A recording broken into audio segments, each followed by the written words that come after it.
Welcome back to the channel. This is Trendy Storm and you are watching second part of What If Naruto was raised by Raikage and build a new clan.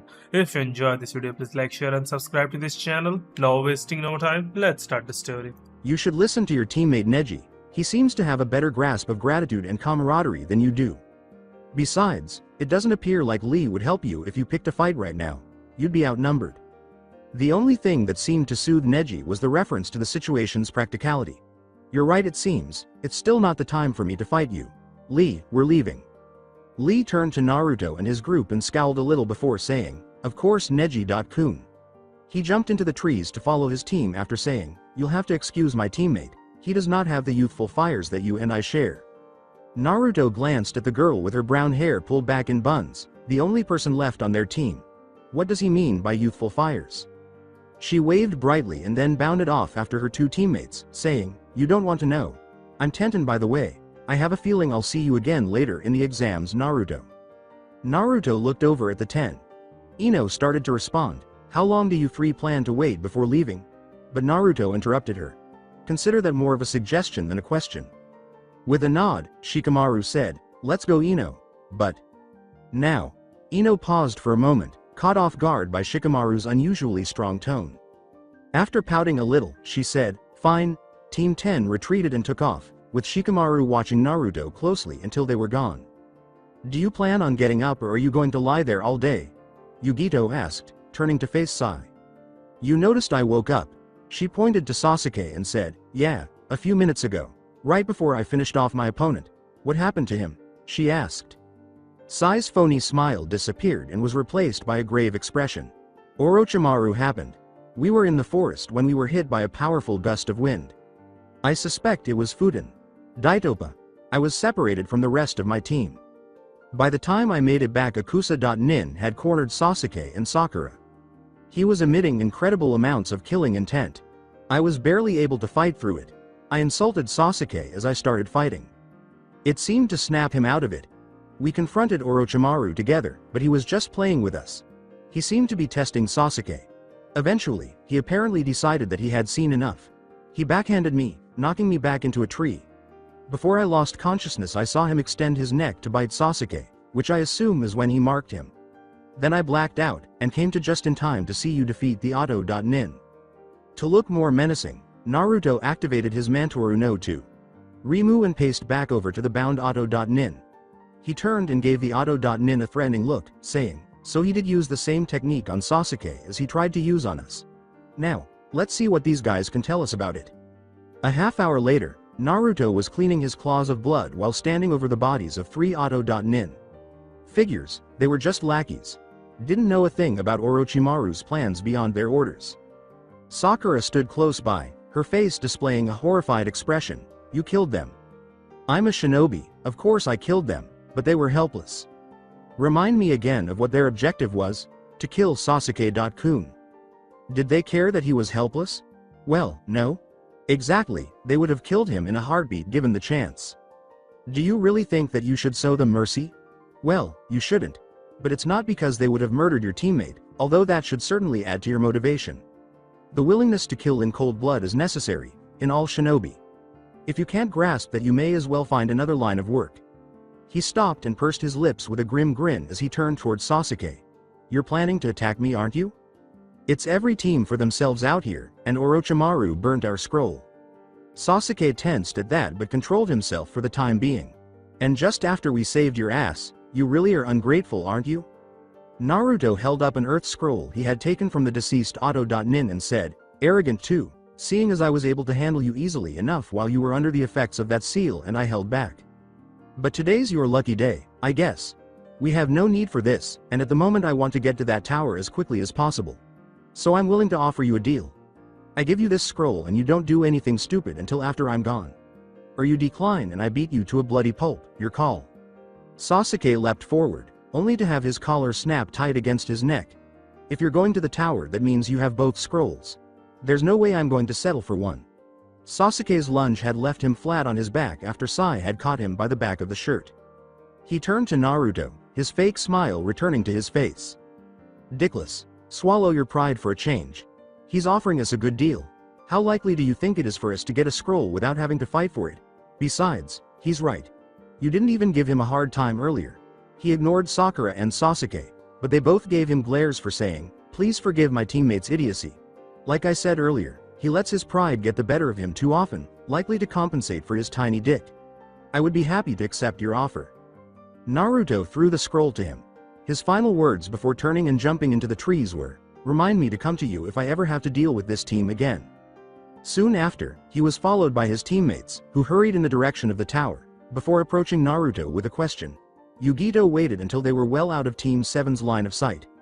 Naruto-kun, why did you give them that scroll? Sure, we don't know the extent of Sai's prowess, but with what we know of the other two, it's highly unlikely that they could have beaten us. Yeah, we could have taken them. But Neji may still have been nearby and he'll take any chance he can to attack me. He's good too.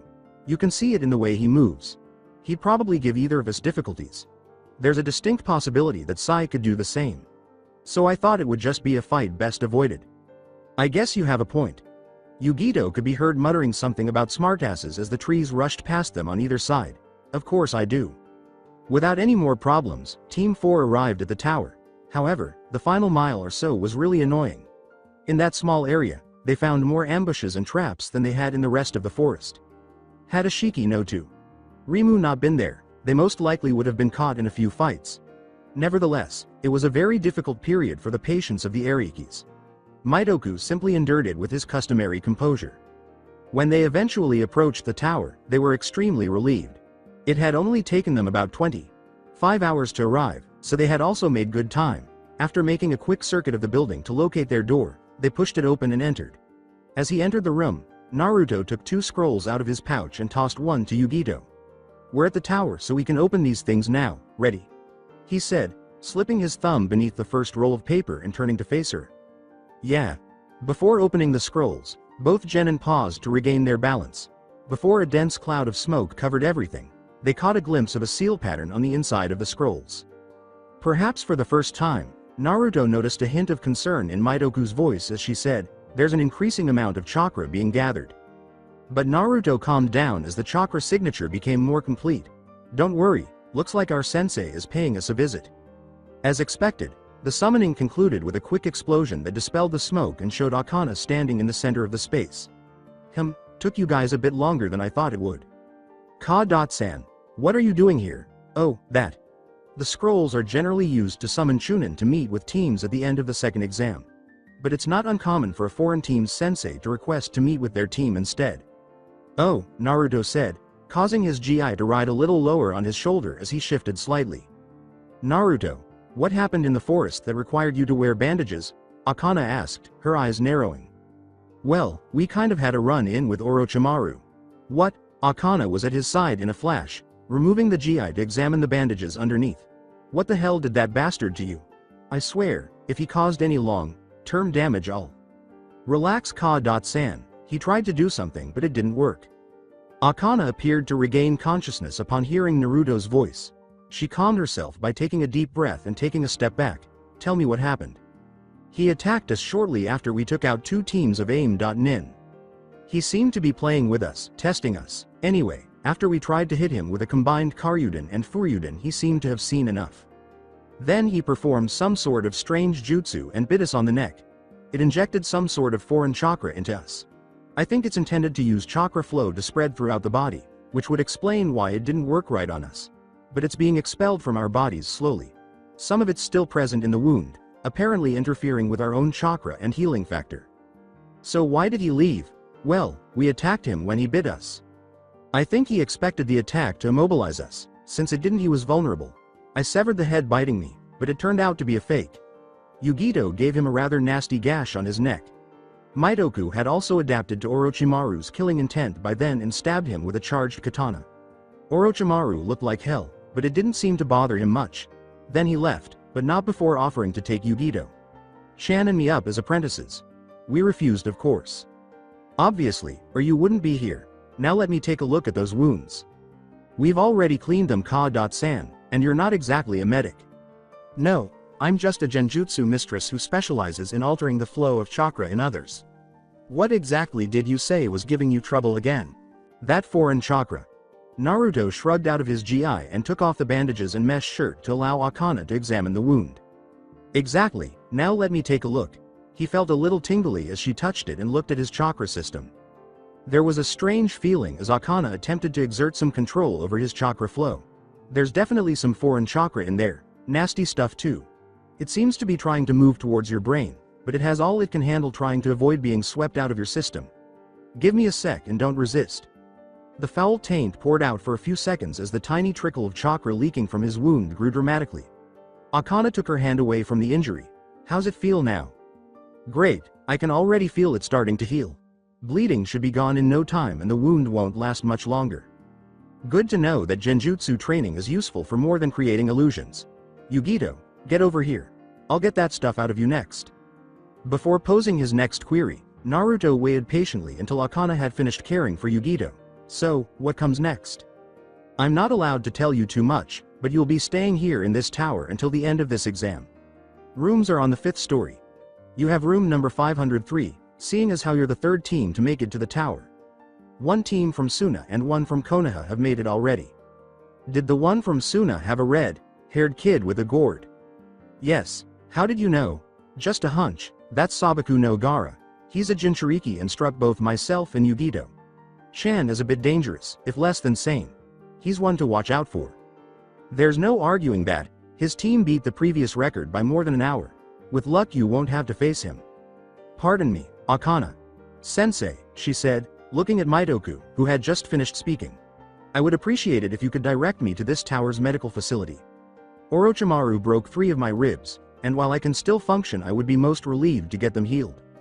She waved goodbye while surrounded by a crackle of electricity and left, saying, of course, the 2nd floor is devoted to medical treatment. It's needed fairly often around here with all the hazards of this forest. Well, I need to go then. I should have a word with the officials about this incident with Orochimaru. See you later. I believe I'll report to the infirmary then.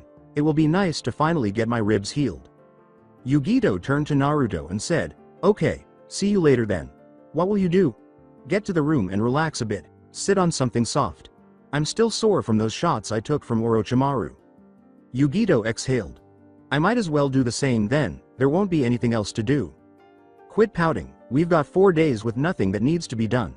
I'm sure you'll have plenty of opportunities to amuse yourself. Yeah, but that won't make me any less bored now. Sometimes there's just no pleasing you, Naruto said with a sigh as he began to ascend the stairs. As he ascended the stairs, Naruto didn't even reply, you know you love it. He was correct, it was pleasant to take a seat on a couch and unwind for a while.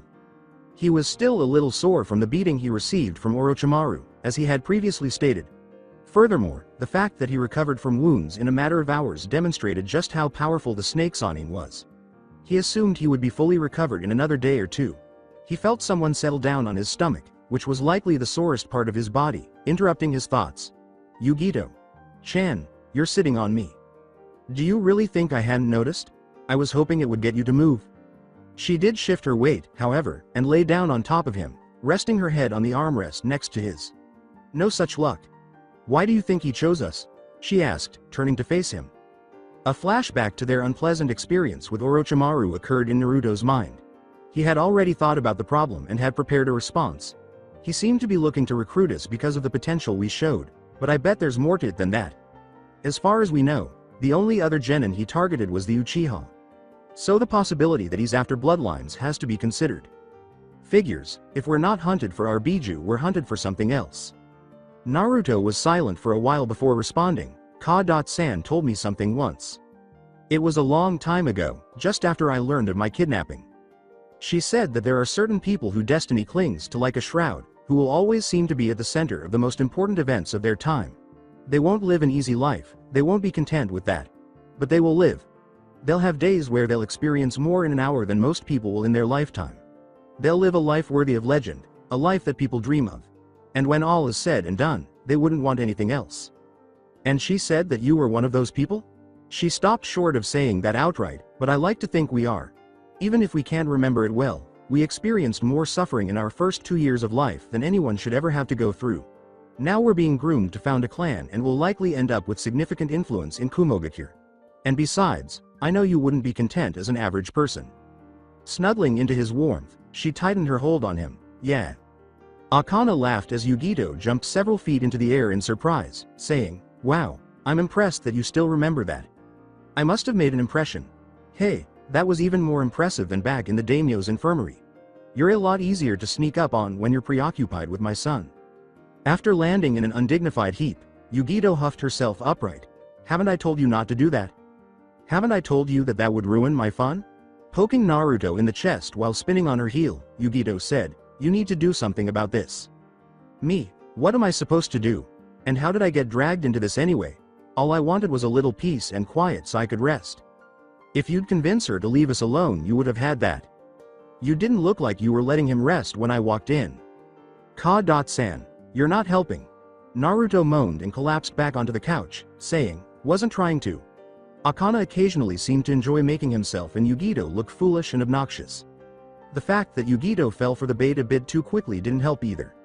With a sigh, he silently created a seal and disappeared into his room, leaving the two women to quarrel. The rest of the time allocated for the second exam went by without incident. Neji's team and another Konoha Genin team were the only two teams to arrive. The majority of Team 4's time was spent sparring lightly in the training area of the tower. Naruto saw two individuals who appeared to be closely monitoring him. Neji was one, as was to be expected. Not only that, but he stood right in front of Naruto as he trained, staring at him with the same evil glare. It appeared that a confrontation with him was unavoidable. When that occurred, the young Hyuga would be in for a nasty surprise. Gaara was the other. He was much more subdued and typically hid himself well. Naruto questioned whether the majority of genin would have been able to detect him. As it was, Naruto was coming to the conclusion that Gaara was somewhat unstable rather quickly. He was also bloodthirsty, which seemed to emanate from the young genin and was, more often than not, what alerted Naruto to his presence. Before leaving for Kumo, he was starting to question how many more fights he had planned. They were discovered by a Konoha Chunin approximately 30 minutes prior to the conclusion of the second exam. He led them to a spacious chamber located on the tower's ground floor. The room was surrounded by a balcony, and a sculpture of two hands in a seal was sticking out of the wall. However, Naruto was more interested in the individuals in the room. Although Konoha's Sandaime Hokage was the most well-known, there were a number of other noteworthy shinobi. Again, Ibiki was there. So was Maeda Guy, dressed in spandex, one of the few Konoha.nin to reach Kakashi's level of fame. The Sandaime's son, Sarutobi Isuma, was also present. Baki, a well-known Tsunajunin, was the final noteworthy Junin that Naruto saw. There were also a number of other genin teams in attendance. Everyone who had made it to the tower was spread out on the room's floor. Konoha's Team 7 and a team composed entirely of senior Konoha.nin were among the two other teams that had made it. They had just entered from the Forest of Death, based on the door they entered. Naruto saw that two more Junin had also shown up. Kakashi was one of them, and Naruto had never seen the other. Seemingly unaware of whatever Guy began discussing with him, the copy.nin quickly buried his nose in an orange book. Naruto heard Anko say, "Hokage Sama," jolting him out of his reverie. The second exam is officially over. Of the 20.1 teams that entered the forest, these 7 have passed. I was hoping to cut the number of contestants down to single digits, but oh well. Looking at the gathered genin, the Sandaime said, "Very well, Anko. Now, it is time for me to explain to you the true purpose of this exam. The most obvious reason for these exams is to give genin a chance to earn a promotion to the rank of Chunin. Another purpose is to foster friendship between villages. But the true purpose of these exams is to serve as a replacement for war amongst the various nations." "Replacement for war," Naruto said, turning to face Tenten. "What do you mean?" he asked. In the past, the various elemental nations were all at war with each other. Villages that are now allies fought against each other to vie for supremacy. But war is a tragic event, and the villages sought to end it. They reached a peace agreement eventually, but the villages remained competitive, and began sending groups of shinobi to compete against each other. This became the forerunner of the Chunin exams, where shinobi risked their lives for the prestige of their country. The Inuzuka lost control of his temper once more and exclaimed, "Why should we have to risk our lives for that? I thought we were here to become Chunin." Before responding, the Sandaime took a deep drag from his pipe and exhaled a mouthful of smoke. "Yes, this exam does decide who is worthy of advancing to the rank of Chunin. But there is more to it than that. The final exam is viewed by many important dignitaries, including daimyos and the leaders of your villages. This exam is important for them in deciding which villages to give their missions to. If a village appears strong in the exam, it will experience an increase in missions. If it appears weak, it will lose missions as they go to other villages. When he said, "But that still doesn't explain why we have to fight to the death," the Inuzuka appeared unable to contain his utterance. Because the strength of a village is the strength of its shinobi. And the true strength of shinobi is only evident in battles where their life is on the line. You have to remember, this isn't just a fight to determine if you'll become a shinobi. This is a fight to the death, with your dreams and the honor of your village on the line. He stopped and surveyed the space. There was silence among the genin gathered. It seems that you understand. Very well, I will now explain to you what will be happening in the final exam. A Junin landed in front of him in a bow, interrupting him. Excuse me, Hokage. Same, but I, Gecko Hayate and proctor of the third exam, would like to address them. Very well, proceed Hayate. He turned to the genin and showed them his pale face and the bags under his eyes before saying, Thank you Hokage, Sama. His occasional cough only served to accentuate his deathly ill appearance. My name is Gecko Hayate and I'm the proctor of the third and final stage of the Chunin exams. Before the final exam begins, I must hold preliminary round to see who advances. Shikamaru surprised Naruto by saying, Preliminary round, why do we need that? Because the first two stages might have been too easy this year, too many of you have passed the first two exams. As Hokage Sama mentioned earlier, many important dignitaries attend the finals of the Chunin exam. That means the amount of time we have to complete the finals is limited. We also need to ensure that only the very best are left to compete. This isn't my decision. The rules state that if more than 12 shinobi remain after the second exam, a preliminary round must be held. As usual, Mitoku posed the relevant query. What does the preliminary round consist of? Before responding, Hayate coughed a little. The preliminary round will consist of a series of single elimination fights. You will be randomly assigned an opponent, so you may find yourself fighting against members of your own village or even your own team. Once the fight begins, you are free to use whatever methods and however much force you desire. Killing your opponent is allowed, albeit discouraged. Before the preliminaries begin, I would like to ask if anybody would like to withdraw. The second exam is taxing, and if you are still nursing injuries from it, may be a good idea to withdraw instead of fighting to the death. There was a long pause before the speaker said, I withdraw. Naruto recognized the silver-haired Konoha.nin, who had just before the exams started been attacked by the Otto.nin. Very well, I have to ask you to leave the room. Kabuto.san. Now Sai was speaking. Why are you withdrawing from the exam? You seem to be in good shape during that battle with those aim.nin. I'm sorry Sai, but I don't feel like I should continue. Kabuto said with a regretful smile. My body hasn't recovered from that fight yet, I'm pretty beat up. Besides, my left ear is still suffering from the attack that Otto.nin threw at me before the exams. A big scream came down from the ceiling and settled on the wall. The words Uchiha Sasuke vs Akado Yoroi finally came to rest after a series of names flashed across the screen. The shinobi proceeded to ascend the stairs leading to the balcony that surrounded the room, saying, The first match will be between Uchiha Sasuke and Akado Yoroi. Will everyone else please clear the floor? Team 4 was somewhat different. It's odd, Akana thought. I've never seen someone pull out early once in all the exams I've been to. That kid must have been hurt pretty bad. No, Naruto asserted, he was lying. What makes you say that? His response to Sai's question. He said that he was still suffering from that Otto.nin's attack. But we fought him in the forest. He utilized sound to attack the inner ear. If Kabuto was still being affected by that attack, his balance would have been shot, and he was moving too well for that. Sai must have suspected something, probably why he asked the question. If he's not injured, what reason could he possibly have for withdrawing from the exams early? That is a very good question. As Hayate started the match, their conversation was interrupted. Sasuke, who strangely did not activate his Sharingan, was hurried by Yoroi. But that didn't stop him from using a classic takedown to knock his opponent to the ground. The second hold was equally flawless, rendering Yoroi immobile. However, that fact didn't seem to worry him too much, especially when his hands were surrounded by a visible blue glow.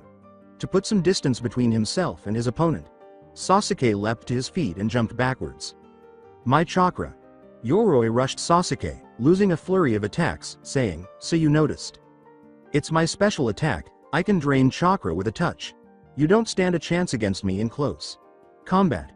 The young Uchiha was compelled to back off, which allowed him the time he needed to desperately avoid Yoroi's touch. The Uchiha clan had a reputation for having fire jutsus, so Naruto's eyes narrowed. Why didn't Sasuke use them to initiate ranged combat with an opponent who was so formidable in close quarters? He must have known some. Then he was taken aback by Sasuke. With a move that appeared to be at odds with what Naruto had observed of the Uchiha's taijutsu, albeit with rather limited knowledge, he fell to the ground and kicked upwards. Yoroi could not dodge the sudden burst of speed that accompanied the kick. He was launched into the air after the blow caught him beneath the chin. Sasuke appeared just beneath Yoroi as he leapt from the ground. Then Sasuke froze, saying, "It's over." The boy's shoulder became suddenly tense, and Naruto noticed it. It appears that Sasuke was in excruciating pain there, most likely as a result of the cursed seal. He appeared to be about to lose his window of opportunity as he froze for a moment. However, it lasted only a moment before the final Uchiha erupted. He kicked Yoroi in the side after twisting his body around. Sasuke simply used it to gain momentum as he spun the other way, even though it was easily blocked. Yoroi was knocked back toward the ground after his punch struck him squarely in the chest. He fell with Sasuke, who then brutally kicked the boy in midair. In the end, he buried his foot in Yoroi's stomach just as the older genin struck the floor hard enough to shatter the tiles. After coughing up blood, Yoroi lay motionless. The winner of the first match, Uchiha Sasuke. He won even with the handicap. As she turned to face her son, Akana asked, "What handicap?" "You know how I told you that Orochimaru tried to mark us with a cursed seal? He did mark Sasuke with it, on his shoulder. Coincidentally, his shoulder seemed to provide him with some severe pain at the end of his match. The seal must have been hindering him, which could explain why Sasuke didn't use any jutsu or his Sharingan. He tried to tempt you to join him by branding you with a cursed seal that limits your power? It can provide a power boost as well, a pretty impressive one. He awoke shortly after we found him in the Forest of Death, covered in symbols and purple chakra. His power increased significantly, but he appeared unstable. He showed even less restraint than he had in the past, and attacked me until his teammate managed to calm him down." Naruto, Yugito said with a hint of concern that instantly caught both of their attention. The participants for the next match have been determined.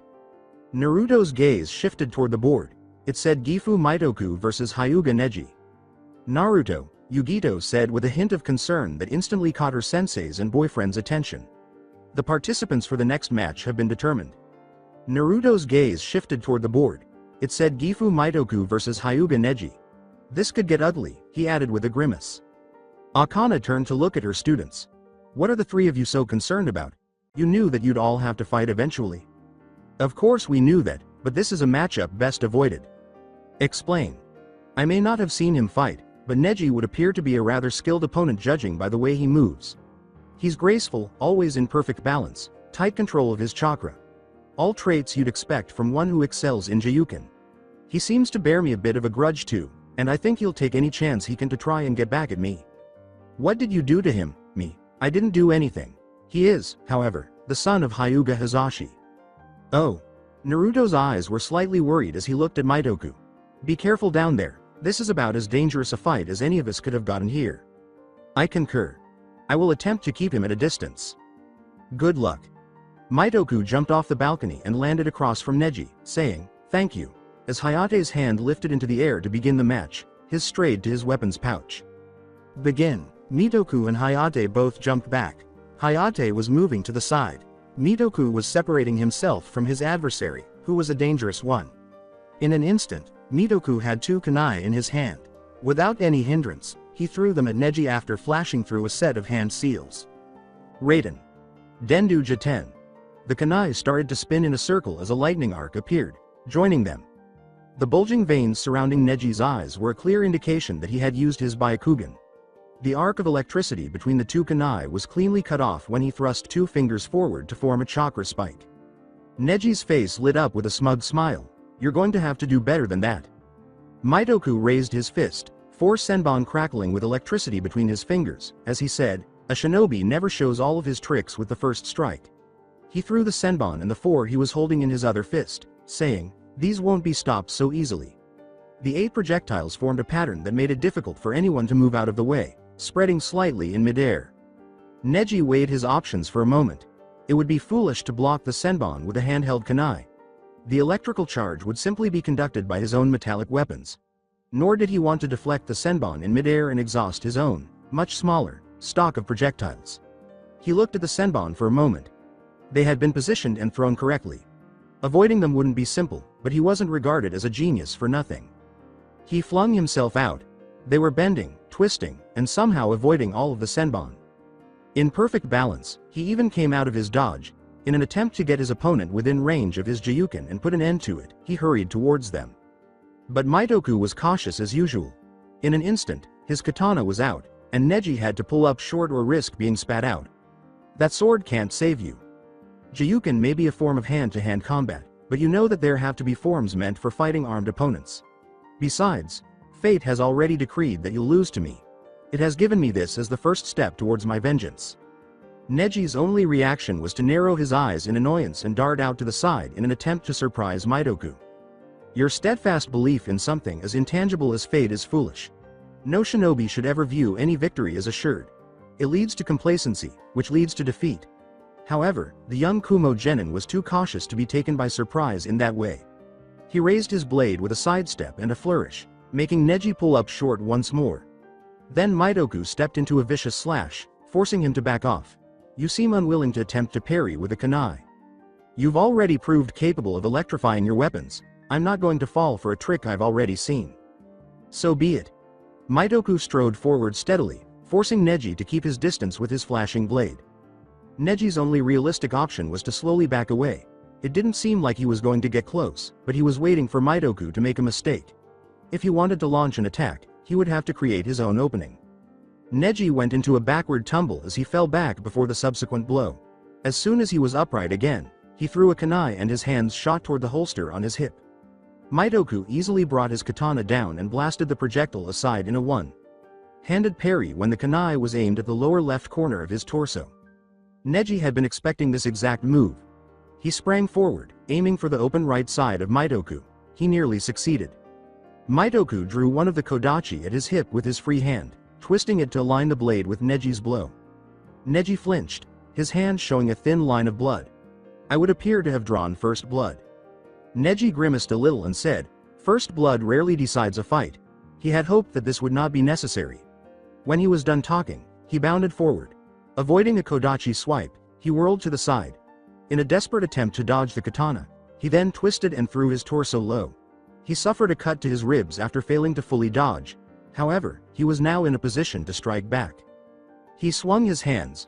Before jumping back, he delivered 3 blows to Mitoku's left leg and 4 more to his left arm. Mitoku's arm fell limp to his side, and he grimaced. He was only able to stay upright by shifting the majority of his weight to his other leg because his leg wasn't moving very well either. However, he stayed upright and turned to put his kodachi between Neji and himself. With a sly smile, Neji said, "Futile. Fate has already spoken, you've lost." He quickly entered again, ready to put an end to it. Naruto, standing on the balcony, let out a sigh. He said, "I hate to admit it," as Neji avoided slashing Mitoku's kodachi. But Neji's right. He has half a dozen different openings that he could use to knock Mitoku unconscious. Neji chose to slam 2 open palms into Mitoku's chest instead of using any of those openings. Since Mitoku was unlikely to survive a follow-up blow after Naruto's initial attack sent him flying and Neji was running after him, it seemed that Neji wasn't finished yet. Naruto leaned forward, his bloodline activating in response to his anger. Shite no 2. Rimu was active in a flash, and Lee was the only genin present who could even track the pair as they shot down towards the arena floor. Naruto arrived there just a fraction of a second before Yugito, parrying Neji's strike and gaining a firm grip on his wrist. Yugito appeared a beat behind him, grabbing Mitoku and leaping clear. The Arikis, who had a better understanding of Neji's hatred for Naruto, were able to anticipate this a bit better than the Junin present, and actually moved before any of them. Neji snarled and brought his other hand around, intending to incapacitate Naruto before he could mount a defense. When the Junin arrived, Kakashi clamped down on Neji's free arm's wrist. Guy appeared on his opposite side, holding his forearm close to his elbow in case he managed to escape Naruto's hold. Hayate appeared behind Neji, restraining the boy with a full. Nelson and Akana appeared beside Mitoku, seeing that Neji's condition was under control. "Neji," Guy said in a tight, disapproving voice, "you told me that you could control yourself. You bastard, you were trying to kill him." Naruto was staring at Neji, his simmering rage easily equaling the serene hatred in the Hyuga's eyes, and Guy might as well have said nothing for all the attention the 2 genin gave him. It is permitted according to the rules of the exam.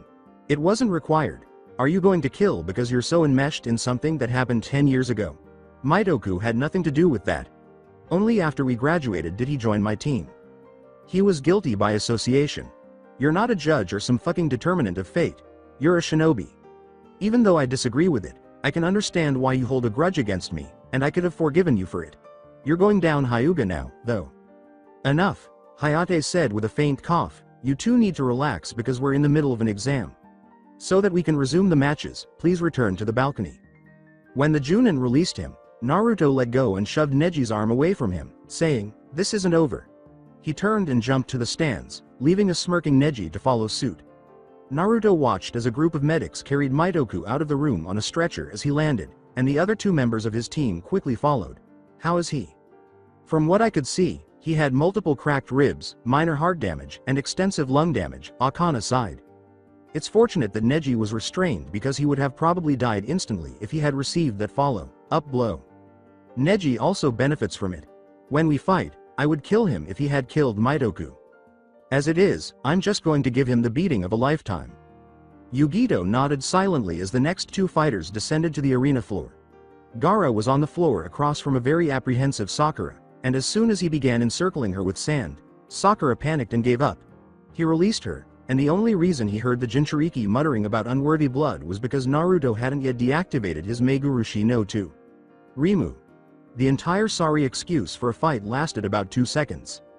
Yamanaka, Ino and Sai report down to the arena floor. Hayate sighed and turned back to the screen, saying, Yamanaka, Ino and Sai report down to the arena floor.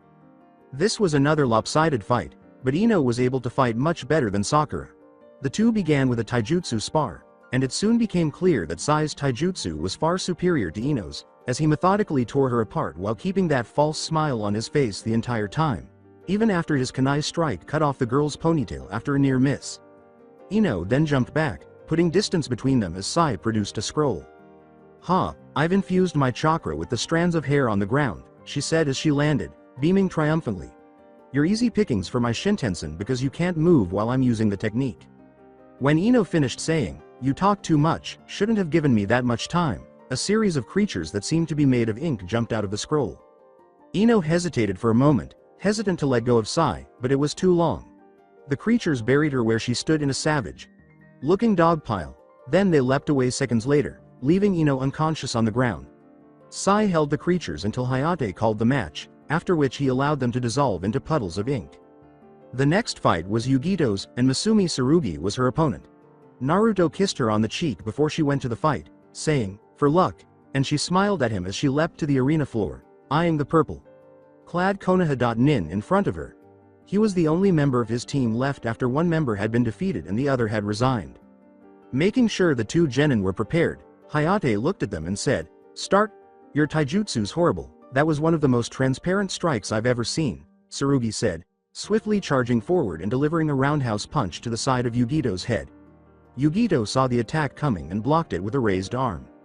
This is my special ability, Tsurugi said, bending and flowing as his body wrapped securely around Yugito's arm. I wanted you to block.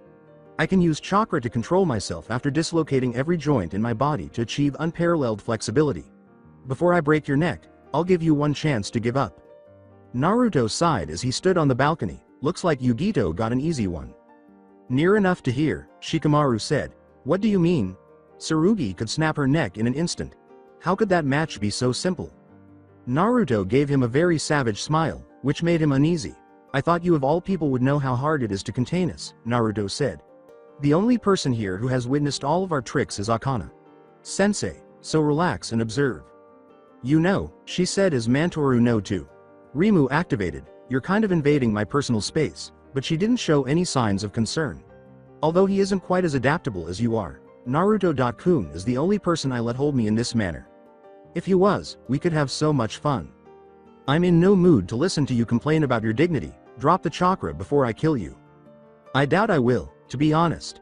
I'm going to demonstrate why no one with any kind of sense gropes kunoichi. Tsurugi growled and twisted his body to snap her neck, or at least he tried to. In the blink of an eye, Yugito's Mantoru no 2. Rimu was recomposed into lightning chakra.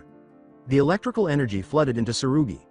His muscles locked into place, except for the occasional spasms. Yugito held the lightning chakra for a while, making sure he was unconscious before stopping. When she did, Tsurugi fell to the floor. He resembled nothing more than a boneless, smoking puddle of flesh. Winner, Ariki Yugito. After strolling back up the balcony, she saw Naruto attempting to contain his laughter and raised an eyebrow, asking, "What's so funny?" He gestured to the arena. The medics were having trouble moving Tsurugi. Their cot was a little too small, and they couldn't seem to stop a piece of him from sticking over the edge.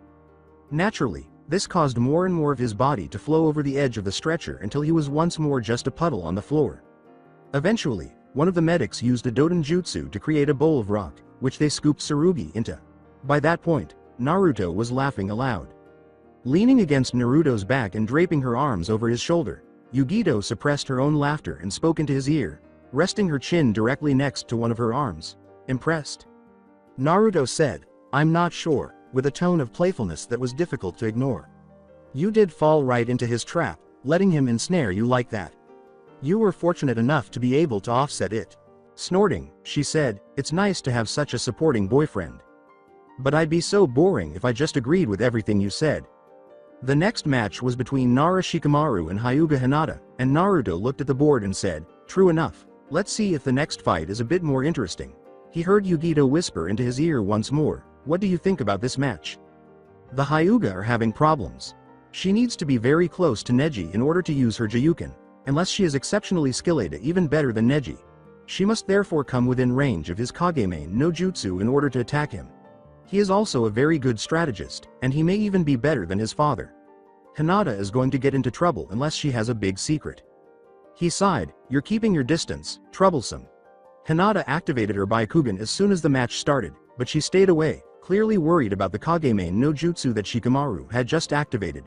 His shadow lashed out, lengthening as it sped towards the young Hyuga.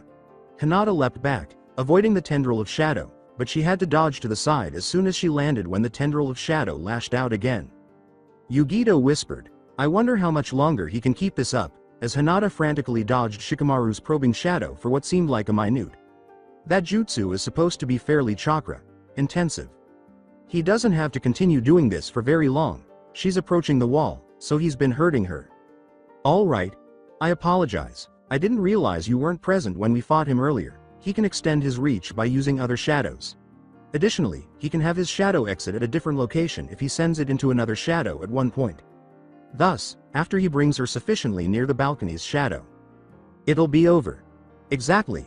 Naruto's words came to pass down in the arena, where Hinata was constantly watching Shikamaru and his shadow in order to avoid it. As she dodged aside, one tendril flashed past her, blending with the balcony's shadow. Her Byakugan caught sight of the shadow that emerged from the shadows behind her, but she was caught off guard and was unable to dodge in time.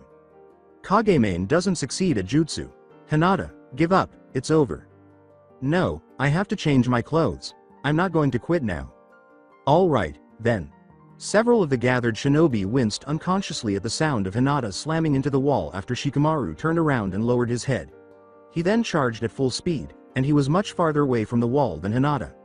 Hayate gave her a quick look and called the match in Shikamaru's favor before gesturing to a crimson-eyed woman, who was likely Hinata's sensei, to come down from the balcony. She only suffered a minor concussion. He glanced up at the screen, anticipating the names of the next two competitors. "Take her back up to the balcony, she'll be fine." The woman nodded and took Hinata in her arms before heading back to the balcony. "Akamichi Choji and Aburame Shino, you're up next." At the start of the match, Choji instantly puffed up and used his Nikudenku no Jutsu. As his teammate had done, Shino leapt away from Choji, who was guiding his opponent toward the wall. For him, however, it didn't work out so well.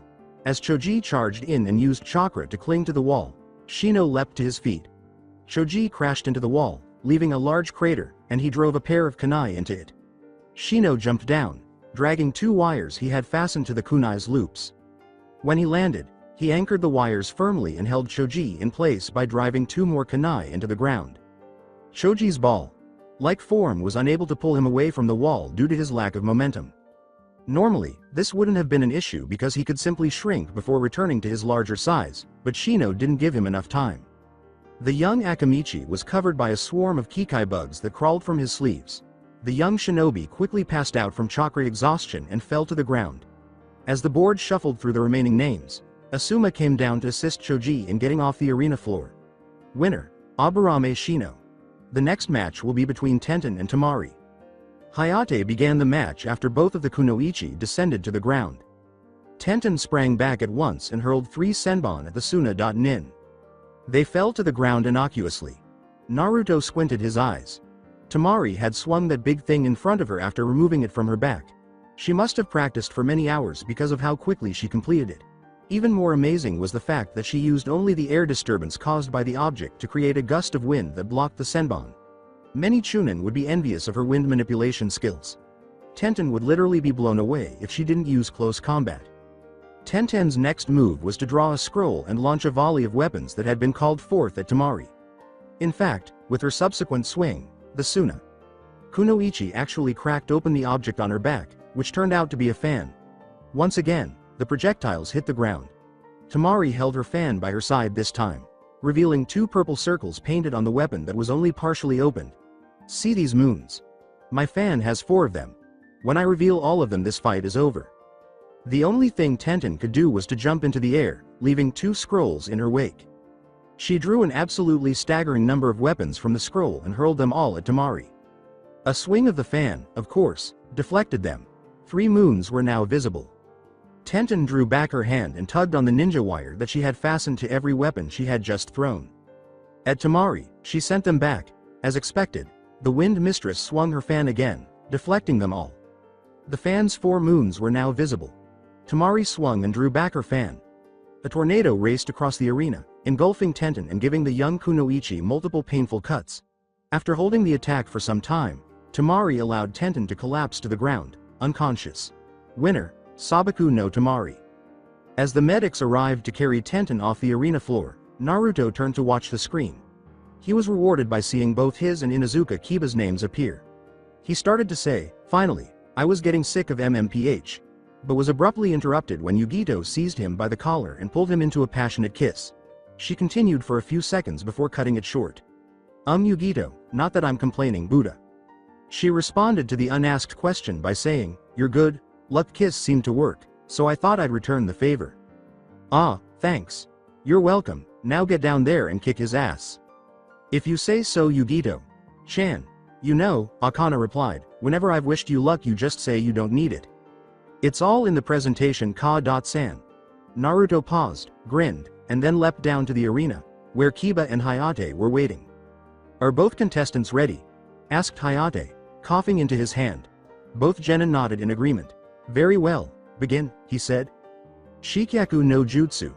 Kiba instantly flashed through a series of hand seals, his teeth growing into fangs and his nails into claws, making him appear more animalistic and feral. He went to his knees and stiffened, ready to block Naruto's attack. Naruto, however, had not moved. Interesting, the Inuzuka clan's Shikyaku no Jutsu. Emulating the dog you brought down with you while increasing speed, strength, and sense of smell. Reportedly very similar to the first stage of my bloodline actually, and that stance seems a bit reminiscent of our own taijutsu style. He laughed when Megurushi no 2. Rimu appeared on flesh. This could be interesting. By this point, Kiba had had enough and growled as he charged forward. He moved remarkably quickly for a genin and punched his opponent in the face with great force. After waiting until the very last second, Naruto threw himself forward and put a hand on the ground to keep his balance. When Kiba crashed into him, he managed to stay rooted in place by digging his claws into the ground. And Kiba did just that, despite his best efforts to avoid it. Kiba was unable to respond in time because Naruto had timed it too precisely and moved too fast. Kiba was struck in the stomach by Naruto's thrusting shoulder. Because Naruto didn't move an inch, Kiba was bent over Naruto's back by his momentum. Naruto abruptly straightened when he felt Kiba's torso slam across his back. The Inuzuka landed in a heap a few feet away after Naruto's strength and Kiba's momentum were more than enough to throw Kiba over his back. With a sudden spin, he raised a hand to swat Orochimaru away. "Too straightforward, you might as well just tell me what you're going to do. You'll need to be a lot more subtle if you plan to hit me." The dog came to rest close to Kiba after bouncing across the floor. "That goes for your pooch too." Kiba surged forward once more. Naruto held back a little a loda because he was a little interested in how similar their fighting styles were. The two paced the floor back and forth. The movements and strikes of the two boys were swift, stealthy, savage, and uncannily alike. Naruto finally made the decision that enough was enough. He dodged one of Kiba's swings. As he straightened, he brought his knee up and brutally kneed Kiba in the gut. An agonizing elbow strike to the kidney came right after it. Taking a half spin, Naruto finished by sending Kiba reeling away with a palm strike. Kiba appeared to comprehend Akamaru's bark. He took a soldier pill from a pouch and threw it to Akamaru, saying, "Yeah, you're right, Akamaru. It's time to step it up." He then made a few hand signals while his dog leapt onto his back. Jujin Bunshin no Jutsu. When the dog on Kiba's back changed into a perfect duplicate of him, there was a puff of smoke. "Let's go, boy." Moving to opposing sides of Naruto, both Kibas sprang forward and lunged in his direction. He paused to admire their cooperation. It was very impressive for a genin, almost perfect. They would be too strong for the majority of genin in a taijutsu battle. Luckily, though, Naruto's taijutsu was far better than that of most genin. He slipped between the two slashes, ducked, and twisted his torso. Despite the awkward position, he struck out, using a backhand to nail both of his opponents before flipping away from their subsequent attacks. He easily sidestepped the next round of attacks and delivered a vicious mule kick to the chest to nail one of the Kibas, the real one. "We can't take him in straight-up taijutsu, Akamaru. We're going to need to use that." The animal growled, "Yeah, I know. But we don't have a choice." The two leapt forward once more, hurling a tiny pellet that surrounded Naruto with smoke. He remained motionless, using his Ashiki no to Rimu to monitor his adversaries. As he heard a shout, "Gatsuga!" two forms blasted into the smoke, scattering it behind them, and he felt them begin to spin. He could barely make out what was going on. A vortex had formed around the two Kibas as they entered a spin assisted by chakra. They were advancing on him from both sides, their claws ready to bite. The attacks came to a halt when Naruto lifted his hands and grabbed both Kibas by the wrist. Kiba froze in shock. Naruto caught the Gatsuga, his strongest attack, as if it were insignificant. Just before contact, Naruto had slightly twisted his torso, putting himself in a position where the force of the attack would spin him around. As he spun, he activated Chikara no to Rimu and threw both Kibas away with a grunt of effort.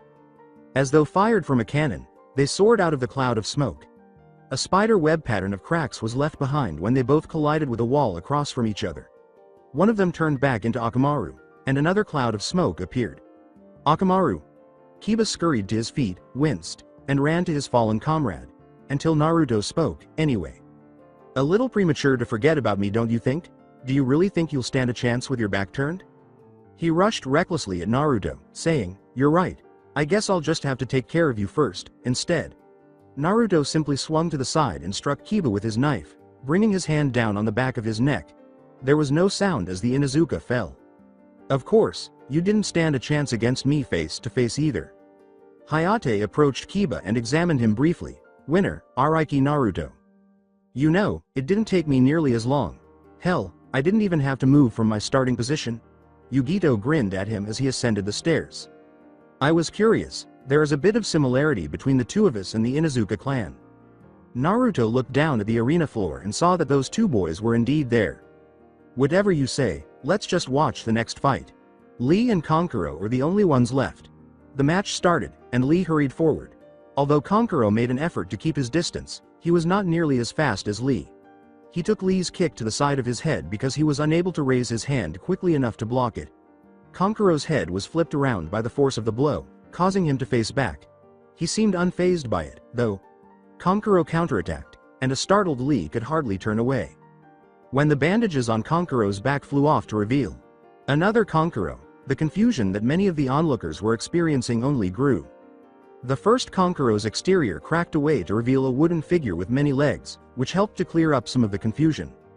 Lee narrowed his eyes a little and said, "I see, you're a puppet. User." Kankuro chose to send his puppet streaking in Lee's direction rather than reply. Determined to destroy the main threat, Lee ducked under the puppet and rushed at Kankuro. Lee noticed a faint click that was distinct from the other sounds the puppet made. When he looked back, he saw 3 kunai flying in his direction. In order to avoid the projectiles, Lee gracefully twisted aside and proceeded to approach Kankuro.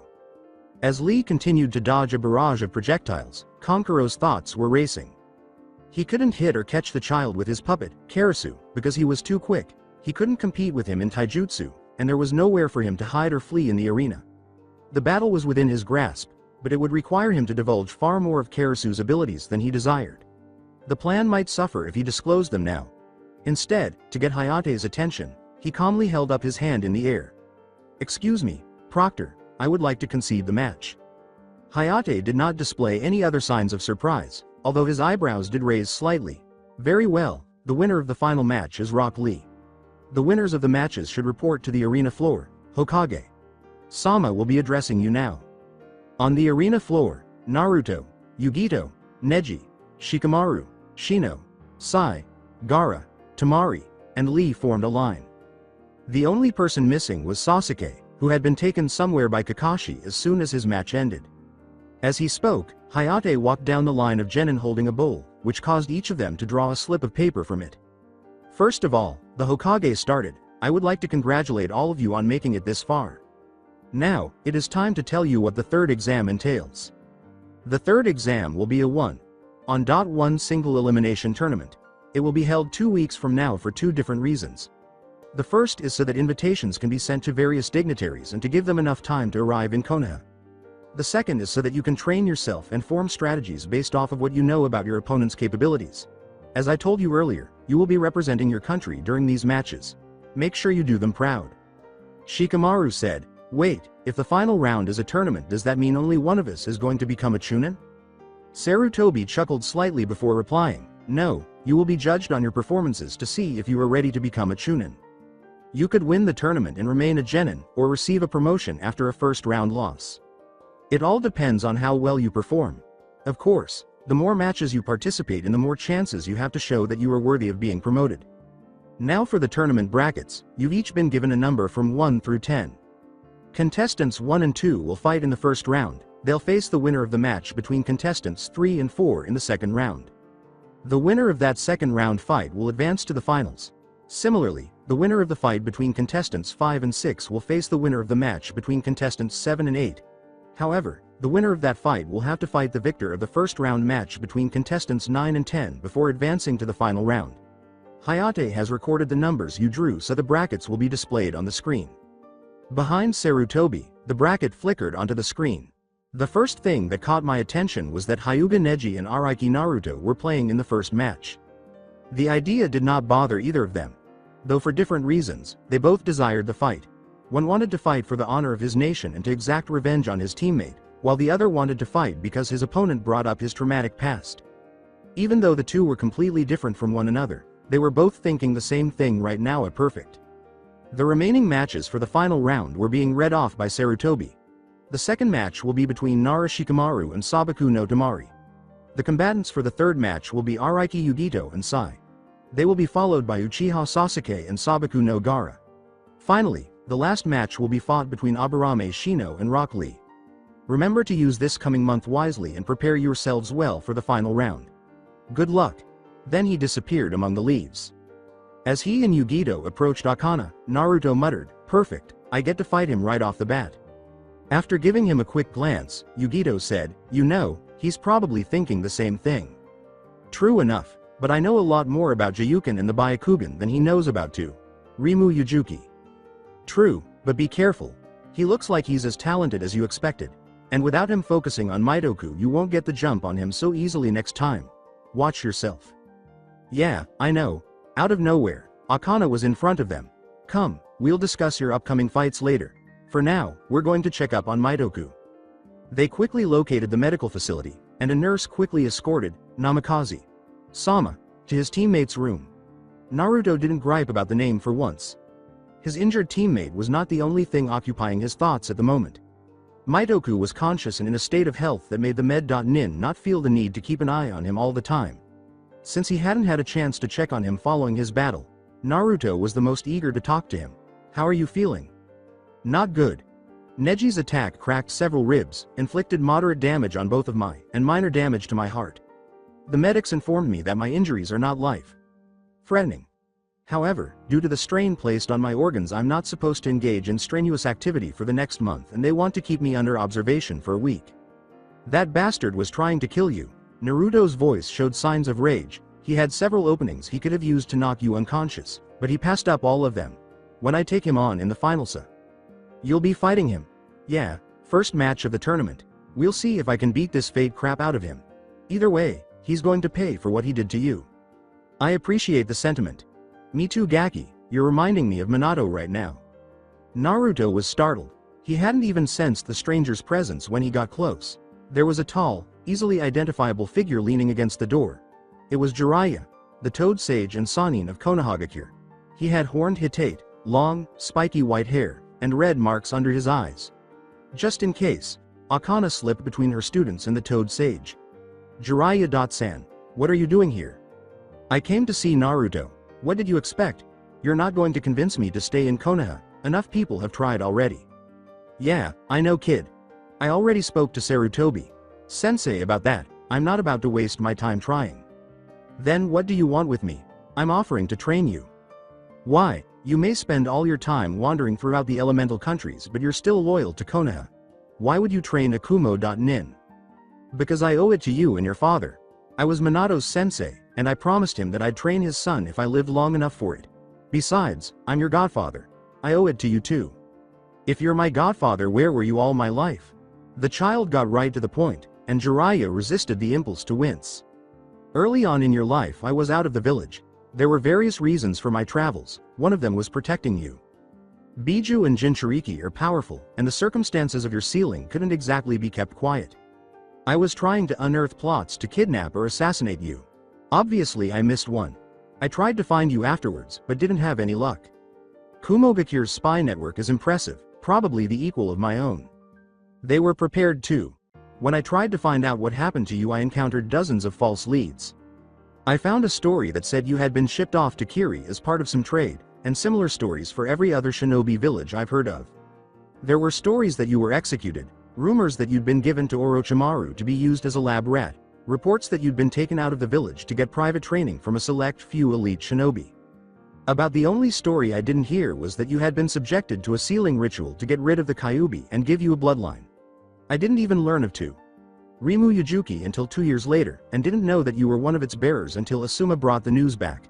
I haven't been able to track you down until now. Naruto fell silent for a moment.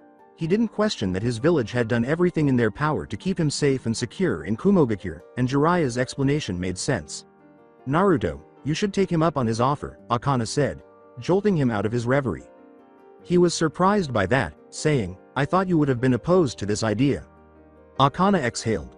It's hardly a perfect situation, but Jiraiya's a powerful ninja and can teach you a lot of things that I can't. Plus it'll give both yourself and Yugito more one-on-one time with an instructor. And while I hold complete faith in your abilities, you're going against powerful opposition in the finals. It never hurts to take every advantage you can get just in case. You have a point. I will accept your training, Jiraiya-san. Great, Jiraiya said with a smile that almost split his face. He vanished in a whirl of smoke and leaves after saying, meet me tomorrow outside your hotel tomorrow at 9 in the morning. Naruto. Yes, Ka-san. Don't let him corrupt you. What do you mean corrupt me? With a sigh, she said, you'll see. Akana and Yugito had already left by the time Naruto awoke the next morning. After hurriedly getting ready, he ate and went down to meet Jiraiya. Naruto arrived at the lobby several minutes ahead of schedule. Jiraiya was already waiting, having descended even earlier. Before speaking to his godson, he gestured for Naruto to follow him and walked to a wooded cliff with a view of a pool and waterfall. Okay, I don't have too much knowledge of your taijutsu style or bloodline, so I won't be able to help you with those much. But I do know that you have an extraordinary amount of chakra and pretty good control over it. I think I have just the technique for you. He flashed through 5 hand seals while biting his thumb. Kachiyose no jutsu. Jiraiya saw a 10-foot tall frog emerge beneath her, followed by a puff of smoke. It unrolled its tongue and opened its mouth, allowing a big scroll to land in front of Naruto. That's the Toad contract, kid.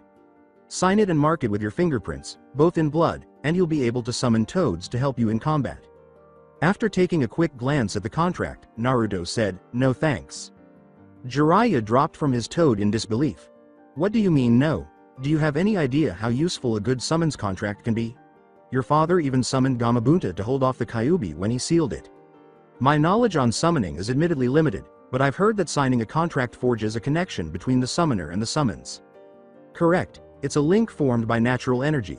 It's what allows the summoner to summon without the use of a large and complicated seal array. Right. Well, I already sort of have a connection with foxes. It's not with any sort of corporeal creature. More of a spiritual thing. A totem spirit, if you will. I may not know exactly how it works, but the connection's there. It wouldn't feel right to have another one. I understand. Doubt that it would even be possible for you to sign a contract then. It's not possible for someone to gain 2 summoning contracts. It's been theorized that the reason it can't be done is because 2 of those connections cannot be formed. Of course your connection with your fox totem is different, but still. Do you know what those bonds consist of? It's a complicated subject. Even the Toad Elders at Mount Myobokuzen don't fully understand it. It has to do with natural energy, which is similar to the physical and spiritual energy you need to make chakra, except it comes from an outside source. Can it be incorporated into chakra? You're getting ahead of yourself, kid. Learning how to form chakra with natural energy is extremely difficult and dangerous. Very few shinobi have ever managed to accomplish it. There's no way you're ready for it yet.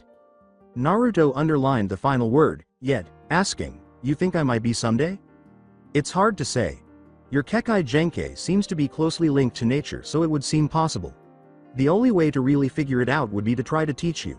But like I said, you're not ready for it yet. Besides, you have to get ready for a tournament in a month. Using what little time we have to try to teach you something that you may not even be able to grasp. So, what are you going to teach me now?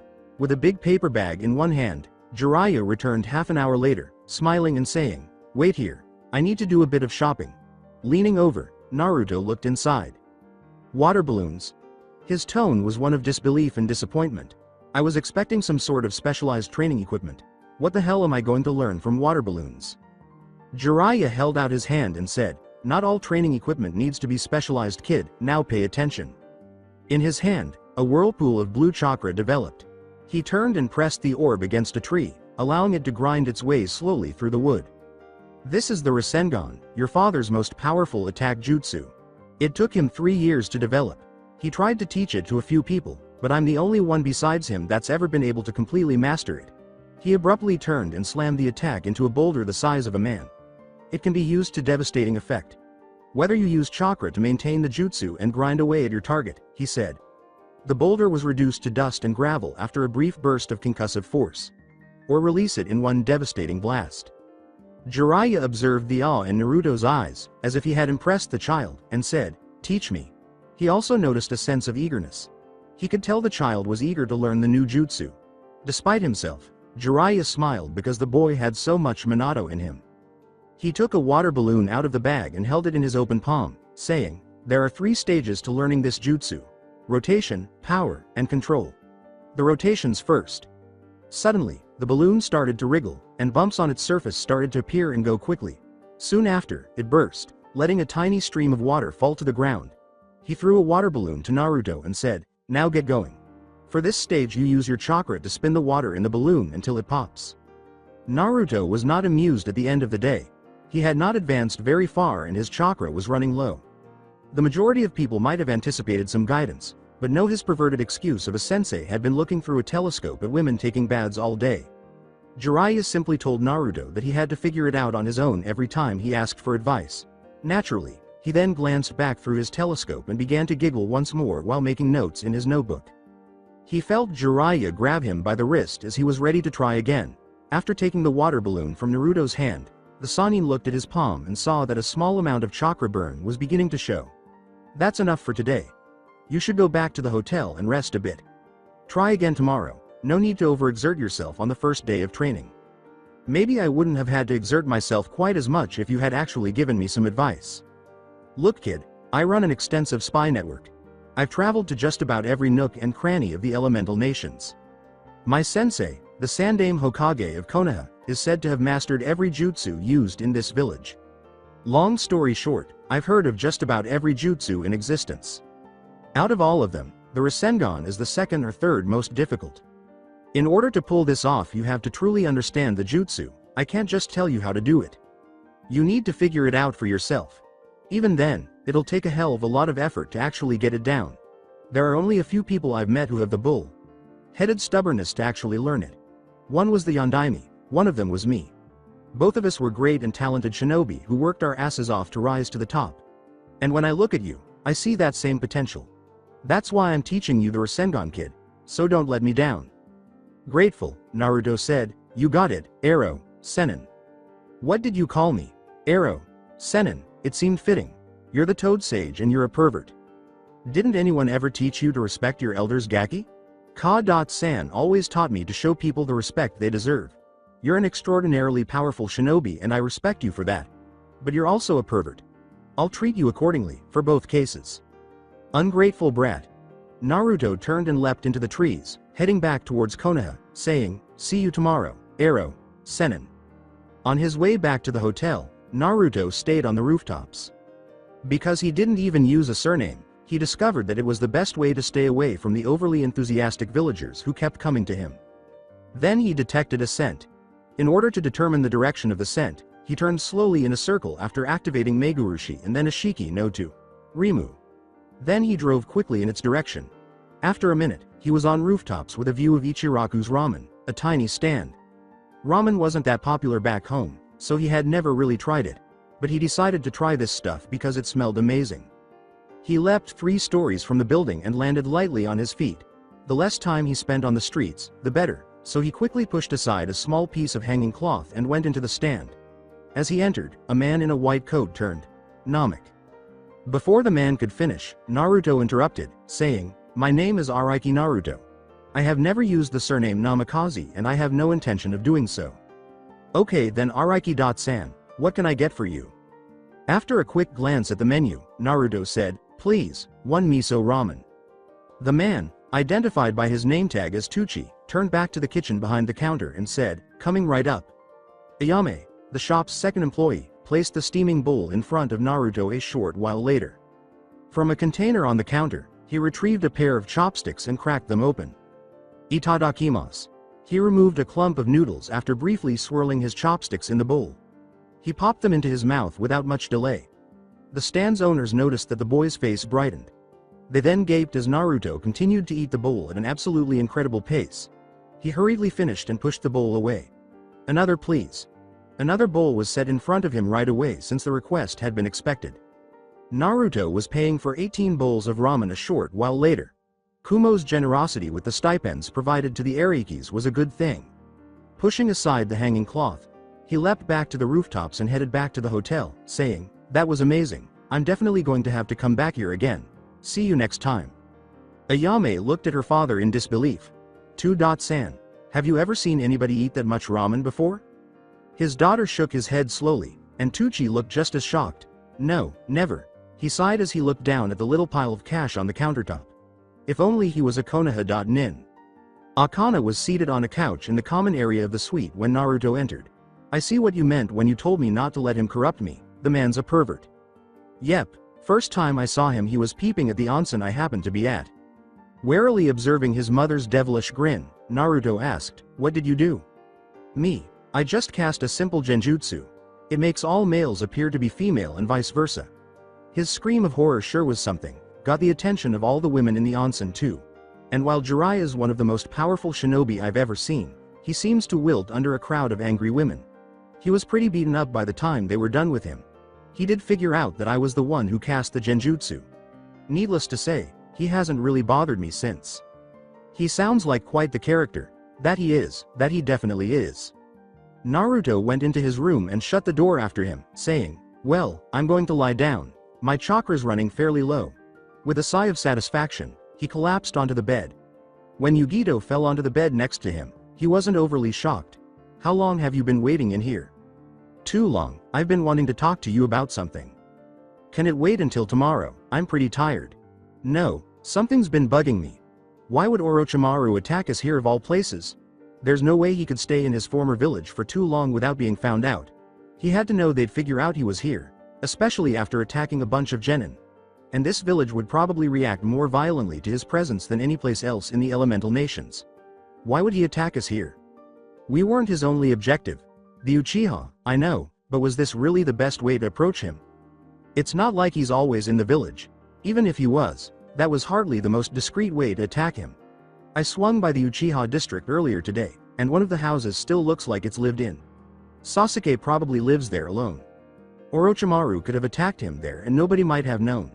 By attacking Sasuke in front of his team and letting them live, Orochimaru ensured that the village would learn of his presence. You think he was trying to let Konoha know he was here? What possible reason could he have for doing that? He was making a diversion, it's the only thing that makes sense. Okay, let's say you're right. What is he trying to divert attention from? I don't know, and it worries me. There are too many variables, too many possibilities. I can't even begin to guess them all. When I try, my head just feels like it's going to burst. Naruto jumped up and down. Then he bowed down and kissed her, saying, "That's it. You're a genius, Yugito Chan." He then leapt out the window, activating a Shiki no to Rimu.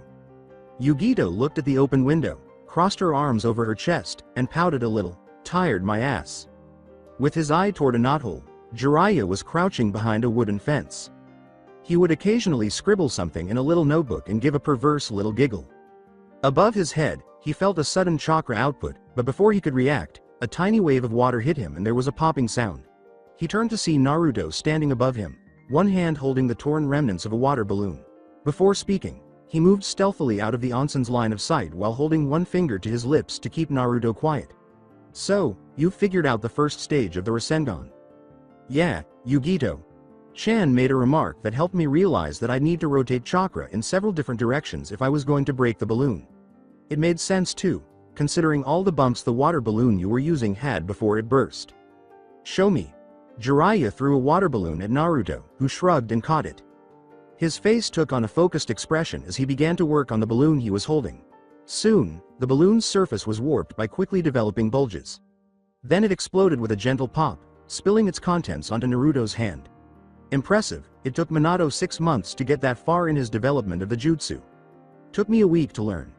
Even with a bit of outside inspiration, getting that step done within a day is nothing short of amazing. "Thanks, I guess.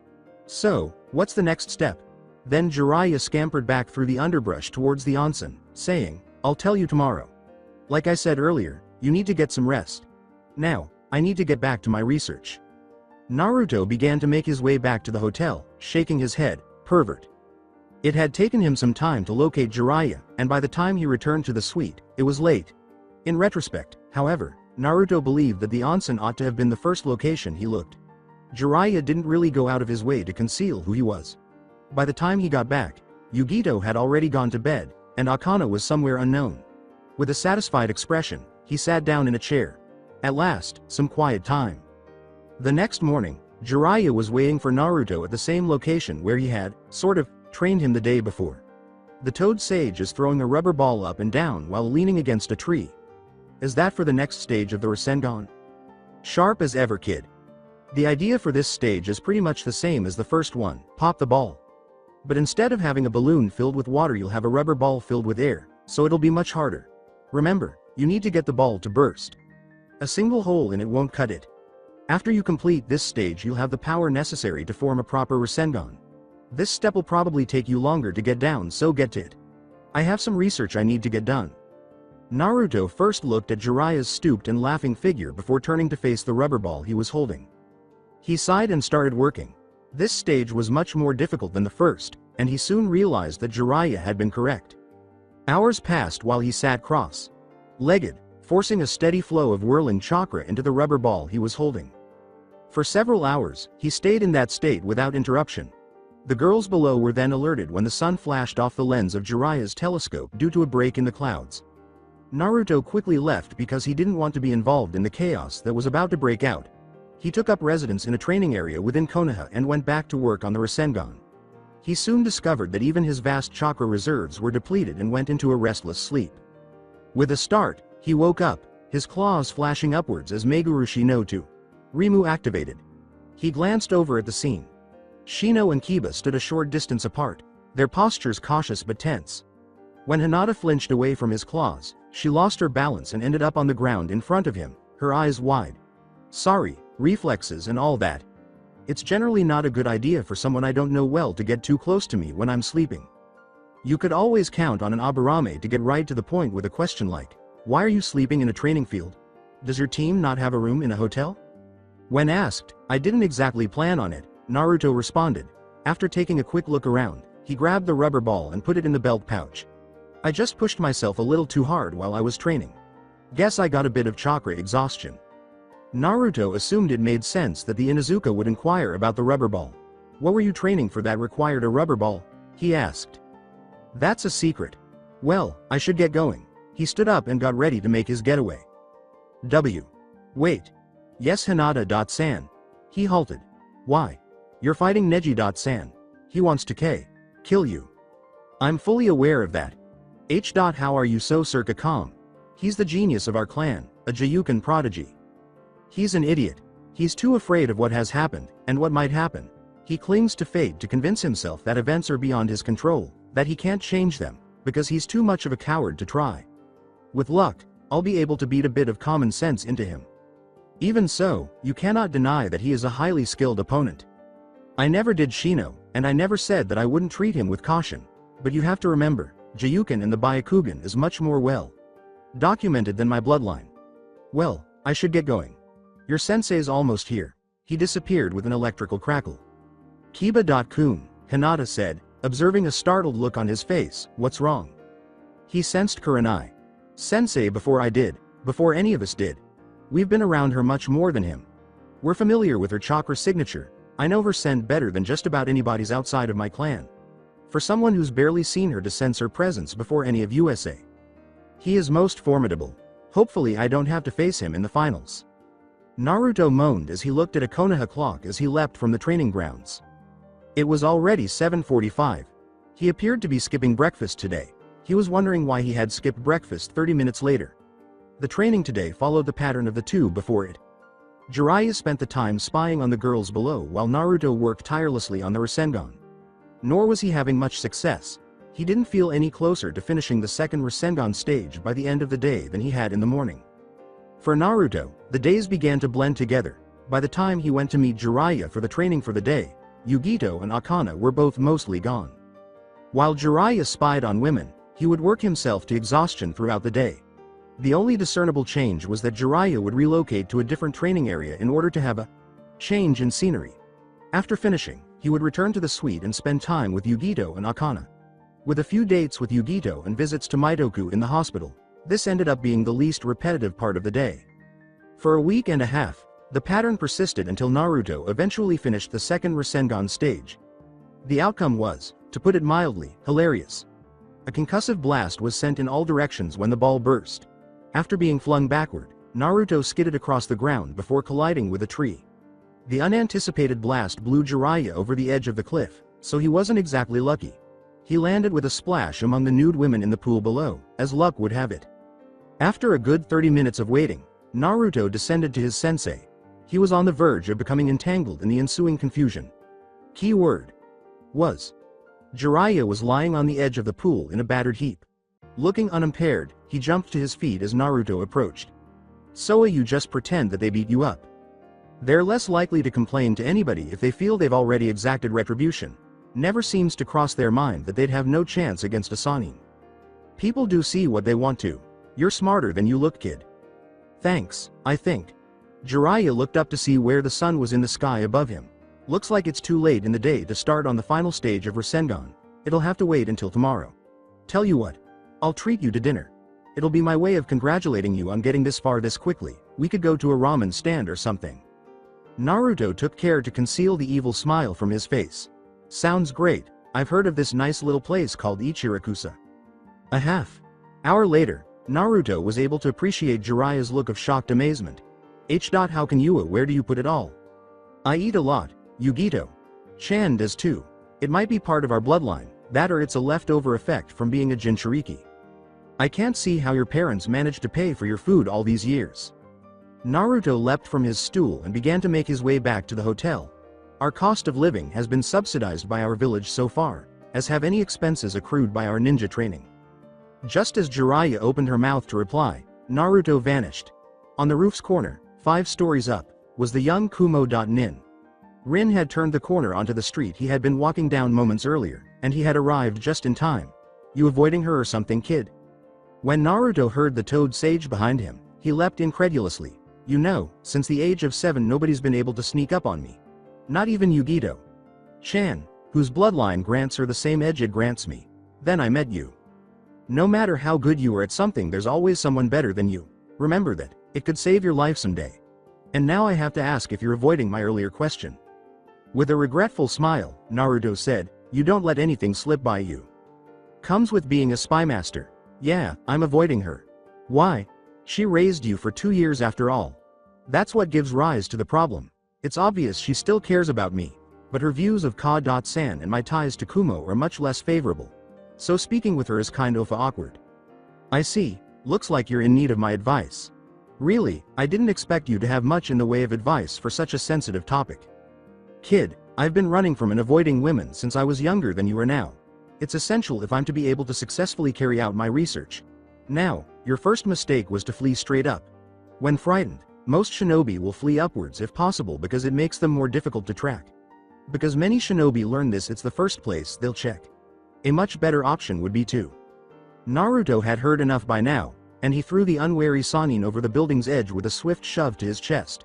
With a loud thud, he landed, drawing Rin's attention and enabling Naruto to jump away undetected. He muttered, "Provide a distraction," to complete Jiraiya's previous statement. All he could hope was that the next morning Jiraiya wouldn't be too irritated. When Naruto arrived at the prearranged training ground the following morning, Jiraiya was already there. He nervously raised his hand to rub the back of his head and said, "So no hard feelings about last night?" He threw a small book to Naruto, who arched an eyebrow when he read the title, The Great Jiraiya's Guide to Evading, Fleeing From, and Getting Out of Trouble with Women. No hard feelings. Take this though, he said. You realize stuff like this is why I pushed you off the roof last night. I thought that it was to avoid Rin. That was an added benefit. You should talk to her though. She may not be thrilled that you call Kumogakure home, but she raised you for the first 2 years of your life and still cares for you deeply. She still blames herself for losing to Akana when she came to kidnap you. It's been eating at her for over 10 years now. How many women should you talk to that you avoid? Jiraiya exhaled. That's different, kid, and you know it. Besides, just because I make a practice out of something doesn't mean you should too. But I suppose we aren't here to discuss your social interactions. I'm going to show you the final stage of the Rasengan. Pay attention. He took out a balloon and inflated it. He then watched Naruto expectantly while holding it in the palm of his hand. Naruto's voice carried hints of doubt when he said, "The final stage is holding a balloon. I expected a bit better from you. A shinobi has to observe with more than just his eyes." As he concentrated on his other senses, especially his chakra perception, Naruto swore to himself at his error. Sensing the whirling ball of chakra frantically spinning just beneath the balloon's skin, he quickly realized what Jiraiya was doing. You have the Rasengan in there, but you're not popping the balloon. Correct. That's the third stage of the Rasengan, control. It's much more difficult than either of the first stages. Right now, your partially formed Rasengan isn't that dangerous. It'll shred clothing, maybe tear skin.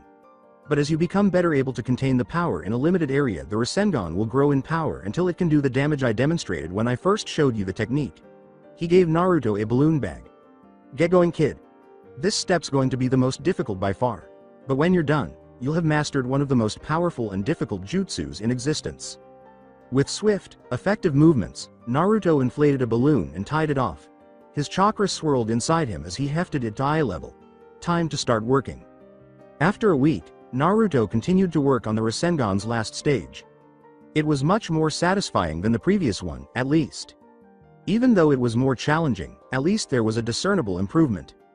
He was able to maintain the balloon intact for longer periods of time as his training progressed. Less pressure was applied to the balloon's interior, as evidenced by the fact that it began to bulge before bursting rather than abruptly rupturing. It moved slowly, though. There was just a week and a half left to complete the Rasengan after 2.5 weeks had gone by. It was going to be close, but he was certain he wanted it ready for the finals. He was currently sleeping, compelled to do so by the faint burning sensation in his palm. Chakra burn, rather than his actual chakra capacity, was limiting his progress, which was a little annoying. When Yugito's voice floated down from above, Naruto rolled to his feet and said, "Interesting, it seems that your preoccupation with cage monuments even extends to Konoha." "What can I say?" Naruto said, turning to gesture with his arms toward the village below. "The view is almost as spectacular from this one as the one back in Kumo. Besides," he said, tapping the stone beneath him, "the tour guides say that the Yondaime's head also serves as his tomb, so I guess this is as close as I'll ever get to him." "It's not often you let your sensitive side show like that," she said, her lips quirking into a tiny smile. With a small laugh, he said, "Look who's talking." She muttered to herself as she gave him a light slug, "Ass." He pulled Yugito down onto his lap as he lowered himself to a sitting position. As he spoke, his breath felt warm against her ear. We haven't been able to do this enough lately, just the two of us. It's the price of success, I suppose. Too many things that need to be done. Not as much time for yourself, or those close to you. Still, it's for the best, I suppose. Neither of us would be content as civilians. Yeah, Naruto said, leaning back and lowering Yugito with him. They found themselves lying on their backs, gazing up at the clear, starry sky of Konoha. I guess that just means that moments like this need to be treasured. As Yugito nestled into Naruto's side, she muttered, in agreement. The couple remained there, content to just enjoy each other's company while lying beneath the stars. Naturally, not every nighttime experience Naruto had was so enjoyable. When he met Sabaku no Gaara 2 days later, it was the clearest illustration of this. While in Konoha, Naruto had been moving through the rooftops as usual when he detected the chakra signature of the Jinchuriki. Sadly, attempts to turn around and head back towards the hotel were unsuccessful because Gaara had also sensed his. But it was strange. With the care he had been taking to conceal his chakra signature, Akana would have had a hard time identifying it. Being a Jinchuriki might have made it easier for Gaara to sense his presence. Even though he had no way of knowing if it was true or not, it made sense. For whatever reason, Naruto ended up on the other side of Gaara's roof. Even though he was in his typical passive cross-armed position, Naruto could still sense the insane bloodlust evaporating from him. His gourd was corked, though, so at least it appeared that a polite discussion was possible, at least for the time being. Before Gaara's voice rasped across the distance between them, the two stood motionless for a moment, assessing one another. There's something strange about you, different than anyone else I've seen. It has Mother excited, she's eager for your blood. He thought about adding that it was strange for a human to want another person's blood, but decided it would be best to avoid upsetting the obviously unstable Jinchuriki. I find that odd, seeing as how I've never met your mother. She has. She's always with me, a voice in my head urging me to attack, maim, kill. She wants blood, she relishes it. And yours. She wants yours more than any other. Except maybe that girl with you, the one who's just like you. Naruto paused to consider Gaara's most recent assertion. The fact that Yugito was the girl Gaara was referring to only confirmed his suspicion that Gaara was drawn to his lineage. Additionally, the voice in Gaara's head appeared to explain the instability of the Tsunade. Naturally, the question of the origin of the voice persisted. It might have been a multiple personality disorder of some kind. However, Naruto was never much of a psychologist, so he could only speculate. However, it was impossible to rule out the possibility that the voice was the demon's influence. Your mother sounds like a wonderful person, he whispered to himself. She understands me. She knows that I must kill in order to exist. In order to avoid upsetting the insane Jinchuriki, Naruto resisted the impulse to fall back into a defensive stance. You must kill to exist? What kind of reasoning led you to that conclusion? My father created me to be a weapon, to be a hidden asset to protect the village. I scared them, terrified them, causing them to hate me. Then it happened, the first assassination attempt. I crushed him with my sand, lethally wounding him. Only then did I learn that it was my uncle, that he had volunteered when my father asked for an assassin. The leader of the village no longer wanted me, the weapon meant for its defense. The village I was born to protect and existed to serve wanted me dead. I had no purpose. Do you know that it's like to have no purpose? It was during the second assassination attempt that I realized it, my new purpose. I exist to kill, I'm a monster. No, you contain a monster. There's a difference, Gaara. Naruto stiffened as the cork moved dangerously in the gourd's neck, and Gaara's head shook as though he had been smacked. How did you know that? Naruto leaned back and vanished as he fell over the roof's edge. I know many things that you wouldn't expect, and it's not like I can share all my methods with you. Now, I must take my leave. Gaara quickly made her way to the edge and peered down, but Naruto was not there. He tried using his senses, but he was unable to detect Naruto's chakra. Araiki Naruto. Gaara whispered to himself, you'll contribute to proving my existence. 9 days later, Naruto was seated in a little barbecue across from Jiraiya. So, you still haven't fully mastered the Rasengan, have you? No, I'm getting close, I can tell, but I'm not quite there yet. You'll still try to use it, won't you? If I have to. Life or death fights aren't good situations to hold back in. I suppose, but be careful with it. The Rasengan is as likely to blow up in your face as anything else if you haven't completely mastered it. If you do find yourself in a position where you need to use it, try to build a bit of space between yourself and your opponent before forming it. At least then if something goes wrong you'll have a bit of time to react. Yeah, sounds like a good idea. Jiraiya lifted his head and gave Naruto a direct look. Be careful out there, kid. I think you've already gotten an idea of how much Neji seems to hate you. The Hyuga clan head, Hiashi, isn't terribly pleased with you either. The Hyuga clan as a whole seems a bit prone towards holding grudges, whether they're rational or not. I don't doubt that Neji received some special training over the past month, so don't be surprised if he shows something he wasn't capable of during the preliminaries. I was really hoping you'd manage to get the Rasengan down by the end of the month. I guess I'll just have to adapt if need be. Jiraiya laughed. Improvisation, the mark of a true warrior one. Minato was always good at that. Good luck, kid. I have a feeling you'll do great tomorrow. The resulting smirk from Naruto was unmistakably savage. The Raikage sent me here to show off what Rimu Yujuki can do. It's something I have every intention of doing. When Naruto returned to the suite that evening, Mitoku, who had just been discharged from the hospital, and the rest of his team were waiting for him. Good. I need to talk to you and Yugito before tomorrow's match, Akana said, looking up as he walked in. Naruto sighed as he rolled onto the back of a chair and settled down. What about? The Raikage and I had a long talk about this before we left Kumo. We've decided that, despite the tendency of shinobi to keep secrets, the mechanism and abilities of your Kekkei Genkai need to be revealed during the finals tomorrow. After a lengthy silence, Yugito said, why, people will be able to prepare for it. Yeah, I understand. Regretfully, that is the cost that bloodline wielders incur. The biggest advantage that a village receives from having a bloodline is the prestige it bestows. This is why Kekkei Genkai are so well known. For example, consider the Sharingan, Byakugan, and Shikatsumiku. Very few villages take action to keep information about them secret. Clients looking to hire missions are aware that the village has a group of shinobi with a skill set that is exclusive to that village, and if that skill set matches the mission profile, the client is likely to approach the village that houses the Kekkei Genkai. Consider the Hyuga clan, who are among the best kidnappers and infiltrators in the area. Their Byakugan allows them to see through solid objects in all directions, which greatly facilitates their ability to avoid guards and choose the best routes while infiltrating buildings. The Jiyuken's strikes can disable their targets with almost no additional harm, which greatly aids in subduing a target. Many clients, including those from countries with their own major shinobi villages, come to Konohagakure to hire members of the Hyuga clan for that kind of mission. Despite being aware of its capabilities, a shinobi may also benefit from the fame of a bloodline. Taijutsu experts used to fear facing a Shikatsumiku wielder, and people are reluctant to use most high-level attacks against the Sharingan for fear that it will be copied and shared.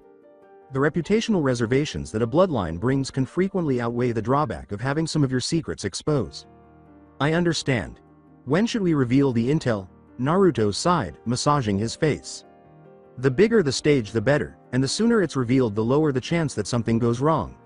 Your match against Neji, some of your secrets won't remain so for long against Jiyuken and the Byakugan anyway. Wait for a break in combat, preferably when you've already got him on the ropes. And if he starts figuring things out on your own, cut in and tell people yourself. It seems much more impressive that way.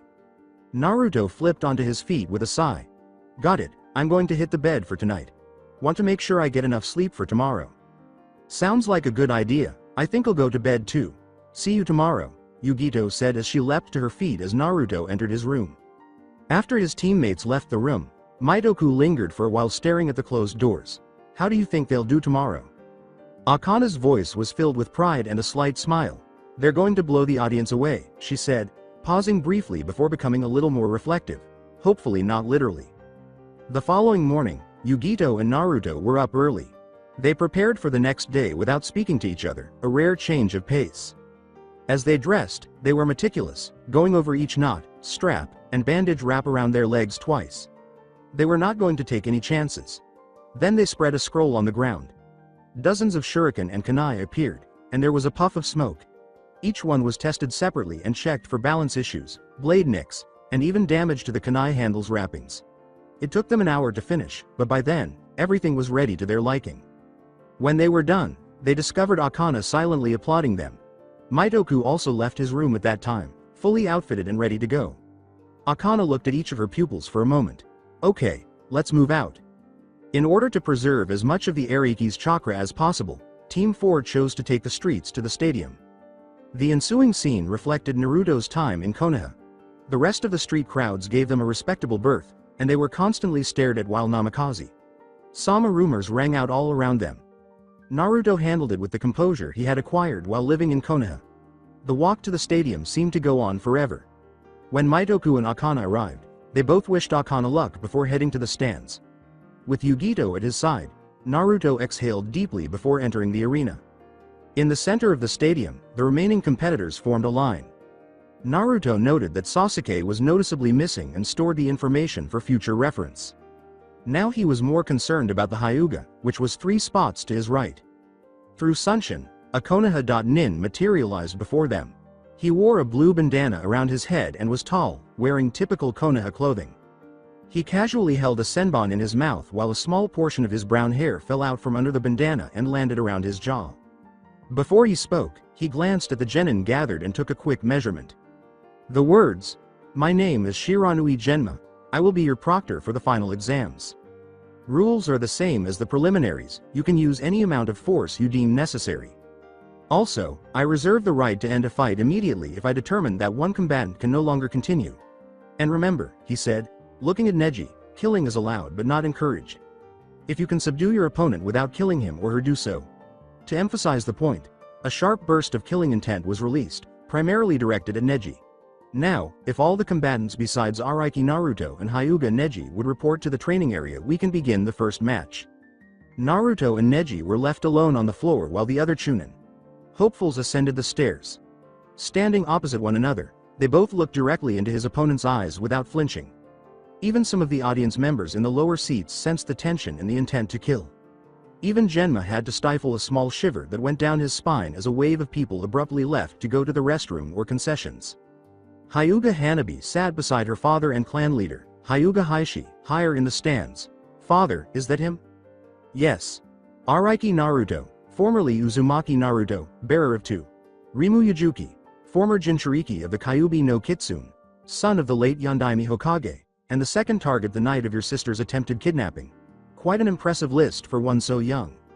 Can Neji defeat him? Hanabi nodded slightly beside him before focusing on the match below. Neji is a genius. A true prodigy of the Jiyuken style. He will not lose. Besides, the Byakugan is the superior of any bloodline hastily created through seals. Fate has finally given me the opportunity to avenge my family, my father. I will defeat you today. Fate has decreed it, Neji said, his voice barely audible enough to reach Naruto. With a hint of rage in his voice, Naruto went on, "Today, I'll see if I can open those eyes you're so proud of to that fact. We make our own fate, Neji. It's a fact that has already been proven in my life," he said. As Genma's loud voice reverberated throughout the arena, they were cut off. "Begin." Neji wasted little time in charging Naruto with incredible speed, the bulging veins around his eyes indicating the activation of his Byakugan. He anticipated that the boy would jump away, maintain his distance, and stay clear of the harmful Jiyuken blows. Meguru Shino too. Rimu erupted on his skin, but he refused to back down and slipped into his taijutsu stance. Neji's first successful attempt at using Naruto's chakra system came just a split second after those nearly simultaneous events. There was something about what he saw that made him uneasy. Then, however, they came upon one another. Even many of the shinobi were unable to follow the sequence of blows that followed, as were the civilians who were watching the match. For those who could, the lethal dance captivated them. Naruto acted on instinct and reflex, so everything was a blur. He spun away from one palm thrust and ducked under the other. Then he lunged out to one side, slashing his other hand's claws across and slapping one hand against the ground to support his weight. Naruto performed a one-handed cartwheel without pausing after Neji blocked the attack. As he leaned back at the waist to dodge the blow, Neji's feet's claws slashed across his chest, tearing only a thin line in the boy's jacket. As the conversation went on, his thoughts became even more hazy. Block, kick, slash, punch, duck, jump, kick. While evaluating Neji's blows to determine which ones he could withstand and which ones could go through. With typical Hyuga stoicism, Neji barely swallowed the sound as the two parted ways, almost growling in frustration. His initial uneasiness at seeing Naruto's chakra system had only intensified. Almost every Hyuga up in the stands knew something was amiss, too. Numerous palm strikes had been delivered to Naruto, more than enough to render him incapacitated. However, Naruto remained upright, seemingly untouched by Neji's Jiyuken blows. Hiashi's curiosity overcame him, and he used his Byakugan to examine the young Araki. Almost instantly, he recognized the changes in Naruto's chakra systema, the same ones that worried Neji. Yes, the coils remained unchanged. What was different was the chakra itself. The color, which was a slate blue rather than the typical brighter shade, was the most obvious. He took the time to look at Yugito's as well, and discovered that it was yellow. Orange. Since their respective Megurushi no two, Rimu and other bloodline traits shared the same color, the difference in color was clearly related to their ancestry. He wasn't particularly bothered by the color change, though it was undoubtedly intriguing and deserving of further thought. There was no flow to Naruto's chakra. Almost every Hyuga up in the stands knew something was amiss. Numerous palm strikes had been delivered to Naruto, more than enough to render him incapacitated. However, he remained upright, seemingly untouched by Neji's Jiyuken blows. Hiashi's curiosity overcame him, and he used his Byakugan to examine the young Araki. Almost instantly, he recognized the changes in Naruto's chakra systema, the same ones that now worried Neji. Yes, the coils remained unchanged. What was different was the chakra itself. The color, which was a slate blue rather than the typical brighter shade, was the most obvious. He had taken the time to look at Yugito's as well, and discovered that it was yellow. Orange. Since their respective Megurushi no two, Remus and other bloodline traits shared the same color, the difference in color was clearly related to their ancestry. He wasn't bothered by the color change, though it was undoubtedly intriguing and deserving of further thought. There was no flow to Naruto's chakra. Until Naruto needed it, it just remained motionless in the coils. After that, it moved to his limbs to give them strength and speed, flowed over his skin to create Megurushi no two, Rimu, and could theoretically move anywhere else Naruto desired. Above all, his Jiyuken strikes had no effect whatsoever on its movement. He had no trouble figuring out why. Jiyuken was designed to interfere with Tenketsu and break the chakra's natural flow. Placing a wall on a slope to stop a ball rolling downhill would be analogous. However, Naruto's chakra moved purposefully rather than organically. It resembled the ball changing direction to stay clear of the wall. To put it briefly, his Jiyuken appeared to be totally useless at obstructing Naruto's chakra points. It appeared that Naruto was well aware of this. Neji's attacks had been selectively blocked by him. All those targeted at a group of nerves or an organ had been evaded or blocked. The blonde ignored those that were directed at Tenketsu, demonstrating a thorough understanding of his chakra system. By now, any normal opponent would have been rendered nearly helpless by Naruto's blows, which would have shut down the majority of their chakra system and left them barely able to stand. Without a shred of worry, Naruto had put up with them. Your chakra, it doesn't move. Correct. It's unaffected by my Jiyuken strikes to your Tenketsu. Yeah, my chakra doesn't flow like a normal person's. You're glimpsing how to. Rimu Yujuki works instead of just its effects. How it works? Yes, just like the Byakugan works by having a better eye that can perceive more than that of an average human. That's the mechanism behind your Kekai Genkai, how it works. 2. Rimu Yujuki has one as well. I assume you wouldn't be saying this unless you planned to tell me what it was. And here I thought they called you a genius for no reason. The root cause of the 2. Rimu Yujuki bloodline occurs in our chakra. It's sentient, self-aware. That's impossible. With a raised eyebrow, Naruto said, I must disagree with you. Chakra has no physical form, no mind. It can't be self-aware. Of course it can. I can even give you a few examples. The Kyuubi, Nibi, Ichibi, and Sanbia. I think you understand where I'm going by now. Anyway, as I mentioned earlier, 2. Rimu Yujuki wielders have a sentient chakra system, and it's animalistic in nature, with the species seemingly varying from person to person. My chakra is a fox, and Yugito-chan's is a cat. We call our chakra our totem spirit, and having these totem spirits has a number of intriguing effects, not the least of which is that it moves purely in accordance with my will, or infrequently that of someone attempting to influence my chakra system. This results in a few effects that work continuously.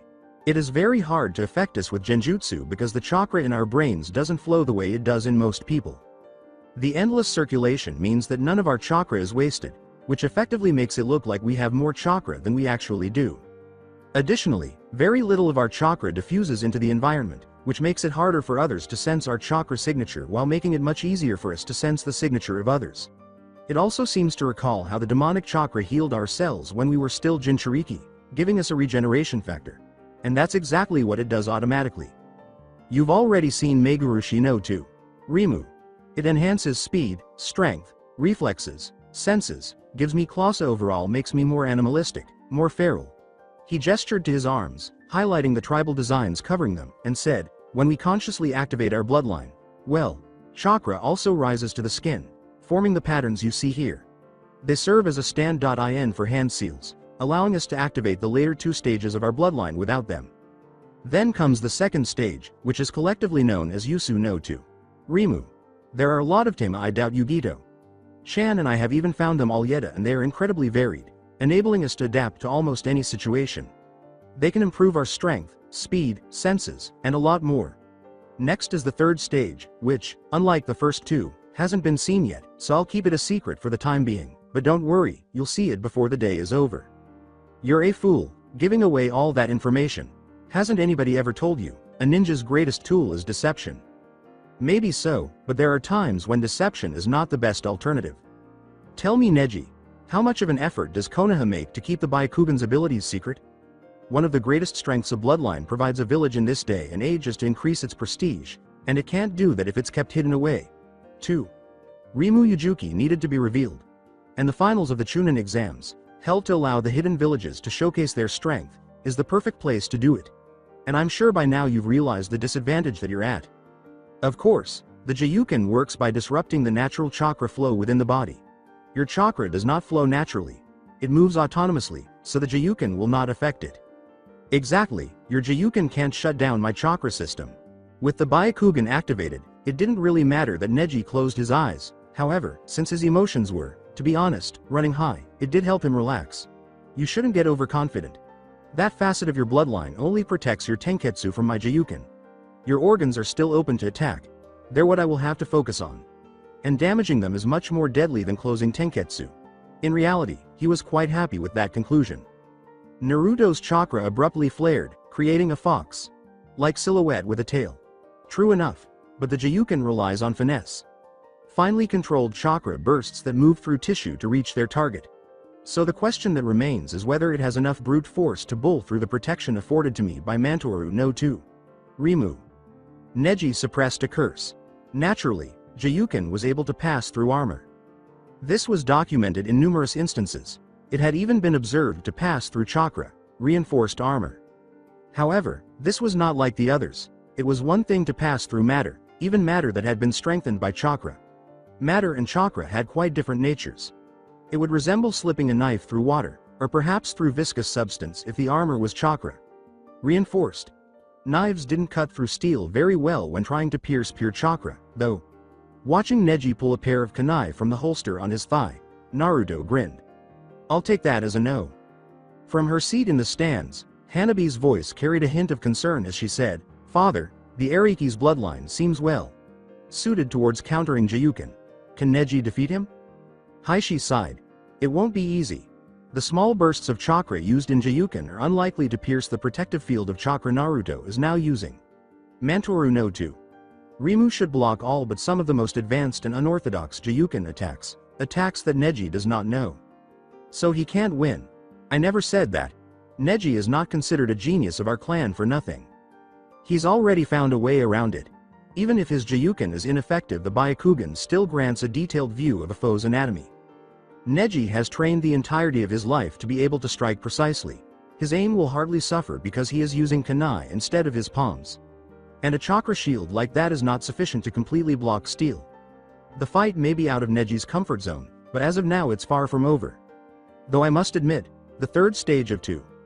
Rimu Yujuki that Naruto mentioned may put the battle beyond Neji's reach should it be used. With his flashing kunai in front of him, Neji hurried Naruto once more. Naruto saw that Neji was now a little more uncertain and hesitant. They were also a little uncomfortable when the kunai attacks came. The stances and strikes of the Jiyuken were not nearly as well suited for stabbing and slashing with the kunai, despite the fact that Neji was obviously accustomed to attacking with the Jiyuken and his simple palm thrusts. In other words, as long as Neji was compelled to use those kunai, his taijutsu would not be close to its normal level. Naruto was determined to take advantage of the situation. Naruto swerved to the side, narrowly avoiding the first kunai. Leaping over the second, he twisted in midair to align a blow toward Neji's temple. Neji caught the blow on his wrist and raised his arm. Using the block to propel himself higher into the air, Naruto pushed off.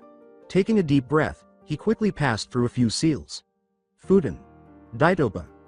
As the wind slammed into the ground, Neji found it difficult to stay upright. In addition to kicking up a lot of dust, it also produced wind that was rich in chakras.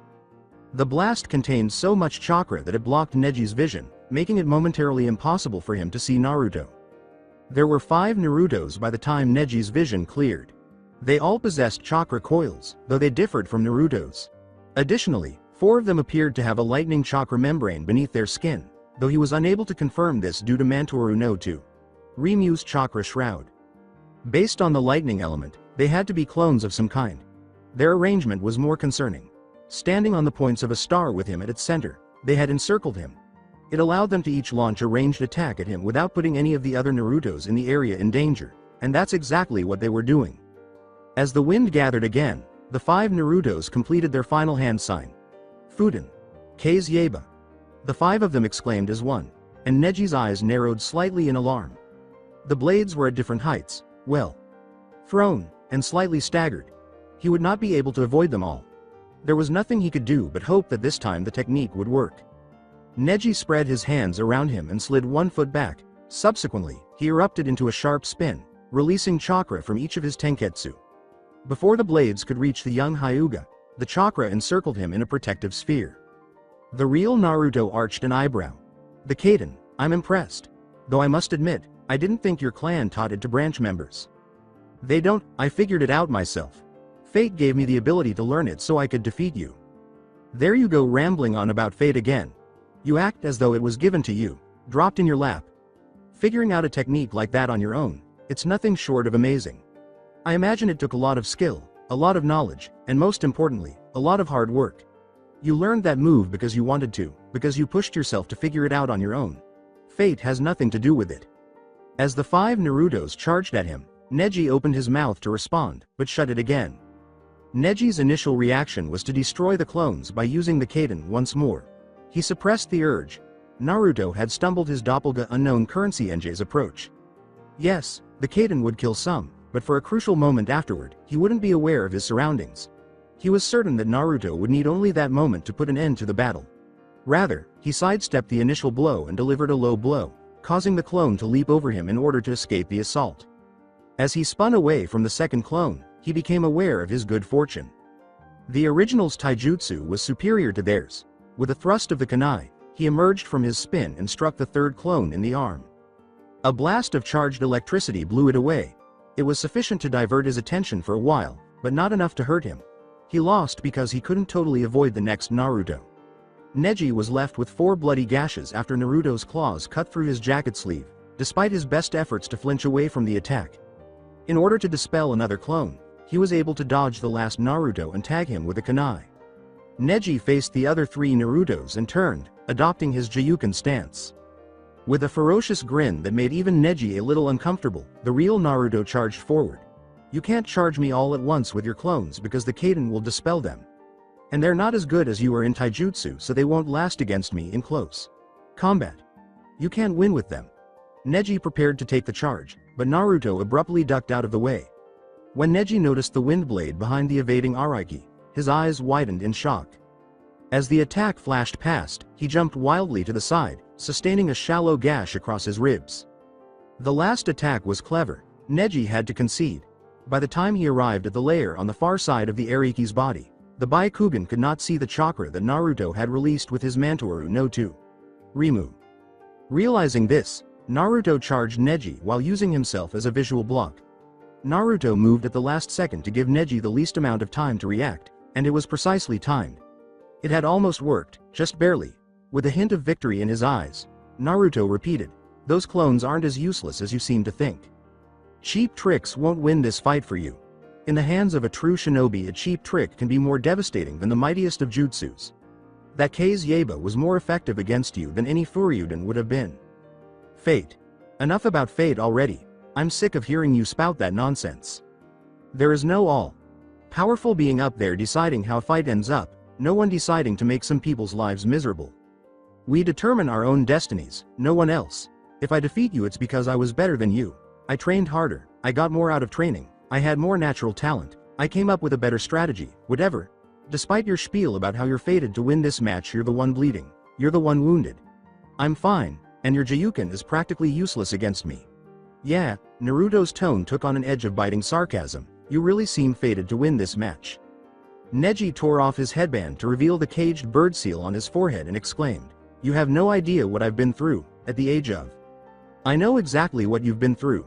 My village knows how that seal works, and an important chunk of your personal history is closely related to my own. I must say, I'm disappointed in how you've handled yourself. You haven't even put up a fight, haven't tried to change anything. You've just convinced yourself that it's all determined, that it's fate. You've convinced yourself of that because you're too much of a coward to try to change anything. What would you know about hardship? You were taken to Kumogakure, they gave you a new bloodline. I bet you grew up pampered, wanting for nothing. Fate has treated you kindly." He laughed harshly. "Had it easy. My father gave his life to seal a demon in me the day I was born, the same day my biological mother died. The village hated me for it. I was despised by the home that I had saved. And you think fate has been kind to me? No, it's been the actions of people that have changed my life for the better." Neji settled back into a roughly Jiyuken stance and hefted his kunai, saying, "Enough, this is get us nowhere. It's time to finish this fight." Naruto charged and quickly closed the gap, saying, "For once I agree with you." He dodged the initial kunai blow by jumping. He caught Neji by the wrist and used it to turn around and avoid the kunai in order to avoid the second. Additionally, he used the occasion to strike Neji's head with his knee. Unable to move quickly enough to dodge Naruto's next blow, Neji staggered back in a daze. As he descended, Naruto whirled, his foot slashing out and striking Neji in the chest. The claws on Naruto's feet sent Neji reeling away, with another set of cuts on his chest. Shortly after he hit the ground, he stumbled back up and swung a kunai to confront Naruto's charge. With bone-jarring force, Naruto's hand sliced down on Neji's wrist, causing the kunai to fall free. A tight circle was spun by the young Araiki. He struck Neji in the side of the head once more with his elbow. His other elbow leapt back and buried itself in Neji's stomach as the spin went on. As he drew a new kunai to replace the one he had lost, he attempted to straighten himself and regain some semblance of a defensive stance, but the ground erupted in front of him. Even Neji had lost sight of the two clones from earlier in the flurry of activity. They each grabbed Neji's arm as they bounded out of the ground, which they had evidently burrowed into. After that, they immediately returned underground, pulling Neji's arms along with them. The prodigy's arms were stuck below the ground as he was slammed face down to the ground. He looked up to see Naruto standing a few feet away, compose. "Tell me, Neji, have you ever heard of the fate of Jinchuriki?" "No, it has been a relative constant throughout the lives of almost every known Jinchuriki, and it also contributed to the kidnapping attempt 10 years ago. Jinchuriki tend to live hard lives, feared by those around them for what they contain." Kumogakure was given Nibi no Nekomata, which was sealed in an iron sphere and kept deep inside a vault in the Raikage's tower where it remained untouched for generations. I guess you could say that it all began when the hidden villages were young, when your Shodai Hokage used his Mokuden abilities to gather the 9 Biju, and he gave some of them to the other early hidden villages in an attempt to keep the peace between the villages. Kumogakure was then betrayed. The village didn't have time to set up a ritual to fix the seal, or to seal the Nibi into another non-living object. That night, the Nibi no Nekomata was sealed into an infant ni Yugito to prevent its release into the heart of Kumogakure. Barely a day old, she was already a hero for saving her village from a Biju. Much like myself a scant 3 weeks earlier, he was killed by one of the traps in the room while he was guarding the vault that held the Nibi. However, the parallels between our early lives had not yet been resolved. Like me, she was despised by her village for harboring the Nibi no Nekomata. They didn't care that she had saved the village, only that she was in possession of a demon. Fortunately for both of us, Yugito-chan still had family, and most significantly in this tale, her grandfather Nikatsuyo. He paused for a moment, observing the recognition in Neji's eyes. "I see you recognize the name," not surprising as he was Kumogakure's ambassador to Konohagakure. Katsuyo-san, who already knew a good deal about sealing, regretted the sacrifice Yugito-chan had to make more than anyone else. Instead, he threw himself into studying Fuinjutsu, trying to figure out how to get rid of the Nibi without killing her. It took him a year and a half, but he succeeded in creating a ritual that would separate Yugito-chan from the Nibi as long as it was done before she turned 3. The only issue was that it required a second Jinchuriki that was roughly the same age. The only other Jinchuriki that Kumogakure's intelligence network knew of that was me. So he devised a plan to kidnap me and presented it to the Raikage and Kumo's council, who were hesitant to accept it because they didn't want to risk political backlash for a ritual that might not even work. To make things more agreeable, he also proposed kidnapping the Hyuga heir. He was in charge, serving as Kumo's ambassador, and he led a 3-man team down to Konoha. Ka-san was one of the 2 shinobi under his command. At first, Ka-san was supposed to try to kidnap Hinata, who was the more heavily guarded target, and Ka-san was younger and a stronger ninja. However, at the last minute, Katsuyo changed the plan, choosing to go after Hinata himself, sending Ka-san to retrieve me. He didn't care who the council had designated as the main target, he was only concerned about his granddaughter. Yugito. Chan and I gained a bloodline by losing our Biju, and unfortunately, your father died in the political aftermath. Hiashi killed Katsuyo while he was attempting to flee the Hyuga compound, and my own kidnapping was not discovered until 3 days later. I've known and trained with 2 Rimu Yujuki for as long as I can remember. There have been a lot of changes that I can think of, and probably a lot more that I couldn't even begin to guess at. All those changes because one man was willing to defy fate. It makes me wonder what you'd be able to do if you grew a backbone. Things could have been very different. Yugito and I would have grown up in Kumogakure as a despised Jinchuriki in Konoha, and we probably wouldn't have even known one another. The only warning Naruto received was the momentary surge of lightning chakra in the air. Neji had dispelled his clones in some way. Neji jerked his arm away from the ground and hurled the 2 kunai at him, but he didn't react quickly enough. He jumped just a split second too late. Cleanly, one of the kunai was avoided. A thin line of blood ran across his thigh as the other struck his Mantoru no 2 Rimu, puncturing it. It might have been a serious wound if he hadn't used his protective technique. As soon as he hit the ground, Neji was on him, his arms a blur as he quickly slashed at the young Araki with a new pair of kunai. Naruto frantically backpedaled, unable to mount a successful counterattack because of his weight on his heels. He was still not overly concerned. With his head out of the fight, Neji was shaken. The battle ended as soon as the charge's momentum subsided. It took very little time. Neji lurched a little as he lost his balance for a moment after overextending on a slash. In an instant, Naruto was within his grasp. The nearest kunai was knocked to the ground by a slap from one hand. He raised his knee and slammed it into Neji's abdomen. As Neji staggered back, Naruto was already on the move once more. He spun forward, catching Neji in the back with his backhand. Launched forward, the young Hyuga crashed into the ground and lay motionless. Genma approached and looked at Neji for a moment. Winner, Araki Naruto. Seeing Naruto more as the son of the Yondaime than as a shinobi of their despised enemy, a large portion of the audience cheered. As he returned to the contestants' box, he waved his hand briefly in acknowledgement of the applause. After giving Lee a nod and a smile while he was talking about how young the match was, he went to Yugito. Think I got through to him. Shikamaru and Temari were called to report to the arena as she was saying, I suppose we'll find out in time. For now, let's watch the next fight. As the medic.nin carried his nephew out of the arena, Hyuga Hiashi watched from higher in the stands. He got up from his chair. Watch the matches carefully, Hanabi. There are talented shinobi competing here, and much can be learned from observation. Where are you going, father? I must speak with Neji. Through the curtains that surrounded his bed, Neji could hear the med.nin conversing with someone. Fortunately, his injuries weren't very severe. The cuts weren't too deep, so treating them was a relatively simple matter. The shot to the spine was worse than it looked as well. The blow compressed his spinal cord slightly, causing temporary paralysis. It has been tended to and he should be fine, though he would be well. Advised to avoid strenuous activity for a few days. Neji recognized that voice as Hyuga Hiashi's. Very well, thank you. Wondering what his clan head wanted, he reclined in his bed. It seemed likely, given that he had just been reprimanded. Hiashi emerged as the curtains were pushed aside. Hiashi. Sama, Neji said, lowering his head as nearly as he could in his position to make a bow. Pardon me for not bowing. The medics have advised me not to get out of bed. Of course, Hiashi said, reaching into his robes and presenting Neji with a scroll. As he looked down, the young Hyuga saw his father's handwriting on the scroll. That's from my father. Yes, Hisashi wished for you to learn the truth after you came of age. Given the circumstances, however, I think it would be best for you to know now. Neji extended his hand and reluctantly took the scroll from Hiashi. He unfolded it, looking through its contents. My son, I regret not being able to be a greater part of your life and having to write this letter. I would undoubtedly be pleased with the man you have grown into. You were a Jiyukin. style prodigy and always bright as a child. I only wish I had had more of an impact on your life. I won't go into the specifics of Hinata's attempted kidnapping because I'm sure you've heard about it by now. Kumogakure demanded my brother's body as payment because they were unhappy with the passing of their ambassador. Hiashi is willing to meet that term.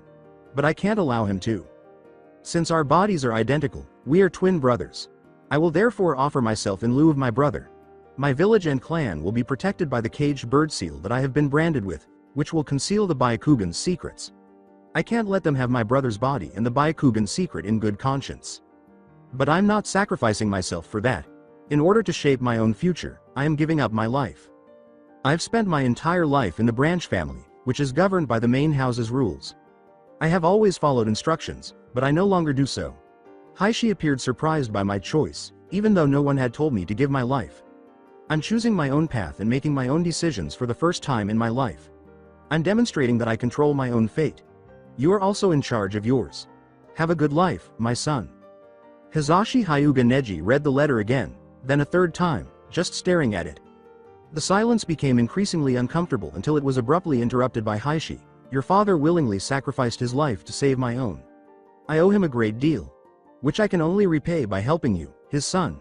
I have refrained from doing so until now because your father did not wish for you to guess the true circumstances of his death. That's why you trained me last month, isn't it? Yes. I thought you just wanted me to defeat Naruto, given what happened. I do not blame Naruto for what happened that night. He was only 2, and had no choice in the matter. I trained you because I heard about how talented he was, and of the ending of your preliminary match. I wanted to make sure you were ready. Unfortunately, his bloodline appears to be well suited to countering much of the Jiyuken style. Neji leaned back and allowed himself to fall asleep. His mind drifted inward as he lay there, wondering if he had been mistaken all along. The wind abruptly increased as Genma returned to the arena and prepared to start the match. It created a miniature cyclone of swirling leaves as it moved around the stadium, progressively getting more intense. Then 2 figures emerged, one behind the other. Uchiha Sasuke, wearing a brand new solid black ensemble, was one of them. The other was Kakashi, who turned to face Genma and said, "Yo. You're late, the exams have already started. Sorry, Sasuke got lost on the road of life so I had to go find him. Of course, since I'm older than him I'm much further along that road. So I had to backtrack quite a bit to find him, which led to me getting lost while trying to figure out where we were, then. Why do you even bother lying about it?" Kakashi made the decision to steer clear of the query. So, can Sasuke still fight? Yes, his match hasn't started yet. It would be nice if you left the arena though, I was about to start the second match. Oh, of course.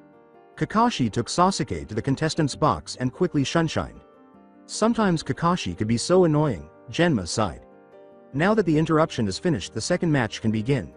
It is between Nara Shikamaru of Konohagakure no Sato and Sabaku no Temari of Sanagakure no Sato. Begin. Now that the interruption is finished, the second match can begin. It is between Nara Shikamaru of Konohagakure no Sato and Sabaku no Temari of Sanagakure no Sato. Begin. As soon as Temari swung her fan, Shikamaru was on the defensive. The fierce gust of wind ripped large gouges in the arena wall, kicked up sand, and tore pieces of trees. Softly, Naruto whistled to himself. For a genin, that was an impressive attack. Shikamaru was nowhere to be seen when the dust settled. He was located by the Araikis, who detected his chakra signature in the bushes close to the arena's edge, far from Temari's assault. However, Temari didn't appear to be as successful in that area. She was content to stand motionless with a fan spread out next to her. She was patiently waiting for Shikamaru to come out. Shikamaru, regrettably, was unable to remain motionless for very long. As Temari began to move, he heard rustling in the bushes. Temari raised her fan as she turned to face him. Shikamaru had to leave the area once more before the bushes he had been in turned to wood chips and shredded leaves. As he moved, he prepared his Kageme no Jutsu by flashing through a few seals. As he landed, a tendril of his shadow extended toward Temari. In order to avoid the shadow's roving tendril, she had to jump backwards and move side to side. However, the shadow moved more quickly than she did, and she realized with a sinking feeling that it was going to catch up to her. Then, as if unable to move forward any farther, the tendril abruptly stopped. Temari smirked triumphantly as she scored a line in the dirt by bringing the edge of her fan down. Shikamaru didn't answer, allowing his shadow to return to him. Your shadow can't reach beyond here, can it? All I have to do is stay behind this line and you can't reach me. Bringing her fan around for another swing, Temari smiled. The two fighters settled into a game of cat and mouse that lasted for about 20 minutes. Given the small space at his disposal, Shikamaru did a commendable job of hiding as he stalked around the arena's edge. But whenever Temari did get a clue where he was, she responded by tearing up another area of the arena with another fan swing. While most of the shinobi were very interested in the relatively uneventful battle, many of the civilians were starting to get bored. They found Temari's chakra reserves particularly impressive. Given how frequently she had used it, her Kamadaichi required a significant amount of chakra to execute, which was impressive for a genin to say the least. Then Shikamaru made the decision to lead again. Once more, his shadow leapt from the wall and extended toward Temari. She gave a small snicker. He couldn't get her because she was still in the ground behind her line. Or so she believed. Only her well-practiced reflexes prevented Temari from being apprehended when the shadow crossed the line and continued. Before the shadow stopped once more, she danced 10 more feet back. Scanning the arena to see what had changed, she carved another line into the ground. When she noticed the glare of the fading sun in her eyes, she gave her response. That was it. The sun was beginning to move closer to the horizon because it was late afternoon. Consequently, the stadium was covered in shadows. However, it was only one half of the stadium. The sun's angle prevented any shadows from being cast on the other half's walls. She would have to remain there. But Temari knew she had to stop quickly because the longer the fight went on, the farther he would be able to reach her.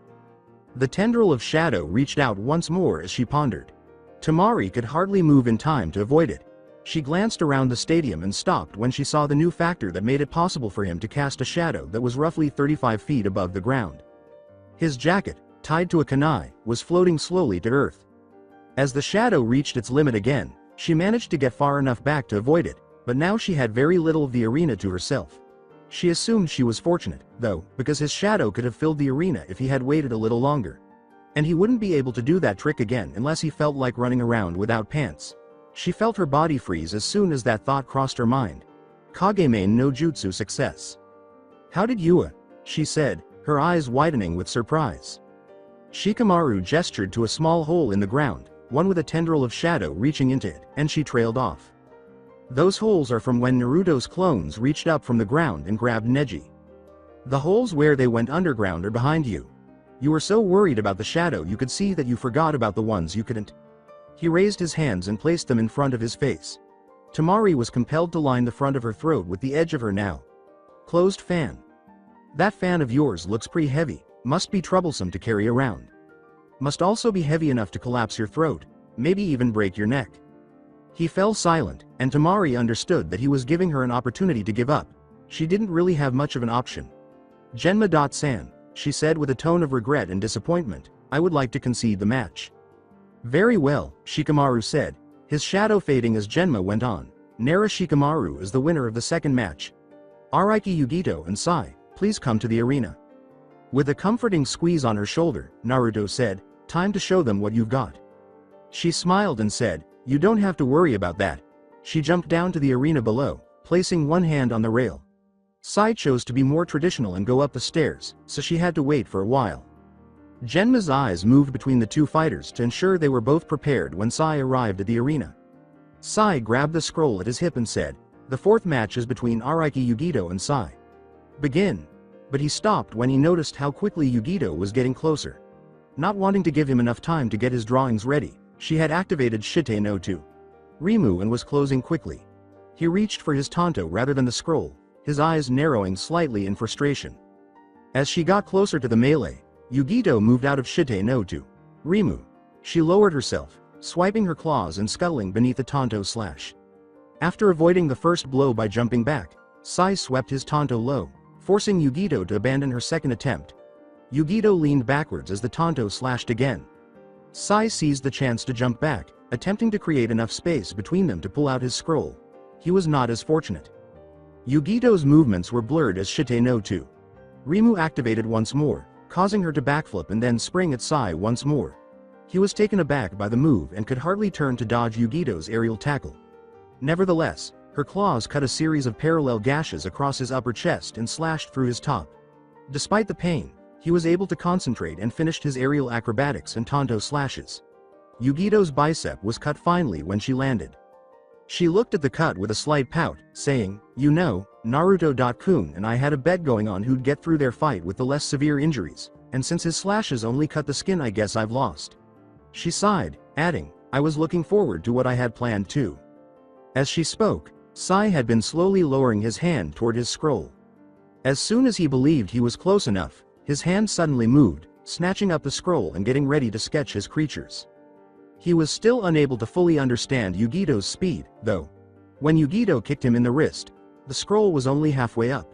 In order to keep his wrist from snapping like a twig, Sai rolled with the blow and fell backwards. He could not, however, keep the scroll in his hands.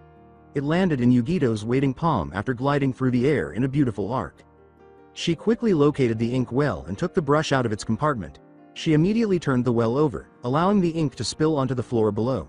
She paused, observing that a thick stream of ink was still dripping onto the floor, and said, "I don't really have any intention of letting you draw up those beasts of yours, you know.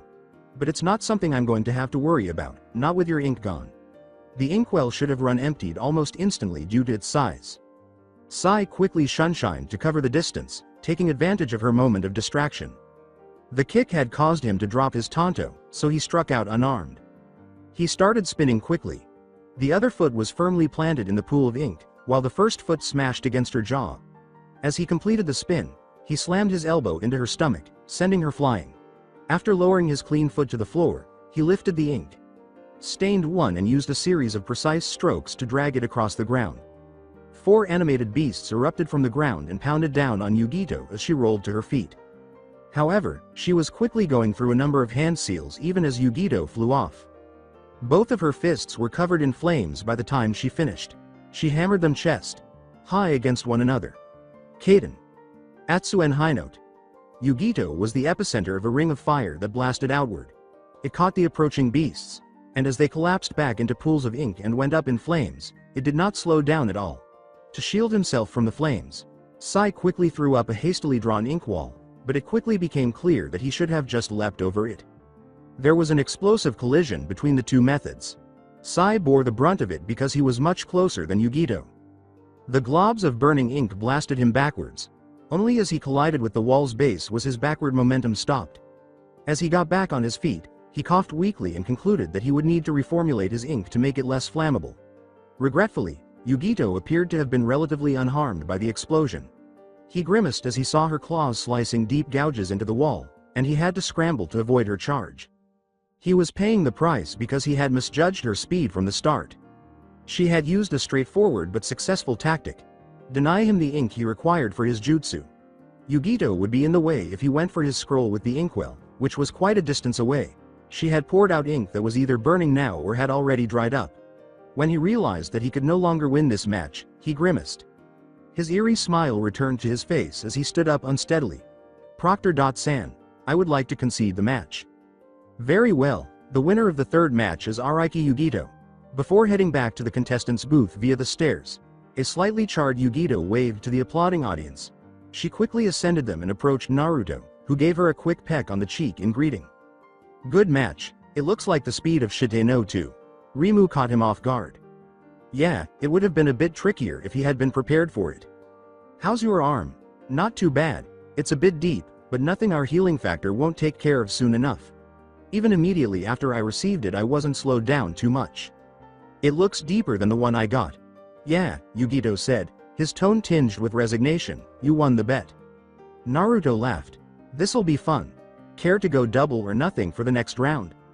After recalling what she had heard about Naruto's prior battle with Shikamaru, she considered the possibility that Gaara would be her next opponent. Not a chance. Sasuke and Gaara started fighting down below. Gaara simply remained in his customary passive position. Sasuke sprinted ahead, getting closer to Gaara. As expected, his sand rose up in front of him to create a shield of protection. Sasuke vanished in a sudden rush of speed at that point. A look of surprise was on Gaara's face as a few kicks were thrown in the next few seconds, and his sand could hardly move quickly enough to block them. He was struck in the jaw by a punch that was too quick to avoid. The force of the blow knocked Gaara off his feet and sent him flying. His fall was cushioned by the rising sand. It also rose to his face, filling in the cracks like a spider web.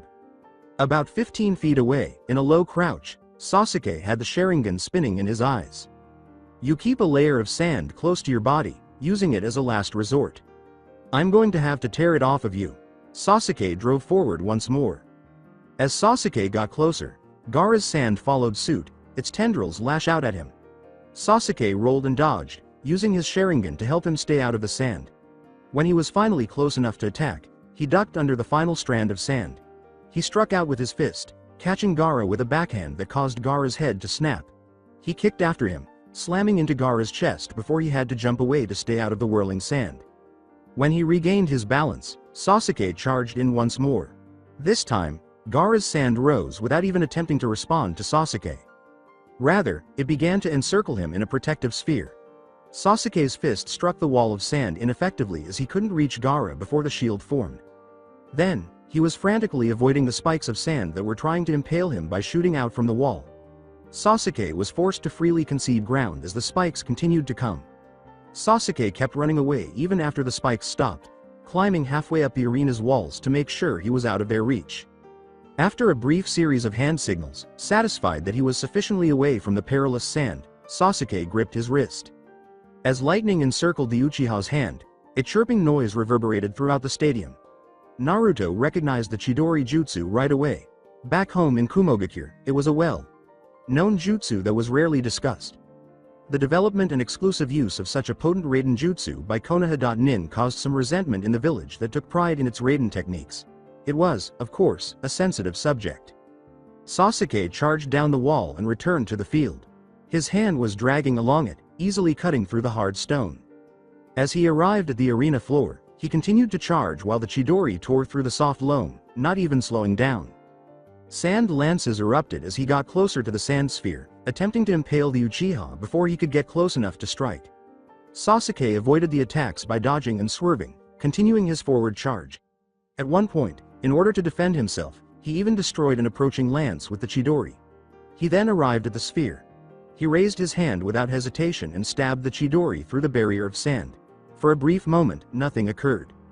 After determining the direction of Sasuke's attack, Gaara found himself pressed against the far wall of his sphere of sand. As he watched the Chidori flare inches from his shoulder, his eyes turned blue and gold. As Shikaku's influence started to surface, he could feel his sand coating and fortifying his arm. Yugito and Naruto exchanged nervous looks in the contestants' booth as they both noticed the rising levels of demonic chakra in the atmosphere. Subsequently, they experienced an additional sensation, the subtle impact of a genjutsu attempting to infiltrate their senses. Naruto was starting to worry a little. When the genjutsu was broken by a brief shift in his chakra, he turned to see that the majority of the stadium's patrons had fallen asleep. Then everything went haywire. When a smoke bomb exploded in the cage's box, a number of Anbu in disguise rushed to the scene. Simultaneously, a few more spectators stood up and removed their disguises. The startled Konoha.nin, who had successfully shaken off the genjutsu, was confronted by the newly exposed Otto.nin, who hurried forward to fight. Naruto positioned himself to stop two Otto.nin from attacking the contestants' booth. Yugito felt someone behind her and was about to move to help him. She spun sideways, dodging Temari's fan as it crashed into the ground where she had just been standing, and Meguru Shino too. Rimu came on. Temari suppressed a curse. The Arikis seemed to be very good at close combat, but she was a long-range fighter. She had no chance in this fight now that her sneak attack had failed. She left the area before Yugito could turn and retaliate, deciding that discretion was more important than bravery. However, Naruto was forced to confront the two Otto.nin by himself as a result of Temari's attack. He twisted away to avoid a kick from the second opponent after raising his forearm to block the punch from the first. The first Otto.nin slashed at Naruto with a kunai, forcing him to push away. Naruto was thrown off balance as a result, and he had to perform a backflip using his momentum. However, Naruto lurches sideways and stumbles as he regains his footing after one of his hands lands on Lee's back. To intensify the attack, the Otto.nin hurried forward. After being compelled to back off, Naruto gave ground freely until he collided with the back rail. In their masks, the Otto.nin grinned. He couldn't possibly respond in time to stop their next assault. However, they were uneasy about one thing. Naruto didn't seem at all concerned. Konoha Senpu. Lee's spinning kick sent both Otto.nin flying overhead, and Naruto ducked. The youth in spandex, whom he had released from the genjutsu during that brief contact during the backflip, smiled at him. "Thanks for the assist, Lee." You are most welcome, Naruto-kun. Why were you being attacked? The whole damn stadium's under attack. Someone cast a genjutsu over the audience, then a bunch of auto.nin attacked. Their village must be attacking. Both genin turned to see Yugito coming toward them and said, Suna too. Temari attempted to take me out from behind. It appears that they betrayed Konoha and sided with Otto. How unyouthful of them. Well, I suppose we were fortunate enough to be caught in the crossfire, she said, glancing at Naruto.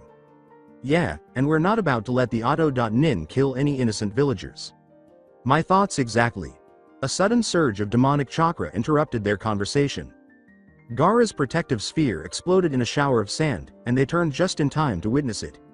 It was impossible to describe what was exposed as fully human.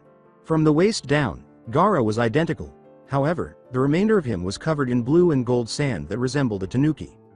Baki appeared down on the field, interrupting Genma as he attempted to confront him.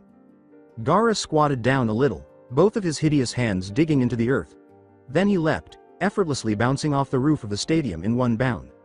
Sasuke didn't take long to jump after him in a furious chase. She muttered, "Idiot, he's going to get himself killed." She turned to see Naruto with a determined expression on his face, staring at the portion of the roof where Gaara had vanished. You can't seriously be considering What's the other option? Letting him loose on a village of civilians? The other shinobi here are too busy securing the stadium to go after him. He's already shown an interest in us, so with luck he'll focus on us instead of going on rampage. Besides, we can suppress Biju. That was theoretically true, Yugito scowled. Similar to a Biju, their chakra system was basically a chakra construct. In theory, they could use the same techniques they employed to control their totem spirits to influence a Biju.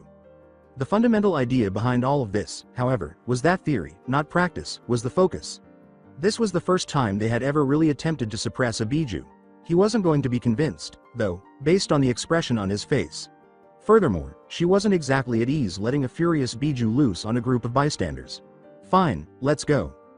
Naruto smiled as he paused to break Shino and Shikamaru's genjutsu. He jumped off in search of Gaara, satisfied that they would be able to wake up the other competitors. It wasn't too hard to find the insane Jinchuriki. The trail of destroyed buildings Gaara left behind could have been followed by a blind man. When they eventually came within sight of Gaara, they experienced a rush of chakra from the cursed seal. Those black markings covered Sasuke's skin as he flayed Gaara's hideous arm with a chidori. Gaara was nailed in the shoulder after the attack traveled all the way up the arm. The boy didn't even appear to notice. He just whirled around and slammed his other arm into Sasuke's back. Before coming to a halt, the young Uchiha was launched into the air and skidded down a street. As Gaara turned to face the newcomers, he lay still. His smile was as wild as ever, and his voice was as deranged as the rest of his body when he spoke. With a startling speed, he pushed off with both hands and said, "So you have come. Now, I will prove my existence." As Gaara's arm crashed through the roof they were standing on, the Araikis leapt to either side, dodging it. As they left the impact zone, they looked at each other with concern. He could swing those arms around fast, no doubt. They also had great power and reach, which made the situation worse. Engaging in close combat with Gaara would undoubtedly be risky. Ready to suppress it, Yugito-chan? I just hope this works. She stopped as Naruto landed next to her, and both Kumo.nin became noticeably calmer, their breathing slowing as they entered a meditative state. Their consciousness grew until they could sense Shikaku's insane presence. The two Araikis made an effort to subdue the furious Biju. They could sense that it was starting to work, that the Ichibi's emotions were becoming less violent. For an instant, the Araikis thought they could manage it. Then there appeared to be a snap.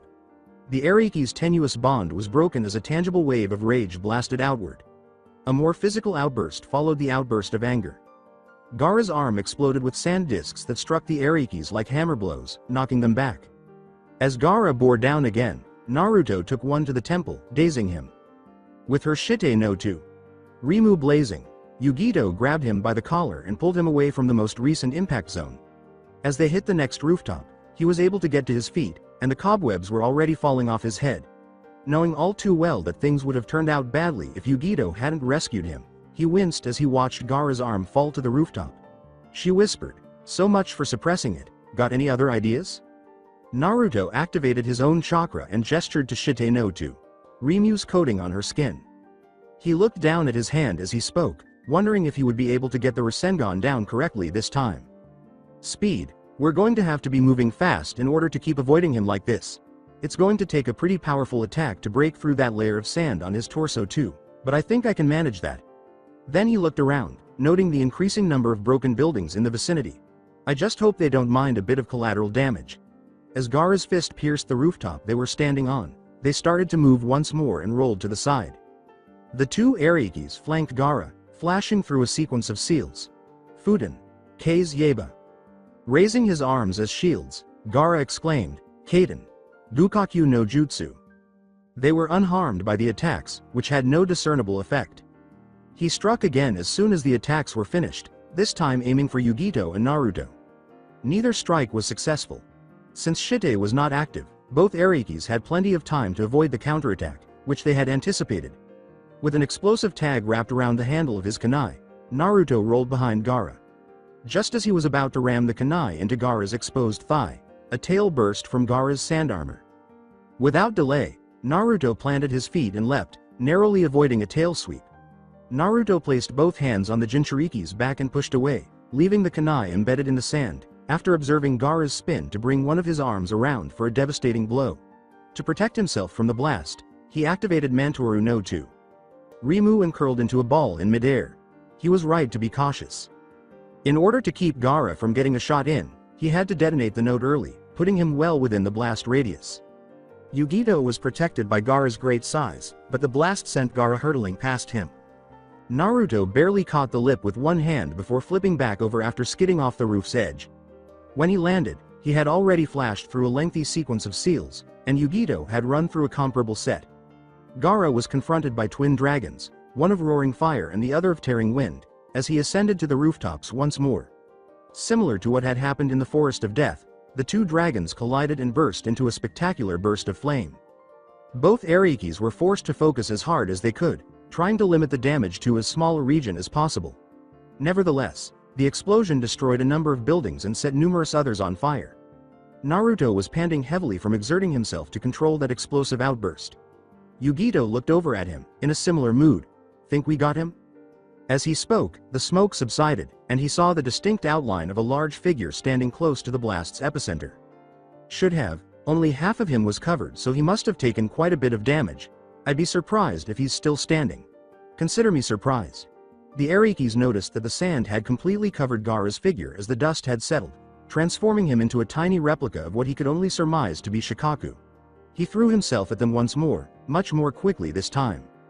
As was quickly becoming second nature, Yugito and Naruto leapt away. However, habits had a drawback in that they were predictable.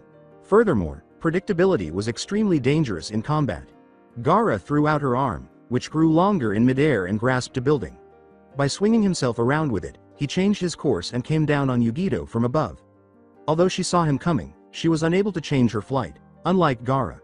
She was only able to accept the blow by crossing her arms in front of her and activating Mantoru no 2. Rimu, and what a blow it was. Gaara caught Yugito with a vicious hammer fist strike after his arm swung in an overhanded arc. Naruto hadn't heard her cry out in agony in 7 years, but she did so at the impact. The force of the blow blasted her downward, leaving him with nothing to do but stare helplessly. She blew straight through the building below her, barely slowing down as she struck its roof. Yugito was buried alive beneath thousands of pounds of debris when the building collapsed, and Naruto watched in increasing horror as there was a low rumbling sound. Konoha had turned into a battlefield. All throughout the stadium, Auto.Nin were engaged in fierce combat with Konoha.Nin who had been there and were competent enough to repel the genjutsu. The Konoha.Nin were engaged in combat in the streets as well, battling to repel the Auto.Nin while attempting to evacuate the civilians. Perhaps the most dire situation was near the outer walls, where Konoha's outer layer of defense had been breached by a summoned giant three-headed snake. Tsunade.Nin crowded into the wide opening, using the summons to lead their attack and drive the struggling defenders back. Sarutobi Hiruzen was able to observe everything from his perch on the stadium's roof. Perhaps more than any of the shinobi he commanded, he understood the danger facing his beloved village, but he was helpless to save them. He had his own battle to complete, and he was encircled by a purple barrier that burned everything it came into contact with. The resurrected bodies of the Shodai and Nidaime Hokage stood just 50 feet away from his treacherous pupil Orochimaru. They had been resurrected by a kinjutsu and twisted to Orochimaru's perverse will. compelled to assist him in his attempt to demolish the village they had established. For the benefit of the village and his former mentors, he could not permit that. Stopping Orochimaru was necessary, but it would not be simple. Before slamming his palm to the rooftop, Sarutobi ran through a brief sequence of well-known seals and bit his thumb. Enma, the king of the monkeys, emerged alongside the Sandaime as there was a puff of smoke. He looked around the battlefield before settling on Orochimaru and said, "It's been a while, Sarutobi. I see the snake has returned. And he doesn't seem to have gained any respect for the natural order of things either." "No, he has not. It's time for me to correct the mistake I made all those years ago. I'm just happy that I'm here to see him go down." The urge to go to the rubble pile and dig Yugito out was brutally suppressed by Naruto. Gaara would never permit it because she was too dangerous. Yugito sensed her chakra and was still alive. However, it was impossible to predict her current state or how long she would live. He had to rescue her from that wreckage. He needed to defeat Gaara quickly in order to accomplish that.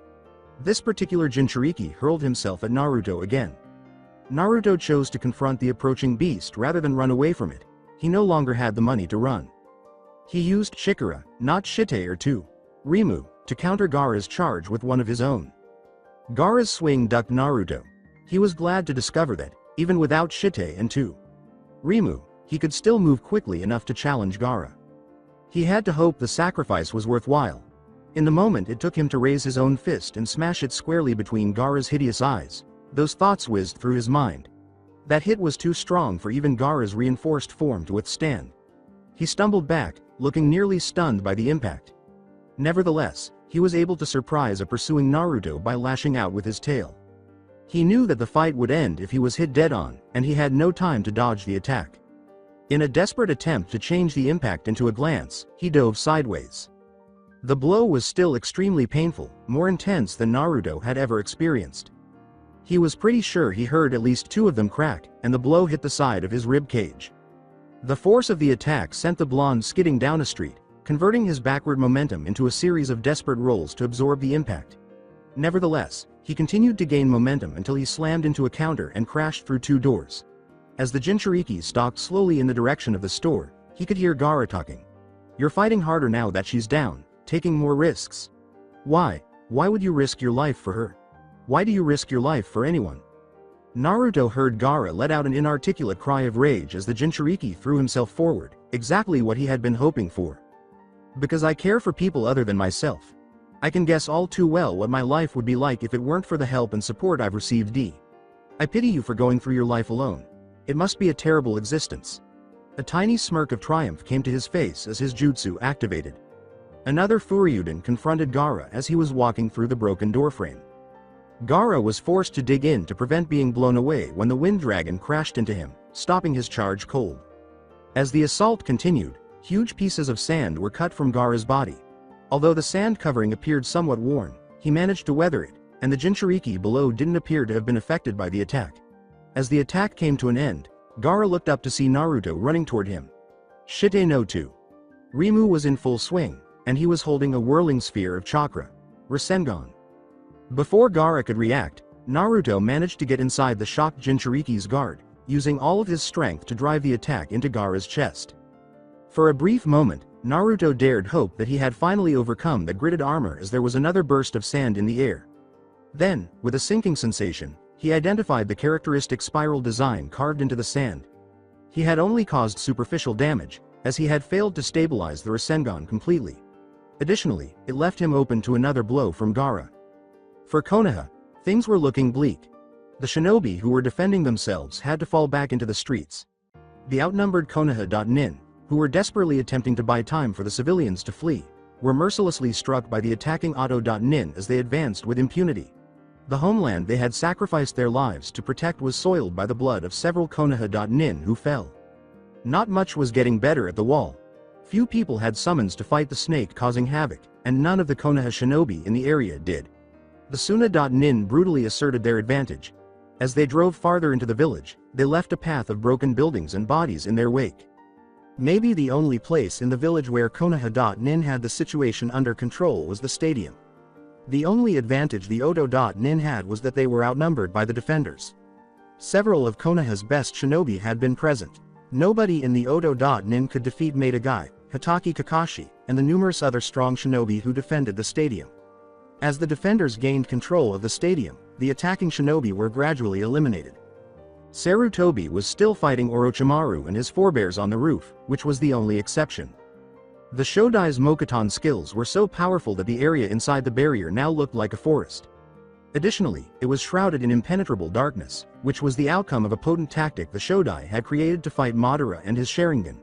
Compared to Sarutobi, the first two Hokage had more combat experience in this setting. Even worse, the two Hokages who had been resurrected seemed to be able to repair any physical harm that had been done to them. All across Konoha, things were not looking good. However, things were about to change. They were herding the remaining civilians into their safe havens. In order to prepare for the counterattack, the shinobi who had been accompanying them met up with reserve forces. Asanin was moving toward the walls, determined to eliminate the snake leading Suna's charge into Konoha. After securing the stadium, Konoha's best were heading out to clean up the streets. The hand signals of the one jutsu that would undoubtedly thwart Orochimaru's perverted summons were being scanned by Sarutobi. The battle for Konoha was just getting started. He had, at least, apparently succeeded in temporarily weakening Gaara. Compared to the first attack, this one didn't land with nearly as much force. Nevertheless, it was able to knock Naruto off his feet and launch him in the direction of the rear of the store. He swung himself away to avoid colliding with a sword display case, digging his claws into the side of a cabinet. Rather, he crashed into a shelf filled with boxes, causing the boxes to explode from the force, releasing a deluge of tiny paper slips. Naruto rushed out of those boxes, putting on all of his speed, and sped past Gaara. Naruto hadn't attempted to put distance between them since the building collapsed on Yugito, so the Jinchuriki were taken aback by that. He would not run long anyway. Gaara skidded to a halt, digging his feet into the earth. Many of the slips of paper were still fluttering in the air when he slid into them. When he realized what those slips of paper were exploding Notessa, he heard a sizzling sound and his eyes widened. While running down the street, Naruto was mentally counting. In order to defend himself from the blast, he then flung himself to the ground, curled into a fetal position, and activated Mantoru no to Rimu. The weapons store behind him vanished in a huge ball of flame, and there was a loud roar. Naruto was buffeted from his huddled position by the hot winds that whipped through the streets. A blade from the shop sliced across his back, causing a flash of pain. It easily cut through Mantoru no to Rimu, leaving a shallow gash that ran diagonally from hip to shoulder. He felt what must have been a senbon blow go straight through his arm, breaking the bone as it went, before he could even consider how fortunate he was that the blade hadn't been any lower. Even as multiple larger pieces of debris pounded into him, jarring his broken arm with each impact, he was able to suppress his cry of pain. Then it was done. With a grunt, Naruto straightened up and threw debris off of himself. His gi was in tatters and hung loosely about him. Naruto tore off what was left of it, leaving his torso only covered by the skin-tight wire mesh, after deciding that it would be a hindrance if he had to continue fighting. Even though it was messy, the cut on his back wasn't that bad. But his left arm was a different matter. Because the senbon had passed through it, it hung limply from his side, unresponsive. He grimaced. If he had to fight on, having one useless hand would undoubtedly limit his options. The Rasengan, limited taijutsu, his bloodline, and the most basic ninjutsu would be his only options. Desperate to see if the blast had finally brought Gaara down, he looked at the settling cloud of dust. The sudden eruption of sand shattered that hope. Naruto was now confronted by a massive sand tanuki that made him feel like an ant and must have been Gaara's full metamorphosis. Even though he could hardly see Gaara on the beast's head, he had a gut feeling that this would be his best chance of attacking. But getting there was going to be a different matter. When some of the sand that made up the beast poured out of it and rushed in Naruto's direction, the situation only got worse. He had to quickly cut to the side to avoid the second wave of sand after ducking beneath the first. Naruto could only act. He had no time to think. He was frantically avoiding the never-ending waves of sand that were lashing out at him by cutting, dodging, jumping, and weaving. The pain that threatened to overwhelm his senses was only made worse by the fact that he had to hold his limp left arm close to his body to keep it from flying wide and becoming entangled. His current predicament was problematic because he was unable to threaten Gaara, allowing the Jinchuriki to strike without worrying about retaliation. Naruto only needed to make a mistake once, and it finally happened. On the ground, Naruto's foot slipped over the loose debris. In an instant, it was covered in sand, which quickly started to creep up his leg. Naruto experienced a spooky sense of calm and realized in a flash of insight that he only had one chance to escape this mess unscathed. His vitals slowed and his breathing deepened as he quickly entered a meditative state that was evident from extensive practice.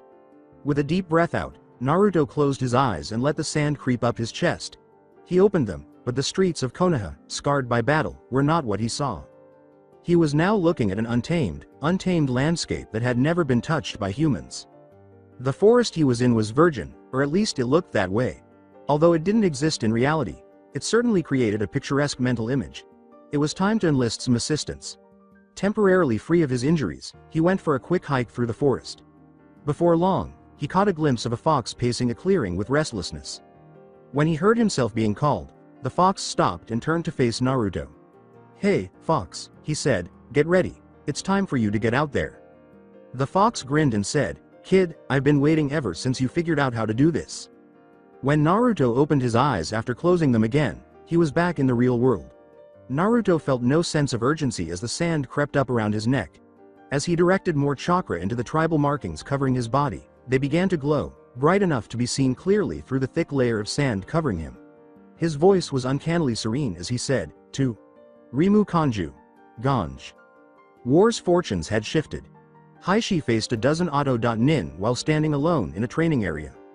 He skillfully turned away from his initial assailant and raised his fingers to give his opponent a light tap on the temple.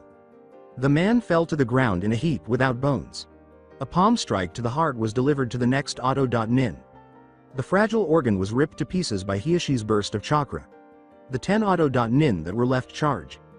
Hiashi simply raised his palms to his sides and lowered himself into his stance. His Kaden threw them back, scattering them. Before they could even get back on their feet, half of them had already passed away. The elder Ino, Shika, Show team was back at work in another part of the village. As they battled with the effectiveness and cooperation that had made them legendary, enemy shinobi fell before them like wheat before a scythe. The Auto.Nin quickly ran away. A few escaped farther into the city. The triumphant Konoha.Nin emerged into the stadium to greet them. No quarter was given to Kakashi, Guy, or any of Konoha's numerous other heroes. The streets were now splattered with the attackers' blood. They weren't even safe from the stadium. Konoha launched a counterattack after all of the civilians had reached the safe houses. Many of the Auto.Nin were killed where they stood as a volley of shuriken and kunai whistled through the air. The shinobi of Konoha confronted the remaining individuals, who were eager to finally take advantage of the opportunity to strike back against the invaders. A small group of Auto.Nin broke ranks at first, but soon Otogakure's attacking force launched a full-scale withdrawal. Now, the former attackers wanted to leave Konoha as far away as they could. However, the streets inside the walls were safer than the woods outside. As the Inuzuka clan began their hunt, howls shattered the atmosphere. Working as a pack, they made the most of their knowledge of the forests that surrounded Konoha. Auto.Nin groups were rounded up and herded into preset locations. The eager Inuzuka were more than happy to reverse the previous ambushers' strategy once they arrived. A few Auto.Nin escaped into the woods by themselves after breaking away from their groups. Swarms of Kikai bugs from the Aburame clan descended upon them, and the only warning they heard was a buzzing sound. Fewer than 50 of the hundreds of Auto.Nin Orochimaru who were sent to attack Konoha returned to the safety of their village. To help him in his battle, Sarutobi had called upon the Shinigami itself. He had already used its help to return his predecessors' souls to the afterlife and release them from Orochimaru's hold. His focus had then shifted to Orochimaru himself. To give the Shinigami a firm hold on Orochimaru, he had disregarded his student's final sword thrust. It was unclear if he would be able to fully extract Orochimaru's soul from his body even with the sword stuck in his torso. In any case, Orochimaru would not be able to fight after this. Jiraiya maintained his reputation for ostentatious entrances in the southern part of Konoha. His toad flattened one of the snake summons' heads as it landed, and he came with a banga a thump. After that, the snake moved slowly, and it took some time for the two heads that remained to get used to managing the enormous body on their own. It was time they didn't have against the experienced Toad Sage and his potent summons. The local Konoha forces launched a counterattack after the snake fell. The Tsunade.Nin fled when their summoned ally was killed, and a group of Konoha.Nin, led by Asanin, were getting ready to launch a counterattack. However, Jiraiya was not observing them. He stared at the silhouette of Shukaku, rising above the roofs. When that was removed, Konoha would be safe at last. The sand around Naruto was scattered to all four winds by a dazzling burst of slate, blue light. Naruto gazed directly into Gaara's eyes across a vast expanse of empty air. Now, he stood on the nose of a huge fox made completely of his chakra.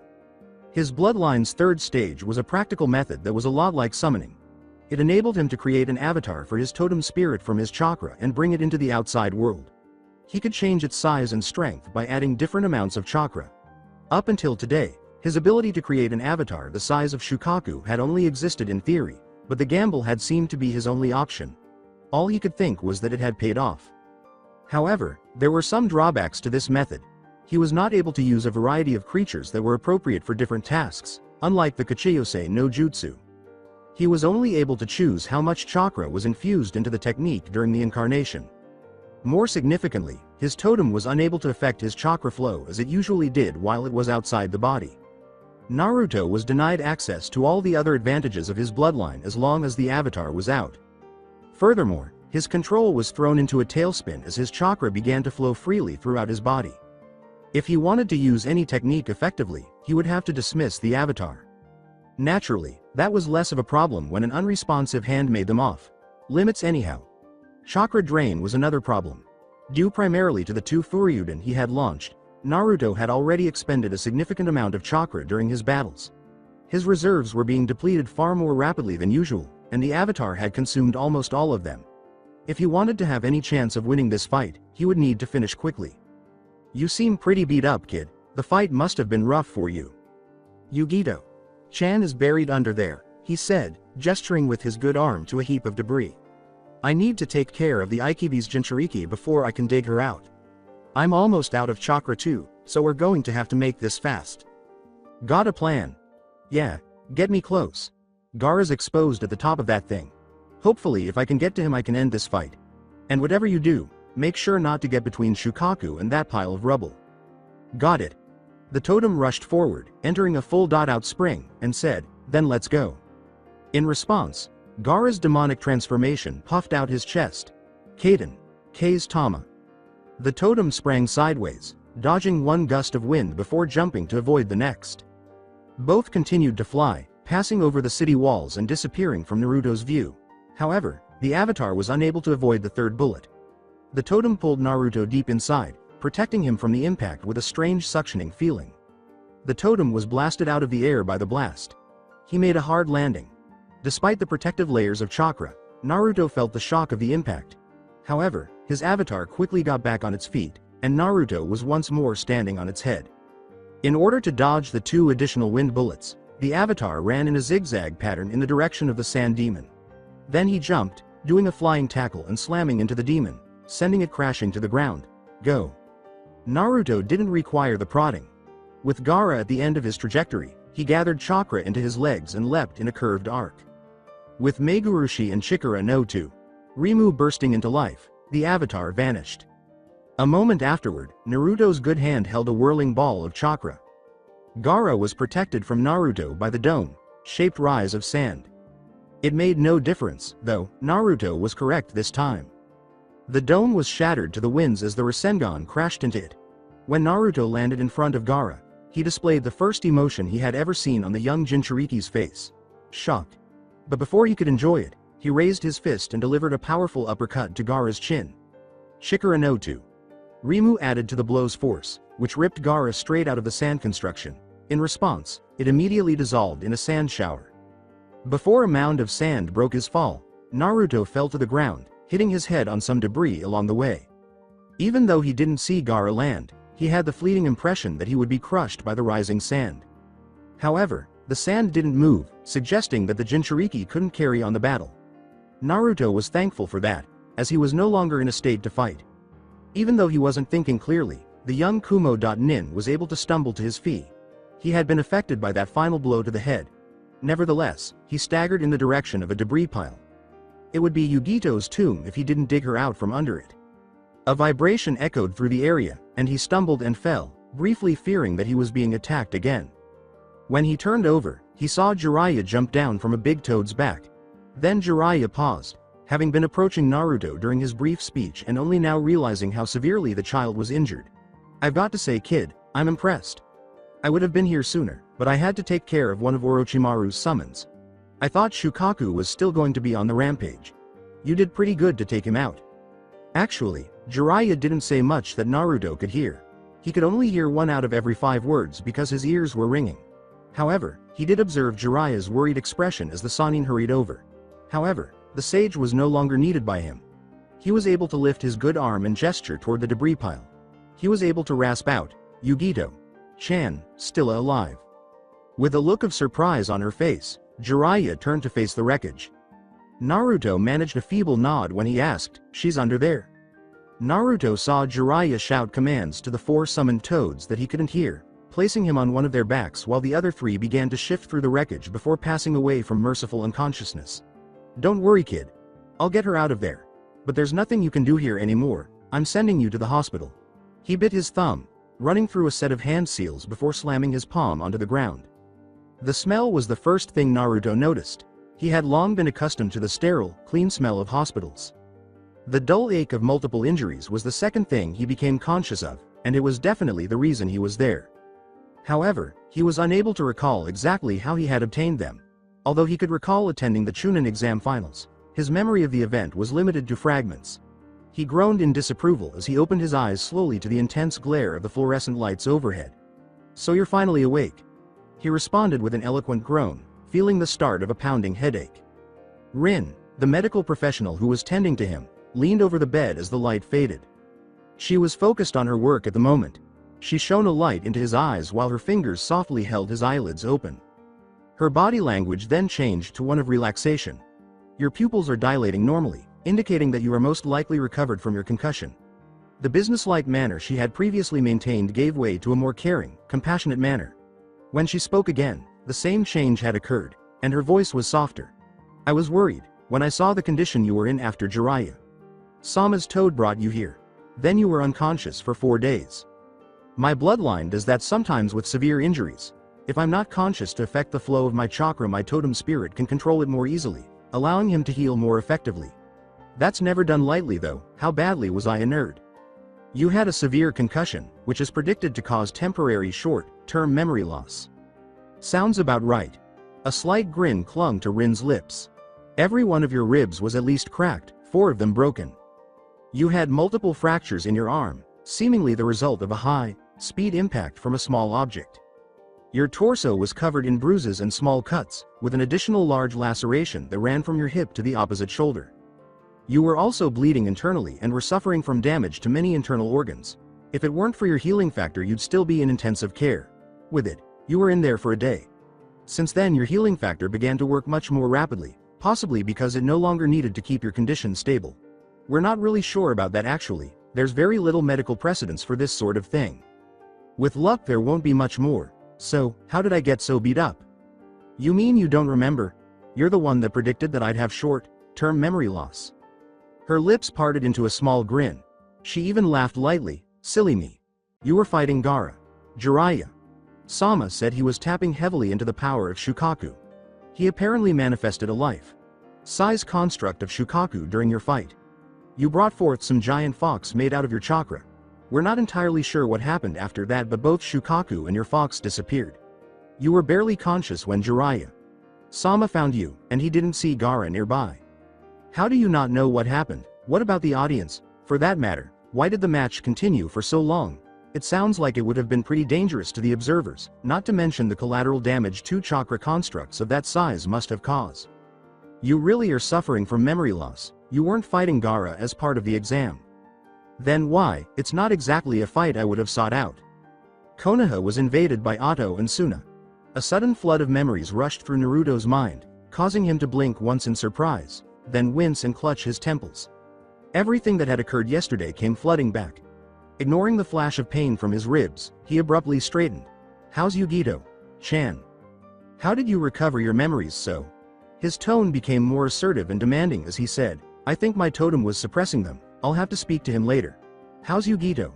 Chan?" Reluctant to tell him, she paused for a moment. However, his expression also made it clear to her that he would not let her postpone it. With a heavy sigh, she closed her eyes and prepared to break the news. Jiraiya Sama found Yugito buried near the bottom of the rubble pile. If it wasn't for her healing factor, she would have been dead before he even reached her. Even with it, she was barely alive by the time he brought her to the hospital. We rushed her to intensive care, and it's all we can do to keep her alive. Her injuries are as severe as anything I've ever seen on a living shinobi. She's hovering at the cusp of life and death, and we're hard pressed to keep her alive. If we had someone with more medical knowledge, maybe things would be different. But for now, all we can do is wait and hope that we're eventually able to pull her back from the brink. Before she had finished speaking, Naruto was already on the move, swinging his feet over the edge of the bed. But Rin was there before he could move from his bed. He was being forced down into the bed by her restrained hand pressing against his shoulder. When Naruto spoke, his voice had an uncanny calmness to it, which was actually rather unexpected given the raging emotions inside of him. "Let me go, I'm going to go see her." "Naruto, I can understand how you feel, but you're still injured yourself. It would be best if..." His voice had become less calm, with hints of desperation leaking in. "I am not going to sit in this bed any longer than necessary. If I'm up and moving like this, I'll heal soon enough. Even so, you'll run the risk of aggravating your injuries. Even if that weren't the case, you're not a medic. There's nothing you can do for her, so you may as well wait until..." "I don't care." Rin blinked, taken aback by Naruto's unexpected tirade. He had, in fact, surprised himself. "And if," he said, his voice lost its edge, harshness, and volume. "I love her, damn it." And for an instant, Araki Naruto was just a desperate, terrified boy who feared losing someone he loved, in spite of all of his training, strength, and self-assurance. "If she might die, I need to be there." Rin hesitated for a second, not sure how to react, but she didn't have to. Having gotten onto the windowsill without being noticed, Jiraiya made the decision to draw attention to himself. "Rin, if you don't mind, I'd like to speak with Naruto." She fell back a few steps and let go of the young Araki, of course. She paused for a moment before saying, "Alone, please." Jiraiya noticed the subtle changes in her expression. "Rin, I know you want to talk to him. You have ever since Asuma brought back that information about him. I'll make sure you get that chance, but now isn't the best time." She retreated from the room, leaving Jiraiya relaxing on the windowsill and Naruto lying on the bed, saying, "I understand, Jiraiya-sama. That was an impressive fight, kid. There aren't many who would have been able to stop Gaara when he used that much of Shukaku's power. That fox you used, was that the third stage of your bloodline that you mentioned?" For a moment, Naruto thought about trying to leave the room to visit Yugito, but he had some doubts that Jiraiya would allow him to leave until he had finished speaking with him. "Yeah, too. Rimu Kanju. Ganj. It allows me to use my chakra to make a physical body for my totem and bring him into the outside world. It's a similar to summoning, but not quite the same." "I see, your Kekai Genkai is full of uses, isn't it?" "Yeah, I've just about exhausted all of the basic uses for it though. All that's left now is to find new ways to combine its powers to create new tricks. Speaking of Gaara though, you were the first to arrive on the scene after our battle was over. What happened to him?" "I'm not sure. He must not have landed near you, because I didn't spot him after finding you. Then I dug out Yugito. After I sent her off to the hospital, I tried to find Gaara, but he wasn't there. Either he was able to flee on his own power or someone carried him away. I got careless either way, should have made a cage bunshin to go look for him immediately. The kid's dangerous, and I let him get away. I'm sure a lot of people would like to change something that happened yesterday. Speaking of which, what all happened?" Suna attacked from the south. They had a summons from Orochimaru that tore through the wall for them. Things were looking pretty bad for a while, plenty of property destruction and death. Then I came and killed it. After that the Tsunade retreated. There were Auto.nin throughout the city. The deaths they caused were minimal though. Konoha.nin fought defensively for a while to allow the civilians time to escape. Then the counterattack overwhelmed them. You already know how your battle with Gaara ended up, so that only leaves. Wait, the people that were in the area, did they make it out in time? You fought in a business sector, mainly retail. It was pretty much empty due to the exams, and whoever was left didn't stick around very long after Gaara started heading their way. You didn't give him any time to chase them either, so we don't think he killed anybody. At least we managed to do that, right? Jiraiya exhaled. Look kid, I'm proud of the choice you made. You may not feel any loyalty towards Konoha, but acting to protect helpless villagers is admirable. You've no reason to feel ashamed for what you did. Only if Yugito-chan can live through it. Jiraiya sighed again and said it again. You have nothing to be ashamed of. There's no telling how many people Gaara could have killed without your intervention. With it, the Suna.nin were forced into retreat and the Auto.nin were routed. The outcome might have been different if Gaara had been allowed to roam free. The only remaining major fight was between Sarutobi Sensei and Orochimaru. The traitor killed him. Sensei managed to disable Orochimaru's arms, but the traitor killed him. I'm sorry, it can't be easy to lose your sensei. It's a death he wouldn't have minded at least, he died defending his village. He personified the will of fire that he was so proud of. He may not have sought death, but it was one he would have been proud of. The council wanted me to be his successor, but I don't think I'd be that well suited for it. So now I need to go find the next candidate, my other teammate. You're referring to Tsunade, the medic, Naruto said, becoming noticeably more alert at once. The woman is said to be the best physician in the elemental countries. Yes. What do you think you're going to do? Walking painfully to the corner of the room where one of his clothes was lying folded on a chair, Naruto said, Tsunade can heal her, I'm coming with you. Wait a minute, Rin will kill me if I allow you to do this. I'm not even interested in finding out how Akano would respond. You don't want to know what mine would be if you forced me to stay behind. Naruto broke the ice after the two stood there looking at each other for a long time. You'd want to go if it was somebody important to you. Furthermore, you came here specifically to give me the option. Jiraiya's features briefly displayed genuine surprise, and Naruto couldn't help but feel a little proud of himself for outwitting the Sannin. How did you? As Naruto said, you asked Rin to leave. He put on a pair of pants underneath his gown, then took them off and grabbed his mesh shirt. There's nothing you told me that you couldn't have taught her, he said. That's what alerted me, and I gave it some more thought. You shouldn't have even mentioned the council's choice for the next Hokage because I'm a foreign shinobi. After putting the bandages on his lower legs and straightening up, Naruto said, you did all of this to give me a choice, and I've made it. Do you think you can sneak me out of Konoha? Jiraiya grinned and said, I'm the great Jiraiya, kid. I am familiar with the entire village. I can have anyone, anywhere, at any time. Must come in handy for peeping. Brat. Looking directly into Jiraiya's eyes, Naruto paused and said, pervert. There's just one thing I need to do before we leave. After checking to make sure there were no medical professionals nearby, Naruto dropped to the earth floor, biting back a hiss of pain as he went, feeling a twinge of pain shoot through his injured ribs. Jiraiya had tried to talk him out of it, but Naruto was adamant that he couldn't leave without seeing Yugito, so he padded silently over to her bed and looked down at her. It wasn't easy to see her like this, though, as she was lying unconscious, her skin pale and drawn, her breaths shallow and raspy, and numerous tubes and wires running from her to various machines around the room, monitoring her vital signs and supplying her with the nutrients she needed to survive.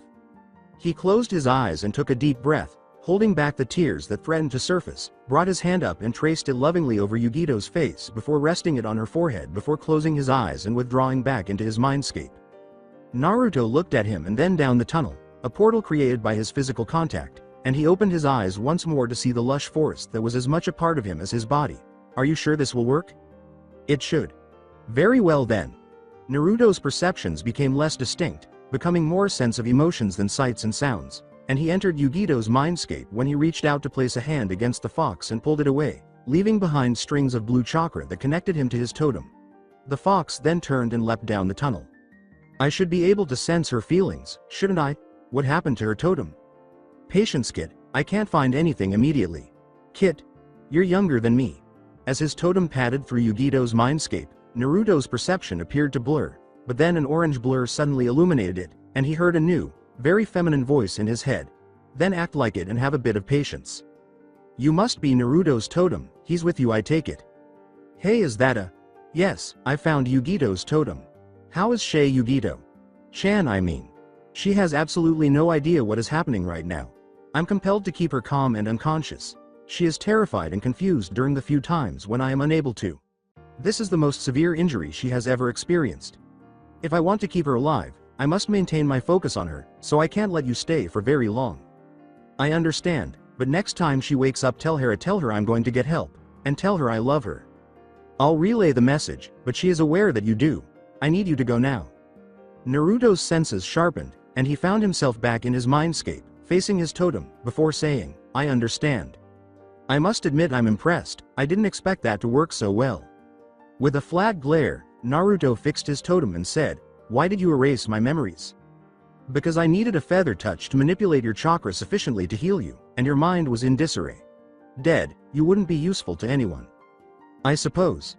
Then, Naruto returned to reality, staggered backwards as a wave of vertigo struck him, and nearly fell backwards before Jiraiya caught him by the shoulders and steadied him. If you're here, I take it you already put my note in the hotel room, Jiraiya said. Yes. Have you received my gear? It's all sealed and ready to go, Jiraiya said, removing a scroll and tossing it to Naruto. Did you use the same mind link that the Yamanakas have? In a way, it enables communication between our totems. Until just now, I wasn't even certain that I could pull it off. However, it wouldn't be useful in almost any other circumstance and wouldn't work on someone who wasn't related to us. Let's just get going. I don't want Akana to discover that note before we're out of Konoha.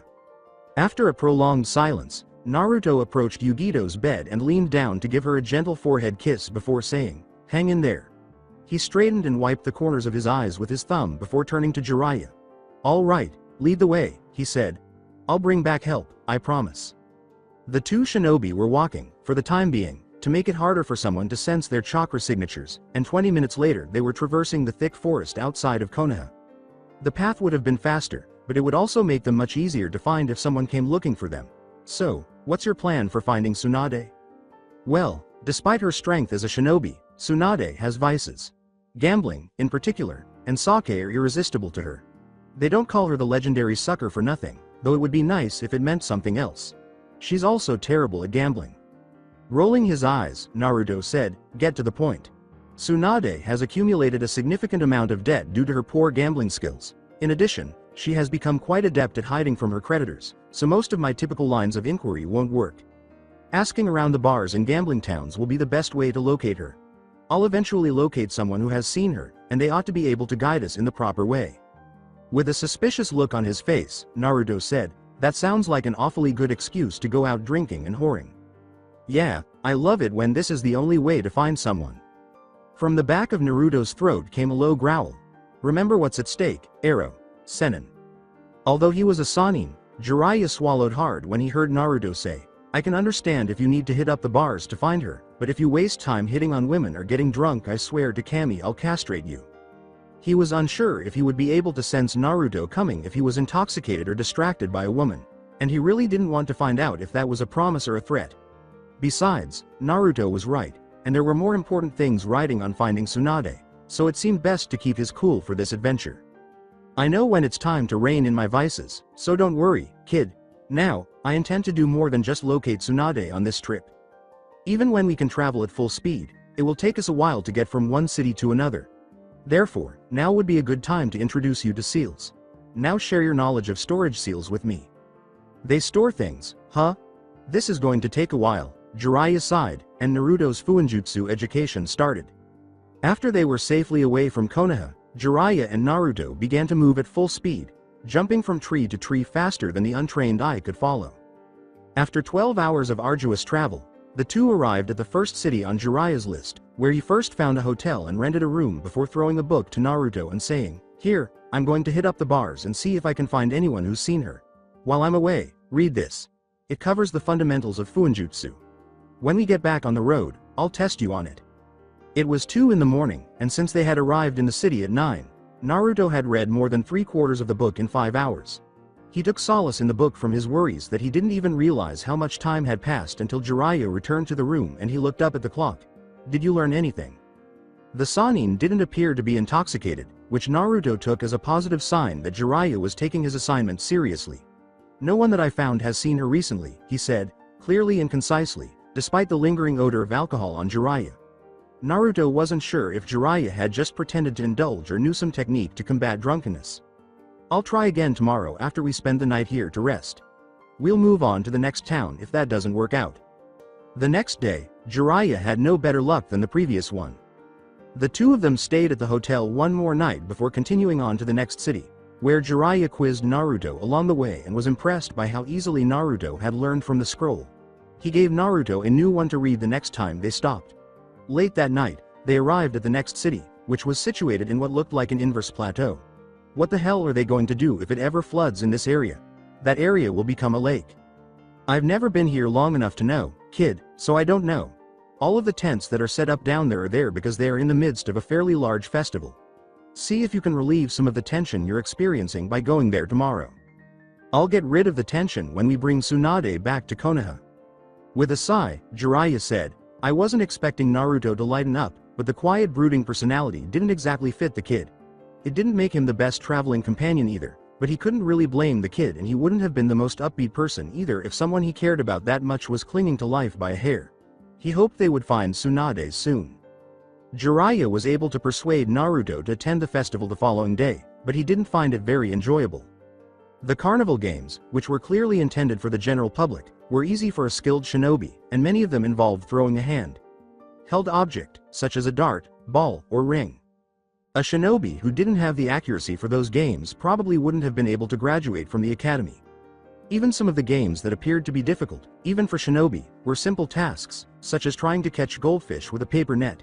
Even after his net broke free, he managed to keep the struggling fish balanced on the thin wire with subtle wrist movements.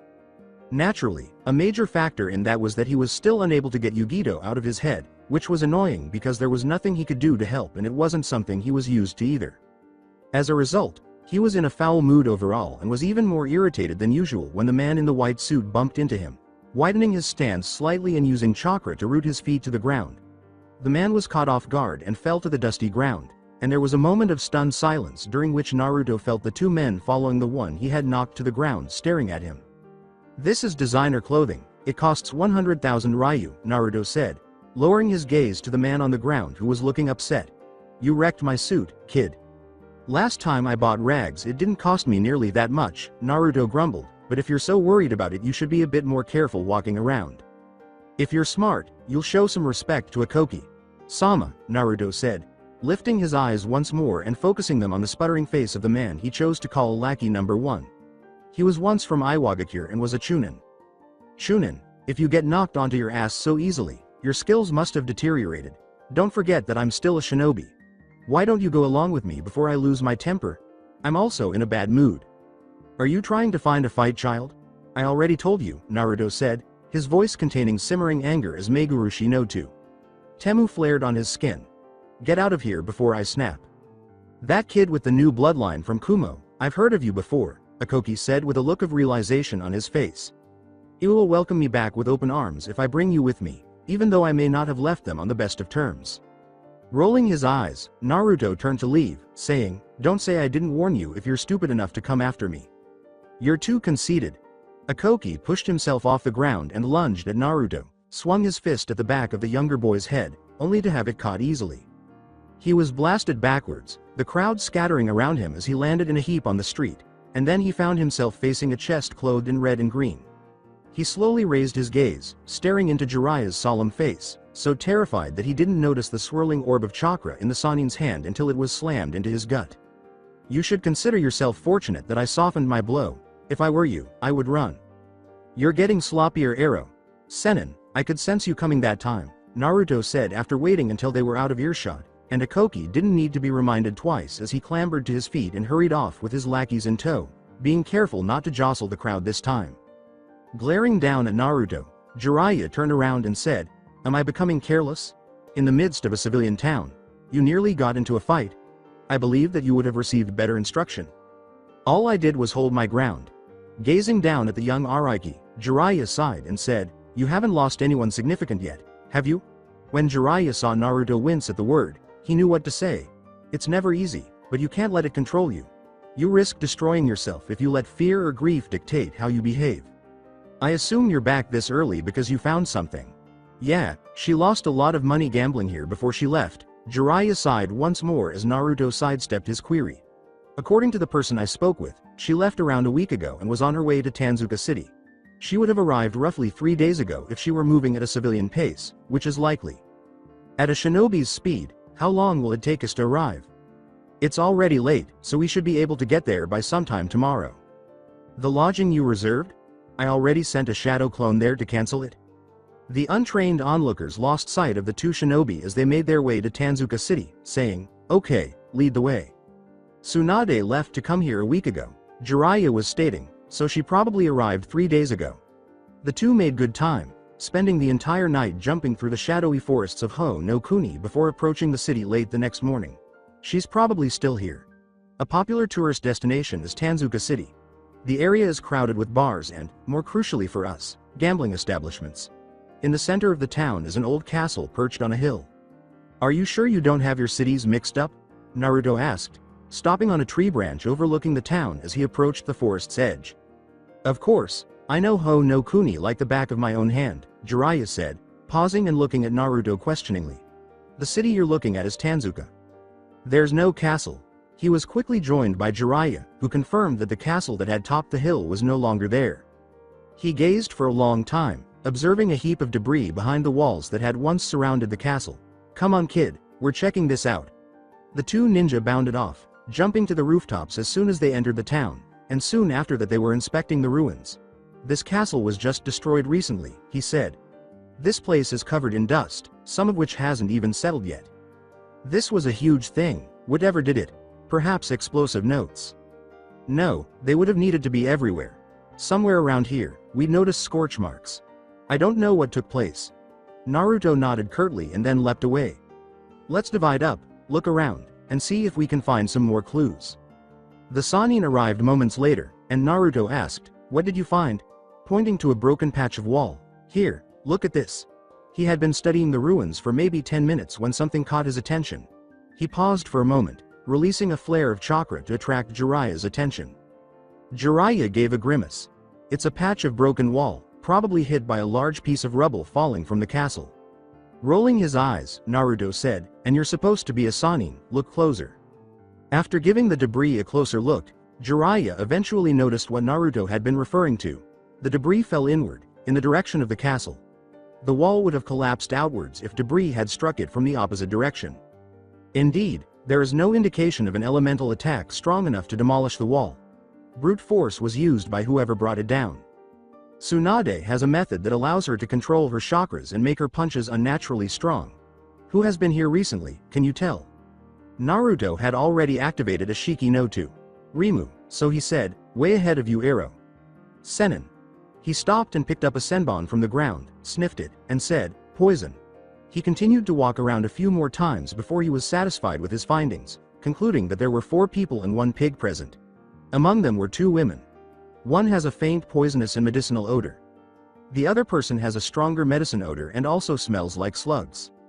Tsunade sounds like that. Who are the other 2, though? One of them has a blood and medication odor. The other, snakes, blood, and weird substances. Orochimaru. Jiraiya tensed visibly, muttering the name in an angry tone. Indeed, it appears that he actively pursued Tsunade. Why, I wonder? During Orochimaru's battle, Sarutobi Sensei rendered his arms useless. They must be trying to be restored by the damned snake. Did she accompany him on his departure? Are you able to follow a trail? Do you also teach tracking to ninja hounds? Tsunade returned to the town after they parted ways. Follow me. Naruto turned, walking steadily back towards the city. He covered half a mile in about 20 minutes before coming to a stop at a bar. He sat there for a while, then circled it in a slow circle. Naruto's bloodline faded as he turned to face Jiraiya. She's in here. Bars typically have a strong alcohol and smoking odor. It's likely to mask her odor. You'll need to locate her once we enter. Naruto gave a little smile, his first since finding out about Yugito's condition, and said, "Not a problem, let's go." He then made his way to the bar. "You look pretty young, Gaki. I can't let why," the bouncer said, stopping him as he put himself in front of him. The bouncer's voice died in his throat as Naruto's head lifted and he locked eyes with the man, a single look that was the ideal balance of unbridled confidence, barely controlled aggression, and simmering rage. "What were you saying?" Before he found his voice, the bouncer's mouth briefly flapped in a humorous manner before he said, Nothing, go ahead."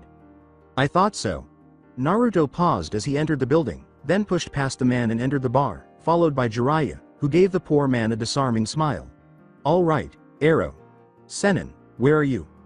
He leaned forward and glanced at the blonde woman seated across from him as Jiraiya walked past him and slid into a booth at the far end of the bar. "Long time no see, Tsunade." As she drank more sake, Tsunade glanced up at Jiraiya and said, "Jiraiya, why are you here?" "What? Can't a guy just stop by and say hello to his old teammate?" Jiraiya said with a disarming smile. "I know I'm not that easy to find, so stop the nonsense, Jiraiya. You must be here because you were trying to find me. However, I find it incomprehensible that you would bring a Kumo.nin to visit me. I see that you can still manage to sober yourself up at will, still wish you'd teach me that trick. Do you not recall my previous attempt to teach you medical jutsu? What on earth are you doing here?" After a minute of hesitation and a shudder at the memory, Jiraiya said, "All right, since you're feeling down, I suppose I should just get right to the point." He ignored her abrupt glare, saying, "So now the Council of Konohagakure no Saito in all its infinite wisdom has named you the Godem Hokage of Konoha.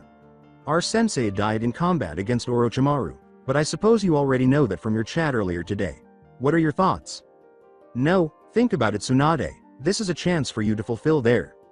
Tsunade interrupted him by slamming her fist into the table and saying, "Don't you dare mention them to me, Jiraiya." There was a brief period of silence at the table before Tsunade turned to Naruto and said, "You still haven't explained why the Gaki's here." "This is Naruto Araiki. He is the son of the Yondaime Hokage and one of the descendants of the newly established Rimu Yujuki bloodline." "Humph, and I suppose you brought him here to try to convince me to agree to the proposition." "I could care less whether you become the next Hokage or not. The leadership of Konohagakure no Sato is not a concern of mine," Naruto said, leaning forward and staring Tsunade in the eye. "However, you will accompany us back to Konoha." With venom in her voice, Tsunade leaned forward and said, "And why would I go back to that accursed village?" Tsunade, one of the Sannin, one of the most powerful and fiercely independent women in all of the elemental nations, couldn't recall the last time someone had told her she was going to do something, apart from Shizune's constant attempts to persuade her to quit drinking or gambling. "Because you are needed by someone I care about. In order to protect those who were unable to defend themselves, she fought to defend your village. I need you to heal her because her life is now in jeopardy." "She's an idiot," Naruto said, his fingers clenching around the table as the wood creaked in protest. "Idiots risk their lives to save others. Like many others, Konoha's Hokages have all lost their lives defending the cursed village." The bouncer would have tried to eject anyone else from the room for smashing a table like that, but he didn't dare stand between four visibly agitated shinobi, especially after Naruto had cowed his with a glance. This time, Naruto brought his fist down on the table and didn't restrain himself as much as Tsunade had. "Don't you dare insult Yugito-chan for being brave enough to do something when you aren't," Naruto said, staring Tsunade in the eye with a voice as quiet as steel. "Kid, there's a thin line separating bravery from foolishness. Money is not the same as life. Even I won't gamble with my life because once you lose it, you can't get it back." Naruto continued to look at Tsunade, but it was clear that he was addressing Jiraiya when he said, "Your council made a mistake. To think that they chose a coward to be the village's leader." Tsunade's eyes narrowed and her jaw tightened. "What was that?" "You're a coward for not risking your life," I said. "What kind of shinobi is scared to get into a fight and risk their life? You wouldn't even fight me at this moment, I bet. You're lucky that I don't want to get thrown out of this bar Gaki." Naruto didn't even look back as he left, having already gotten up. "I was going out back," he said. When he left, a trembling Jiraiya hurried out after him. "Of course, I can understand if you're content to sit in here and wallow in your sake." The young Kumo.nin was stretching in the back alley when he caught up to Naruto. "Kid, what do you think you're doing? There is no chance for you to defeat her." "I know. What on earth are you thinking, then? Hopefully, this will demonstrate to her that shinobi must be risk-takers. It doesn't seem very likely, though, to convince her of that point. I therefore want to at least show her that I'm a serious person and not just some wet behind the ears genin." "You are a genin. Yes, in rank, but not in skill. Not to mention that I'm barely wet behind my ears. Furthermore, I might have earned my promotion in those tests. I simply didn't stay in Konoha long enough to learn. You still have no chance against her. Before you could blink, she could likely kill you in 30 different ways. She won't try to kill me, as we both know. It's likely that she won't even consider me serious. Furthermore, I'm confident that you could stop her if I'm mistaken." Slowly, Jiraiya shook his head, coming to the conclusion, "You're crazy." "Perhaps, but who was it that immediately offered to train a shinobi from a rival village? Whether it's for a lifelong friend or a beloved student who was killed too young, love can drive you to do crazy things." As Tsunade stormed out the door, a frantic Shizune flitting around her mentor and futilely trying to calm her down, Jiraiya sighed. He really had nothing to say in response. "Hey Gaki, you're still a genin, aren't you?" After completing his stretches, Naruto assumed a relaxed position. "Yeah, what about it?" Tsunade smirked as she shifted her weight back onto one foot, a hand held in front of her with fingers curled in preparation to flick the obnoxious blonde away. Naruto smirked at her response, then kicked it up a notch. Tsunade spread her hand in front of her and held up her index finger, saying, "One finger, that's all I'll need to beat you." The moment Megurushi no 2 Rimu appeared on him, he began to move at full speed, and in a split second, He circled Tsunade, coming up behind her with his foot ready to hit her in the spine. Tsunade's eyes widened in shock, as she hadn't anticipated the sudden burst of speed and wasn't in a good position to react or avoid it. Only her superior training and experience allowed her to anticipate and avoid the attack, and even then it was close. Her eyes narrowed as she twisted and jumped back, avoiding the kick by a hair's breadth and creating a small gap between them. That was pretty impressive for a genin. Rank doesn't necessarily indicate skill. Tsunade, you should know that by now. Tsunade sneered, and Naruto vanished from sight once more. Tsunade twisted herself to the side, allowing Naruto's strike to pass right by her. Naruto was forced to make a spectacular maneuver, barely avoiding Tsunade's finger flick as he somehow, impossibly managed to leap away. He was darting forward again as soon as his feet touched the ground, moving in low to stay farther away from those fingers. You used more than just your finger there. Naruto stumbled, the ground cracking beneath the force of Tsunade's strike, and he was forced to throw his feet out from under him, leaping above Tsunade's leg sweep, leaving him open, and Tsunade's finger flick caught him on the forehead. He felt his head snap back under the force of the impact, his hitate tearing free of his head as he was sent tumbling back through the air. "Stop talking, I don't feel like standing here all night," she said, giving him a slight glare. Turning, Naruto picked up his hitate and tied it around his forehead, saying, "Oh, that's what I wanted to do. Come on Jiraiya, we should probably find a hotel room for the night."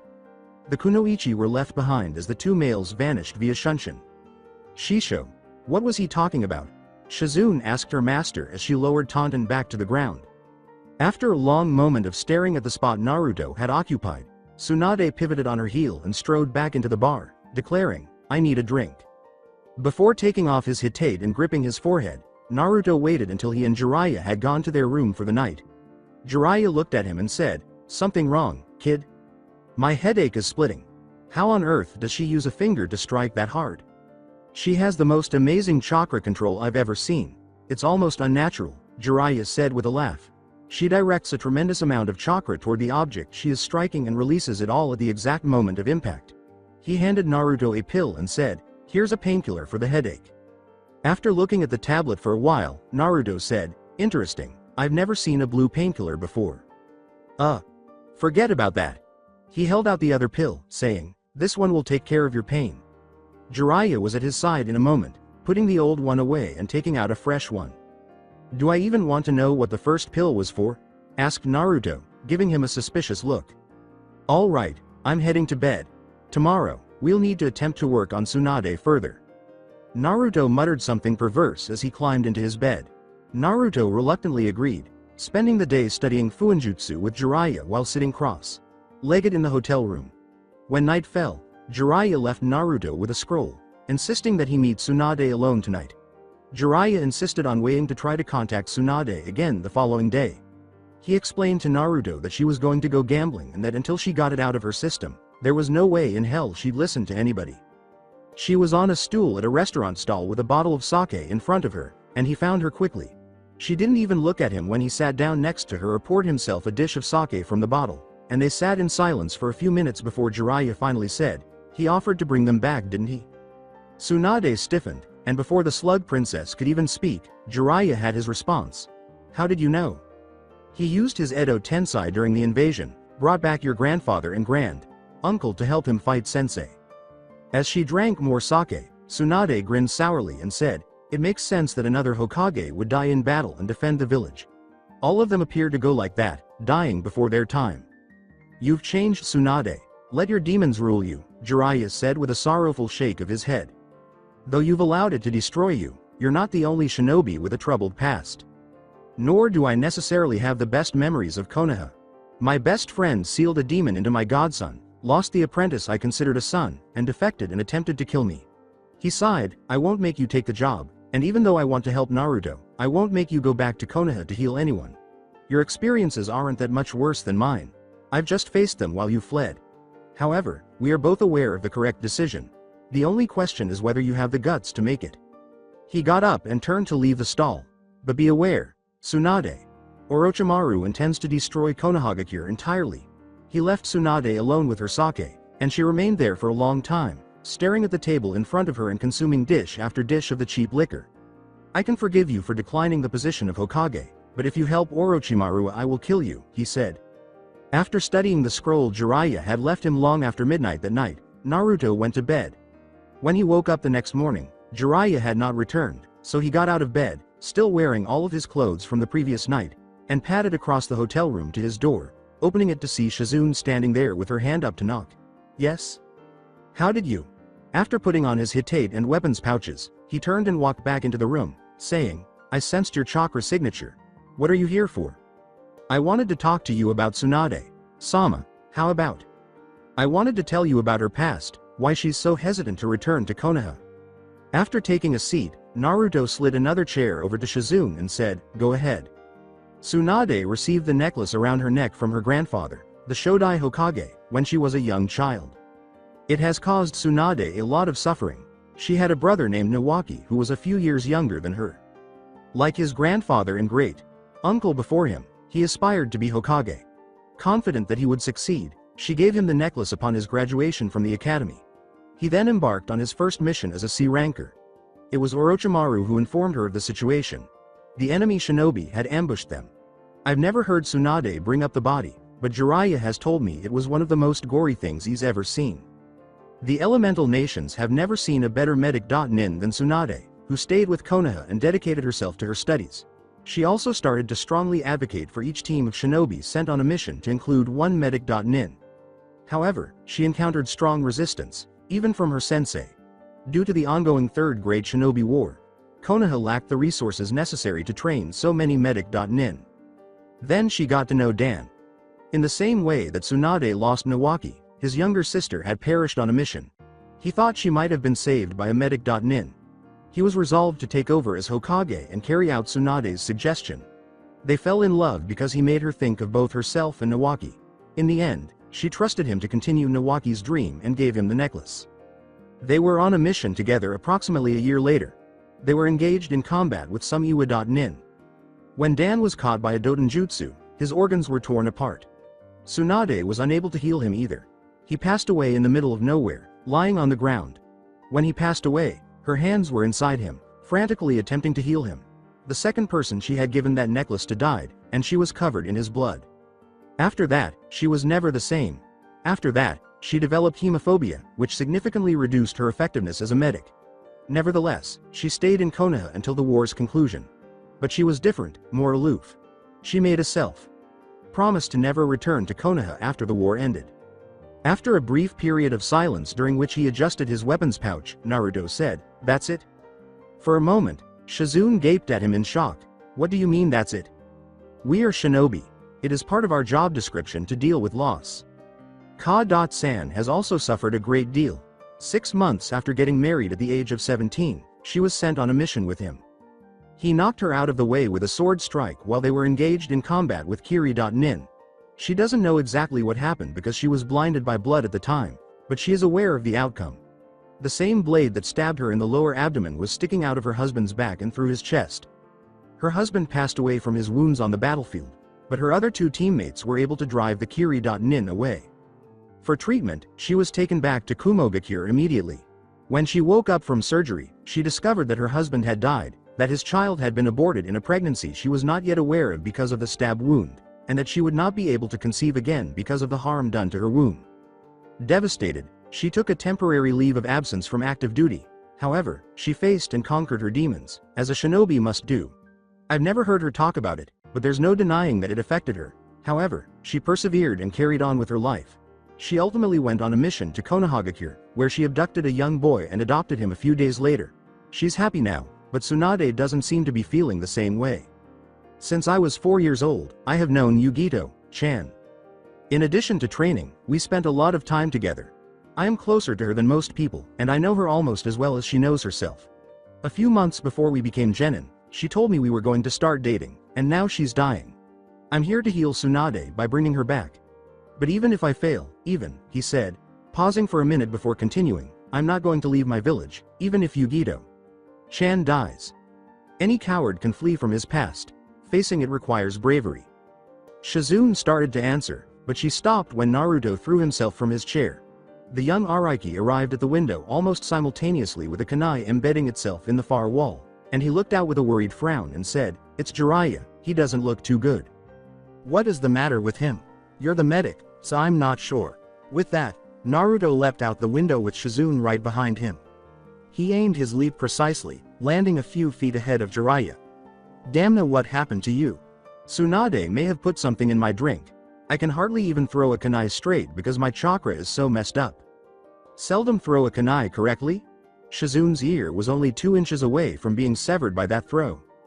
Jiraiya glanced at the kunoichi behind Naruto and said, whatever, asking Shizune why she would want to poison me in the first place. A moment of realization crossed Shizune's face as she stood there and said, Orochimaru gave her a day to make her decision before meeting with her again. With a growl, Jiraiya said, you better get this poison out of my system now, we've got to catch up to her. Shizune hurried over to check on Jiraiya, her hands already glowing green. Shizune then quickly led them to the meeting spot, the same place where Orochimaru had confronted Tsunade 2 days prior, and Naruto gave a low whistle of gratitude as they arrived, saying, damn, I'm not going to need my bloodline to track her this time. She worked on him for about 30 minutes before telling them that she wouldn't be able to help him anymore. Jiraiya estimated that he would only be at about 30% of his usual effectiveness. They decided that would have to do. The walls surrounding the area were destroyed, presumably by Tsunade's superhuman punches, and a trail of rubble and craters led off into the distance, supposedly the route Tsunade had taken in pursuit of a fleeing Orochimaru and Kabuto. Jiraiya was perhaps the most surprised of them all, as he hadn't witnessed Tsunade become so enraged as to do this much damage since, well, before Dan had died. Come on. Let's see if she needs our help. The 2 men simply nodded silently in astonishment. It took them about 20 minutes to catch up to her, but it wasn't difficult at all. They just had to follow the series of craters and impact zones through the series of walls and out past the city's outskirts. Orochimaru was standing calmly off to the side, and Tsunade was bearing down on him with his fist raised. Then, with a flash of steel, Kabuto used a kunai to slice open his own palm, splattering Tsunade with a spray of blood. Naruto was momentarily perplexed, but then recalled Shizune's reference to hemophobia. Tsunade froze up as soon as the blood hit her, as it was all the opening Kabuto needed to plant his fist into the Sannin's gut, sending her bouncing away. He then straightened up and examined his hand wound without even turning around. It seems we have more company, Orochimaru. Sama. Yes. Ku, my foolish teammate and Tsunade's little apprentice caretaker. However, there is at least some upside to this because they brought young Naruto-kun. Make sure you don't kill the boy. Jiraiya put a restraining hand on Naruto's shoulder and said, Naruto, stay out of this. Naruto clenched his fist and took a half step forward before being stopped. With a scowl, Naruto said, why, I can fight. Furthermore, I refuse to sit here and be treated like a piece of furniture. You're allowing your frustration and rage to overcome you, Jiraiya scowled. Ever since you learned of Yugito's condition, I've noticed it. Fighting like this will lead to a mistake, and you cannot afford to make that mistake. Particularly with these adversaries. Despite not being able to use his weapons, Orochimaru is still a very dangerous man. And Kabuto, Jiraiya said, glancing at Tsunade's stooped figure, he's much stronger than he ever showed. You're out of your league here, even though you might be fairly good for your age. I'll take care of this with Shizune. Almost instantly, Shizune replied, Hi Jiraiya, Sama. It's good to see someone with common sense today. All right, you take 4 eyes over there. I'll deal with my traitor of a teammate personally. The 2 shinobi disappeared, moving in the direction of their targets. In a flash, Jiraiya was in front of Orochimaru, the snake Sannin swerving and backing away from a sudden flurry of angry taijutsu attacks. Kusanagi exploded from his mouth, cutting a thin, blood-stained cut on his arm. Kachiyose no Jutsu. The 2 Sannin found themselves standing atop one of Orochimaru's summons as a huge puff of smoke appeared, and the snake twisted, turning to attack Jiraiya. Jiraiya's hands smudged through a string of seals, but it was too slow. Doten. Yomi Numa. The ground liquefied beneath the snake, immobilizing it, and chunks of dirt flew through the air. Tsunade's poison was still having an effect on Jiraiya, who had planned to sink the snake completely, but he didn't have time to think about it much because Orochimaru's neck elongated and his fanged mouth shot towards him. Jiraiya ran through another series of seals, his hair elongating to surround him, and he felt the snake's teeth bite into his hair, piercing 3/4 of the way through the protective covering, far deeper than he should have been able to manage. Kukuku, we are both handicapped, Jiraiya, but you're far worse off than I am, Orochimaru said, breaking away with a sarcastic smile. With his hair falling back into his typical ponytail, Jiraiya grinned and said, we'll see about that. Kabuto was barely surprised, having witnessed it in action when Orochimaru first faced Tsunade, but he slid smoothly to the side, avoiding the barrage with ease, and then he rushed forward, activating his chakra scalpel and swiping at Shizune. Shizune quickly closed on Kabuto, pulling up short and bringing her arm up in front of her. She pushed her sleeve up and pulled a wire trigger in one motion, launching a small volley of poisoned senbon from the launcher mounted on her arm. She leapt backwards, narrowly escaping the attack, and her cheeks puffed as she spat a trio of senbon at Kabuto, who simply ducked and let the needles bounce harmlessly off his hitate. Shizune continued to leap backwards, running through a brief series of seals, and her cheeks puffed once more, this time releasing a cloud of purple gas. She landed lightly on her feet, carefully examining the cloud, since one breath of that gas would kill almost anyone, except if she had caught him in it. She then felt a sharp pain in the back of her legs, and when she looked down, she saw that Kabuto's arms were protruding from the ground, each hand glowing like an active chakra scalpel. She fell to the ground helplessly, her hamstrings cut cleanly, and Kabuto got up, grinning smugly as he walked past his defeated opponent and calmly approached Tsunade, hoping that perhaps now he could convince her to see reason. He was nearly there when he heard a sudden crackle of static electricity. Naruto emerged from his shunshin with his foot already halfway to Kabuto's face, and as the older boy was flung backwards by the force of the kick, Naruto felt his nose break with a satisfying crunch. He turned, taking in Tsunade's stooped and blood-spattered form, and he watched Kabuto out of the corner of his eye as the young medic slowly got back up and began to stalk him again. Naruto made a couple Seiteki Bunshin, sending them forward to delay Kabuto long enough for him to speak to Tsunade. Shizune told me about what happened to you, about Dan and Nawaki, he said, turning to face the Sannin and glaring down at her.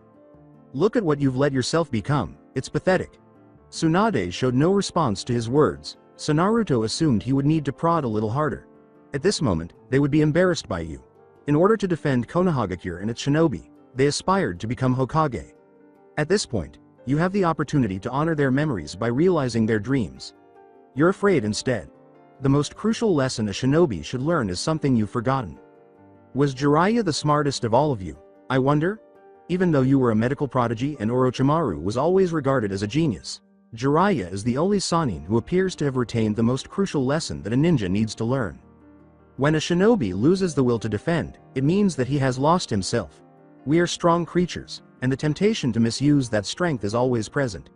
The temptation to flee the problems that our way of life eventually brings about doesn't work either.